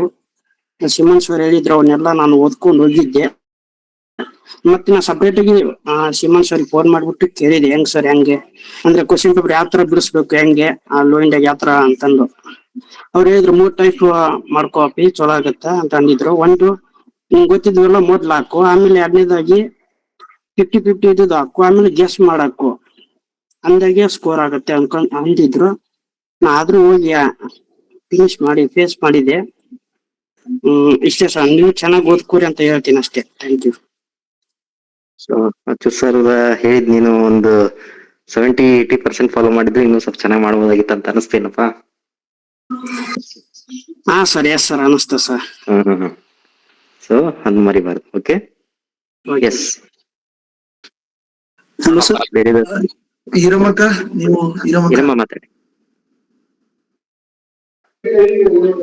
ಹಲೋ ಸರ್, ಎಲ್ರಿಗೂ ನಮಸ್ತೆ. ನಂದು ಎಕ್ಸಾಮ್ ಬರ್ದಿದ್ದ ಅನುಭವ ಹೇಳ್ಬೇಕಂದ್ರೆ ಸರ್, ಈ ಎಲ್ಲಾ ಕ್ವಶನ್ ಪೇಪರ್ ನನಗೆ ಅನಾಲಿಸಿಸ್ ಮಾಡಿಂದ ಅನ್ಸಿದ್ದು ಇಷ್ಟೇ ಸರ್. ನಾನು ಇನ್ನು ಎಫರ್ಟ್ ಹಾಕಿ ಬೇಸಿಕ್ ಎಲ್ಲ ಕರೆಕ್ಟ್ ಆಗಿ ಓದ್ಬೇಕಿತ್ತು. ಬಟ್ ನೀವು ಹಾಕಿದ ಮಾರ್ಗ ಓದಿದೆ, ಆದ್ರೆ ನಂಗೆ ರೀಚ್ ಮಾಡಕ್ ಆಗ್ಲಿಲ್ಲ. ಇನ್ನು ನನ್ನ ಪ್ರಯತ್ನ ಬಹಳ ಬೇಕು ಅಂತ ನಾನು ಇಲ್ಲಿ ತಿಳ್ಕೊಂಡೆ ಸರ್. Thank you. ಎಲ್ರಿಗೂ ಸಜೆಸ್ಟ್ ಮಾಡೋದು ಇಷ್ಟೇ ಸರ್, ಬೇಸಿಕ್ ಫಸ್ಟ್ ಪರ್ಫೆಕ್ಟ್ ಆಗಿದ್ರೆ ನಾವು ಅಡ್ವಾನ್ಸ್ ಅಲ್ಲಿ ನೀವು ಇಲ್ಲೆಲ್ಲ ಈಗ ಕ್ವಶನ್ ಪೇಪರ್ ನೋಡಿದಾಗ ನಾನು ಕ್ವಶನ್ ಪೇಪರ್ ಅಂದ್ರೆ ಎಕ್ಸಾಮ್ ಬರೆಯೋ ಟೈಮ್ನಾಗ ಅನ್ಸಿದ್ದನು ಅದೇ ಸರ್ ನನಗೆ. ಮತ್ತೆ ಇನ್ನು ಕರೆಂಟ್ ಅಫೇರ್ಸ್ ಡೆಪ್ತ್ ಓದ್ಬೇಕಿತ್ತು. ಹಂಗಾಗಿ ಫಸ್ಟ್ ಎಲ್ಲಾನು ನೀಟಾಗಿ ನಾನು ಸ್ಟಡಿ ಮಾಡಿದ್ರೆ ಕ್ರ್ಯಾಕ್ ಮಾಡ್ಬೋದಿತ್ತು sir. It is my mistake sir, sorry and thank you sir. Okay, realisation is very important. ಆ ಅರಿವು ಇದೆಯಲ್ಲ, ಅರಿವು ಅನ್ನೋದು ಬಹಳ important. Okay, very good, thank you ಅಮ್ಮ. ನೀವು ಕರೆಕ್ಟ್ ಆಗಿ ಅದನ್ನ ನಿಮ್ ಮಿಸ್ಟೇಕ್ ಏನಿದೆ ಅದನ್ನ ತಿಳ್ಕೊಳ್ಳಿ ಅಷ್ಟೇ. ಅದೇ ಒಂದು ದೊಡ್ಡ ಮಾರ್ಗ ಅಷ್ಟೇ. ಸರ್ ಶಿವಾನಂದ್ ಅವ್ರು ಮಾತಾಡ್ತಾ ಇದ್ದಾರೆ. ಶಿವಾನಂದ್ ಅವ್ರು ಮಾತಾಡಿ. ಸರ್ ನಮಸ್ತೆ. ಜ್ಞಾನವಂದನ ಎಲ್ಲ ಸದಸ್ಯರಿಗೂ ನಮಸ್ಕಾರಗಳು.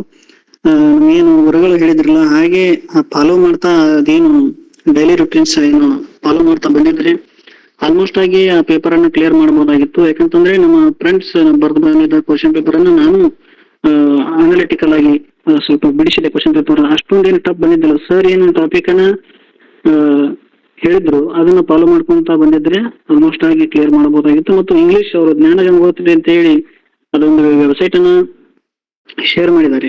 ಆಲ್ಮೋಸ್ಟ್ ಆಗಿ ಅದನ್ನ ಕರೆಕ್ಟ್ ಆಗಿ ಫಾಲೋ ಮಾಡಿದ್ರೆ ಅದನ್ನ ಇಂಗ್ಲಿಷ್ ಕ್ವಶನ್ ಪೇಪರ್ ನಾನು ನೋಡಿದೆ. ಆಲ್ಮೋಸ್ಟ್ ಆಗಿ ಆ ಟ್ರಿಕ್ಸ್ ಟೆಕ್ನಿಕ್ಸ್ ಅನ್ನು ಹೇಳಿದರೆ ಅದನ್ನ ಫಾಲೋ ಮಾಡ್ಕೊಂಡು ಹೋದ್ರು ಸಹ ನಾವು ಈಸಿಯಾಗಿ ಪಾಸ್ ಮಾಡಬಹುದು. ಈಗ ಮುಂಬರುವಂತಹ ಮತ್ತೇನು ಈಗ ಸಜೆಷನ್ ಅನ್ನು ನೀಡಿದ್ದಾರೆ ಶಿವನ್ ಸರ್ ಅವರು ಮತ್ತು ಸೈಯದ್ ಸರ್ ಮತ್ತು ಅಚ್ಯುತ್ ಸರ್ ಅವರು. ಆ ರೀತಿಯಾಗಿ ಎಲ್ಲ ಕವರ್ ಮಾಡ್ಕೊಂಡ್ರೆ ಡೆಫಿನೆಟ್ಲಿ ಪಾಸ್ ಮಾಡಬಹುದು sir. Okay, thank you sir. Okay, ಹೊಸ ವಿದ್ಯಾರ್ಥಿಗಳು ಸುಕನ್ಯಾ, ಶಿವಾನಂದ್ ಜೋಗಿ, ಮೊಹಮ್ಮದ್ ಇಕ್ರಾ ಯಾರು ಮಾತಾಡ್ತಿರೋ ಗೊತ್ತಿಲ್ಲ. ಬೇಗ ನಿಮ್ಗೆ ಏನ್ ಅನಿಸ್ತು ಅನಾಲಿಸಿಸ್ ಕೇಳಿ. ಓಕೆ, ನಿಮ್ಗೆ ನಮ್ಮ ಮಾರ್ಗ ಸರಿಯಾಗಿ ನೀವು ಹೋಗುತ್ತಿರುವ ಮಾರ್ಗ, ನಾವು ಹೇಳುತ್ತಿರುವ ಮಾರ್ಗ ಕರೆಕ್ಟ್ ಆಗಿದೆ ಅಂತ ಅನಿಸ್ತಾ? ಏನ್ ಅನಿಸ್ತು ಓವರಾಲ್ ಆಗಿ ಮಾತಾಡಿ. ಯಾರು ಮಾತಾಡ್ತೀರಿ? ಸರ್ ನಮಸ್ತೆ ಸರ್. ಮಾಡಿ ಮಾತಾಡಿ. ಪಂಚಾಕ್ಷರಿ ಮಾತಾಡ್ತಾ ಇದ್ದಾರೆ ಸರ್. ಪಂಚಾಕ್ಷರಿ ಸರ್, ಈಗ ಇಷ್ಟೆಲ್ಲ ಅನಾಲಿಸಿಸ್ ಎಲ್ಲ ನೋಡಿದಾದ್ಮೇಲೆ ಸರ್ ನಂಗೆ ಅನ್ಸಿದ್ದು ನಾವು ಎಫರ್ಟ್ ಹಾಕೋದ್ರಲ್ಲಿ ಸ್ವಲ್ಪ ಹಿಂದೆ ಇದ್ದೀವಿ. ಇನ್ನು ಸ್ವಲ್ಪ ಹಾರ್ಡ್ ಆಗಿ ಎಫರ್ಟ್ ಹಾಕಿದ್ರೆ ಲಾಸ್ಟ್ 15 days ಇದೆ ನಮ್ಗೆ. ಇನ್ನ ಲಾಸ್ಟ್ 15 days ಅಲ್ಲಿ ನಾವು ಹೆಚ್ಚಿನ ಒಂದು ಎಫರ್ಟ್ಸ್ ಅನ್ನ ಹಾಕಿದ್ರೆ ಈಸಿಯಾಗಿ ಸ್ಕೋರ್ ನ ಅಚೀವ್ ಮಾಡಬಹುದು. ಮತ್ತೆ ಎಕ್ಸಾಮ್ಸ್ ನ ಕೂಡ ಕ್ಲಿಯರ್ ಮಾಡಿ ಲಿಸ್ಟ್ ಅಲ್ಲಿ ನಮ್ಮ ಹೆಸರನ್ನು ಕೂಡ ಬರ್ಸ್ಕೋಬಹುದು ಅಂತ ಅನಿಸ್ತದೆ ಸರ್ ನನಗೆ. ನೀವು ಹೇಳ್ಕೊಟ್ಟಿರೋ ರೂಟ್ ಅಲ್ಲಿ ಕರೆಕ್ಟ್ ಆಗಿ ನೀಟಾಗಿ 100% ಫಾಲೋ ಮಾಡಿ ಮತ್ತೆ ಅದನ್ನ 100% ಎಫರ್ಟ್ ನಾವು 200% ಎಫರ್ಟ್ ಕೊಟ್ಟರೆ ಇದನ್ನ ಮಾಡ್ಬೋದು ಅನ್ಸುತ್ತೆ sir. Thank you sir. Good. ಈ ಕಡೆ ಹುಡುಗಿಯರ ಕಡೆ ಯಾರು ಮಾತಾಡ್ತೀರಿ? ಯಾರಾದ್ರೂ ಪ್ರಶ್ನೆ ಪತ್ರಿಕೆನ ಅನಾಲಿಸಿಸ್ ಮಾಡಿದೀರಾ? ಮತ್ತೆ ಸರ್ ಕ್ಲಾಸ್ ಈಗ ಎಲ್ಲರೂ ನಿಮ್ಗೆ ಹೇಳಿದ್ರು, ಅದ್ರ ಬಗ್ಗೆ ಏನ್ ಅನ್ಸುತ್ತೆ ಹೇಳಿ. ಏನ್ ಅನ್ಸುತ್ತೆ ಹೇಳ್ಬಿಡಿ ಅಷ್ಟೇ ಸರ್. ಹುಲಿಗೆಮ್ಮ, ಸುಕನ್ಯಾ, ಜ್ಯೋತಿ, ಸಂಪತ್ತಿ ಯಾರು ಮಾತಾಡ್ತೀರಿ? ಮಾತಾಡಿ. ಅವ್ರು ಲೈನ್ ಆಗಿದೆ ಇಲ್ಲಿ ನೋಡ್ರಿ ಎಲ್ರು. ಸ್ವಲ್ಪ ನೋಡ್ಕೊಂಬರ್ರಿ ಯಾರಾದ್ರೂ ಗಿಫ್ಟ್ ಆದ್ರೇನು. ಟೈಮ್ ಲೇಟ್ ಆಯ್ತು ಅಂತ. ಲೇಟ್ ಆಗಿ ಲಾಸ್ಟ್. ಓಕೆ, ಇದ್ರ ಯಾರು ಮಾತಾಡ್ತಾರೆ? ಈಗ ಸರ್ ನಿಮಗೆ ಸಜೆಷನ್ ಕೊಟ್ರಲ್ಲ, ಅದು ಯಾವ ತರ ಅನಿಸ್ತು ನಿಮಗೆ ಅದನ್ನ ಹೇಳಿ ಸಾಕು. ಓಕೆ, ಪ್ರಶ್ನೆ ಪತ್ರಿಕೆ ಸಾಕಪ್ಪ, ಅಷ್ಟೇ ಹೇಳಿ. ಹುಲಿಗೆಮ್ಮ ಮಾತಾಡ್ತೀಯಾ?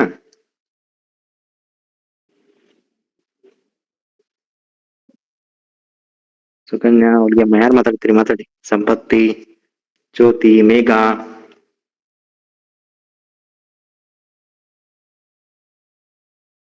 ಇನ್ನೊಂದ್ಸರಿ ಆಲ್ಮೋಸ್ಟ್ ಅಲ್ಲ ಲೆಫ್ಟ್ ಆದ್ರೇನು? ಸರ್ ಈ ಸಂಪತ್ತಿ ಹೋಗ್ಬೇಕಿಲ್ಲ. ಮಾತಾಡಿ ಅಮ್ಮ, ಏನ್ ಅನಿಸ್ತು ನಿಮಗೆ? ಸುಷ್ಮಾ ಇದ್ದಾಳೆ. ಬೇಗ ಮಾತಾಡಿ. ಜ್ಯೋತಿ ಮಾತಾಡಿ. ಸಂಪತ್ತಿನ ಮಾತಾಡಿ ಬೇಗ. ಯಾರು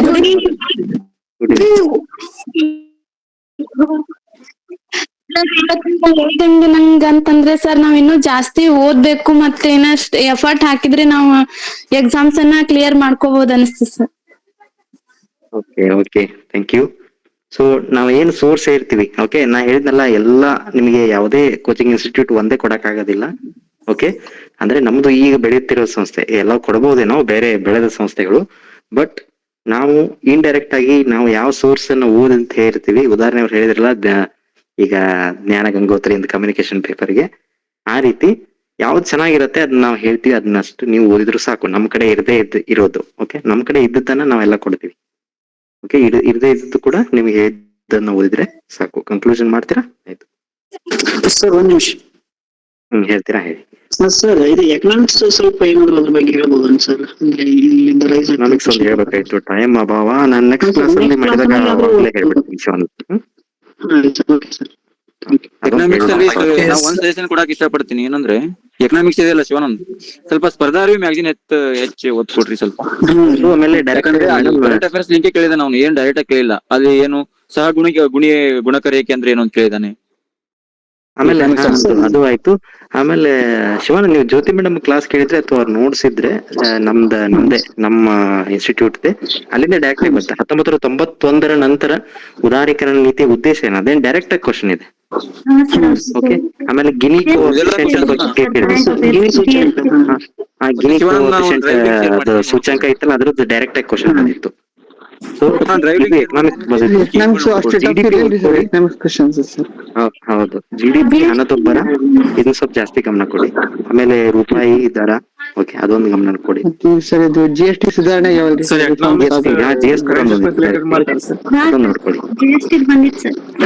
ಏಪ್ರಿಲ್ ಮೇ ವಿದ್ರ ನೀತಿ ಓದ್ಬಿಟ್ರೆ ಸಾಕು, ಇವರು ಅಲ್ಲಿ ಕವರ್ ಆಗ್ತದೆ. ಸಾಕು ಎಲ್ಲ ಪ್ರತಿಯೊಂದು ಕವರ್ ಆಗ್ಬಿಡ್ತದೆ. Okay, yes sir, conclude. Economics ಮತ್ ಬಿಟ್ಟಿದ್ರೆ ಹೇಳ್ತೀನಿ ನಾನು ನೆಕ್ಸ್ಟ್. ಸರ್ ಇದು ಕನ್ಕ್ಲೂಷನ್ ಮಾಡಿ. ಯಾರು ಮಾಡ್ತೀರಿ? ಸರ್ ನಾನು ಮಾಡ್ತಿದ್ದೀನಿ. ಫಸ್ಟ್ ಅಪ್ಲಿಕೇಶನ್ ಮುರಳಿ ಯಾಕೆ ಅನ್ಬಿಟ್ರಿ ಸರ್, ಮಾಡ್ಲಿ ತಗ. ಎಸ್, ಎಲ್ರಿಗೂ ಶುಭ ಸಂಜೆ. ಇವತ್ತೊಂದು ಉತ್ತಮವಾದಂತಹ ಕಾರ್ಯ ಮತ್ತು ಒಂದು ಉತ್ತಮವಾದಂತಹ ಕಾರ್ಯಕ್ರಮ ಅಂತ ನಾವು ಹೇಳಲಿಕ್ಕೆ ಇಷ್ಟಪಡ್ತೀನಿ. ಎಲ್ಲ ನನ್ನ ಅಚ್ಚುಮೆಚ್ಚಿನ ಗುರುಗಳು ಬಂದು ಇವತ್ತು ನಮಗೆ ಒಂದು ಉತ್ತಮವಾದಂತಹ ಮಾರ್ಗದರ್ಶನ ನೀಡಿದ್ದಾರೆ. ಈ ಹಿಂದೆ ನನ್ನ ಸ್ನೇಹಿತರು ಎದುರಿಸಿದಂತಹ ಪ್ರಶ್ನೆ ಪತ್ರಿಕೆಯನ್ನು ಇಟ್ಕೊಂಡು, ಅಂದ್ರೆ ಮೊನ್ನೆ ಆದಂತಹ ಪ್ರಶ್ನೆ ಪತ್ರಿಕೆಯನ್ನು ಇಟ್ಕೊಂಡು ಇನ್ನು ಮುಂದೆ ನಾವು ಕಡಿಮೆ ಸಮಯದಲ್ಲಿ ಹೆಚ್ಚಿನ ಮಾಹಿತಿನ ಹೇಗೆ ಸಂಗ್ರಹಿಸ್ಕೋಬಹುದು, ಮತ್ತೆ ಯಾವ ಸಬ್ಜೆಕ್ಟ್ ಗಳಿಗೆ ನಾವು ಜಾಸ್ತಿ ಒತ್ತು ಕೊಡಬಹುದು, ಮತ್ತೆ ಯಾವ ಪಾಯಿಂಟ್ಸ್ ನಾವು ಗಮನದಲ್ಲಿಟ್ಕೊಂಡು ಓದ್ಬೋದು ಅನ್ನೋದನ್ನ ತುಂಬಾ ನಮಗೆ ಅರ್ಥವಾಗುವ ರೀತಿಯಲ್ಲಿ ಪದೇ ಪದೇ ನಮಗೆ ಮನನ ಮಾಡ್ತಾನೆ ಬಂದಿದ್ದಾರೆ. ಈ ಒಂದು ಉದ್ದೇಶ, ಈ ಒಂದು ಕಾರ್ಯಕ್ರಮನ ನಾವು ಆಯೋಜಿಸಿರುವ ಉದ್ದೇಶ, ಎಲ್ಲಾ ನನ್ನ ಅಚ್ಚುಮೆಚ್ಚಿನ ಸ್ನೇಹಿತರು, ಸಹೋದರಿಯರು ಈ ಒಂದು ವೇದಿಕೆಯನ್ನ ಉಪಯೋಗಿಸಿಕೊಳ್ಬೇಕು. ಮತ್ತೆ ಗುರುಗಳು ಹಾಕಿಕೊಟ್ಟಂತಹ ಈ ಒಂದು ಅಡಿಪಾಯನ ತಾವು ಎತ್ತರದಲ್ಲಿ ಬೆಳೆಸಿ ಈ ಒಂದು ಸಂಸ್ಥೆನ ಉನ್ನತ ಮಟ್ಟಕ್ಕೆ ತೆಗೆದುಕೊಂಡು ಹೋಗ್ಬೇಕು. ಮತ್ತೆ ನಿಮ್ಮ ತಂದೆ ತಾಯಿಯಂದರಿಗೆ ಉತ್ತಮ ಕೀರ್ತಿ ತರಬೇಕು ಅನ್ನೋದು ಅವರ ಆಶಯ. ಇದೊಂದೇ ಪರೀಕ್ಷೆಗೆ ಮಾತ್ರ ಅಲ್ಲ, ನಮ್ಮ ಸಂಸ್ಥೆ ಎಲ್ಲಾ ಒಂದು ಪರೀಕ್ಷೆಗಳಿಗೂ ಮುಂದಿನ ದಿನಮಾನಗಳಲ್ಲಿ ಉತ್ತಮವಾದಂತಹ ಮಾರ್ಗದರ್ಶನವನ್ನು ಹಾಕೊಡುತ್ತೆ. ಯಾವುದೇ ಒಂದು ಸಿಲೆಬಸ್ ಆಗಿರ್ಬೋದು, ಪ್ರತಿಯೊಂದನ್ನು ಮುಂದಿನ ದಿನಮಾನಗಳಲ್ಲಿ, ಅಂದರೆ ನಾವು ಪ್ರತಿಯೊಂದನ್ನು ಈಗ ಎಲ್ಲದನ್ನು ನಿಮಗೆ ನೀಡ್ಲಿಕ್ಕೆ ಮುಂದಾಗ್ತಾ ಇದೀವಿ. ಒಂದು ಹಂತವಾಗಿ ನಾವು ಅದನ್ನ ಮುಂದಕ್ಕೆ ತಗೊಂಡು ಹೋಗ್ತಾ ಇದೀವಿ. ನಿಮ್ಮ ಒಂದು ಸಹಕಾರ ಇದಕ್ಕೆ ಖಂಡಿತ ಬೇಕು. ಎಲ್ಲರೂ ಸೇರಿ ನಮ್ಮ ಸಂಸ್ಥೆಯನ್ನ, ನಮ್ಮ ಒಂದು ಈ ಉದ್ದೇಶವನ್ನ ಬೆಳೆಸೋಣ, ಹೆಚ್ಚಿಸೋಣ, ಅಭಿವೃದ್ಧಿಗೊಳಿಸೋಣ ಅಂತ ಹೇಳ್ತಾ ಈ ಒಂದು ಕಾರ್ಯಕ್ರಮಕ್ಕೆ ನಾವು ವಿದಾಯ ಹೇಳ್ತಾ ಇದೀವಿ. ಮತ್ತೆ ಸಿಗುವ ಮುಂದಿನ ಒಳ್ಳೆಯ ಕಾರ್ಯಕ್ರಮದ ಜೊತೆಗೆ ತಾವೆಲ್ಲರೂ ಇದಕ್ಕೆ ಸಹಕಾರ ಮಾಡ್ರಿ. ಇನ್ನು ಒಳ್ಳೆ ಕಾರ್ಯಕ್ರಮಗಳನ್ನ ಮಾಡೋಣ, ಒಳ್ಳೊಳ್ಳೆ ಪ್ರಶ್ನೆ ಪತ್ರಿಕೆಗಳನ್ನ ಡಿಸ್ಕಸ್ ಮಾಡೋಣ ಅಂತ ಹೇಳ್ತಾ ಮತ್ತೊಮ್ಮೆ ಮುಗದೊಮ್ಮೆ ಎಲ್ರು ಇಲ್ಲಿವರೆಗೂ ಸಹಕರಿಸಿದ್ದಕ್ಕೆ ಥ್ಯಾಂಕ್ ಯು ಸೋ ಮಚ್. ಮತ್ತೆ ಮತ್ತೊಮ್ಮೆ ನನ್ನ ಗುರುಗಳಿಗೂ ಸಹ thank you sir. Thank you. ಎಲ್ರಿಗೂ ಥ್ಯಾಂಕ್ ಯು ಸರ್.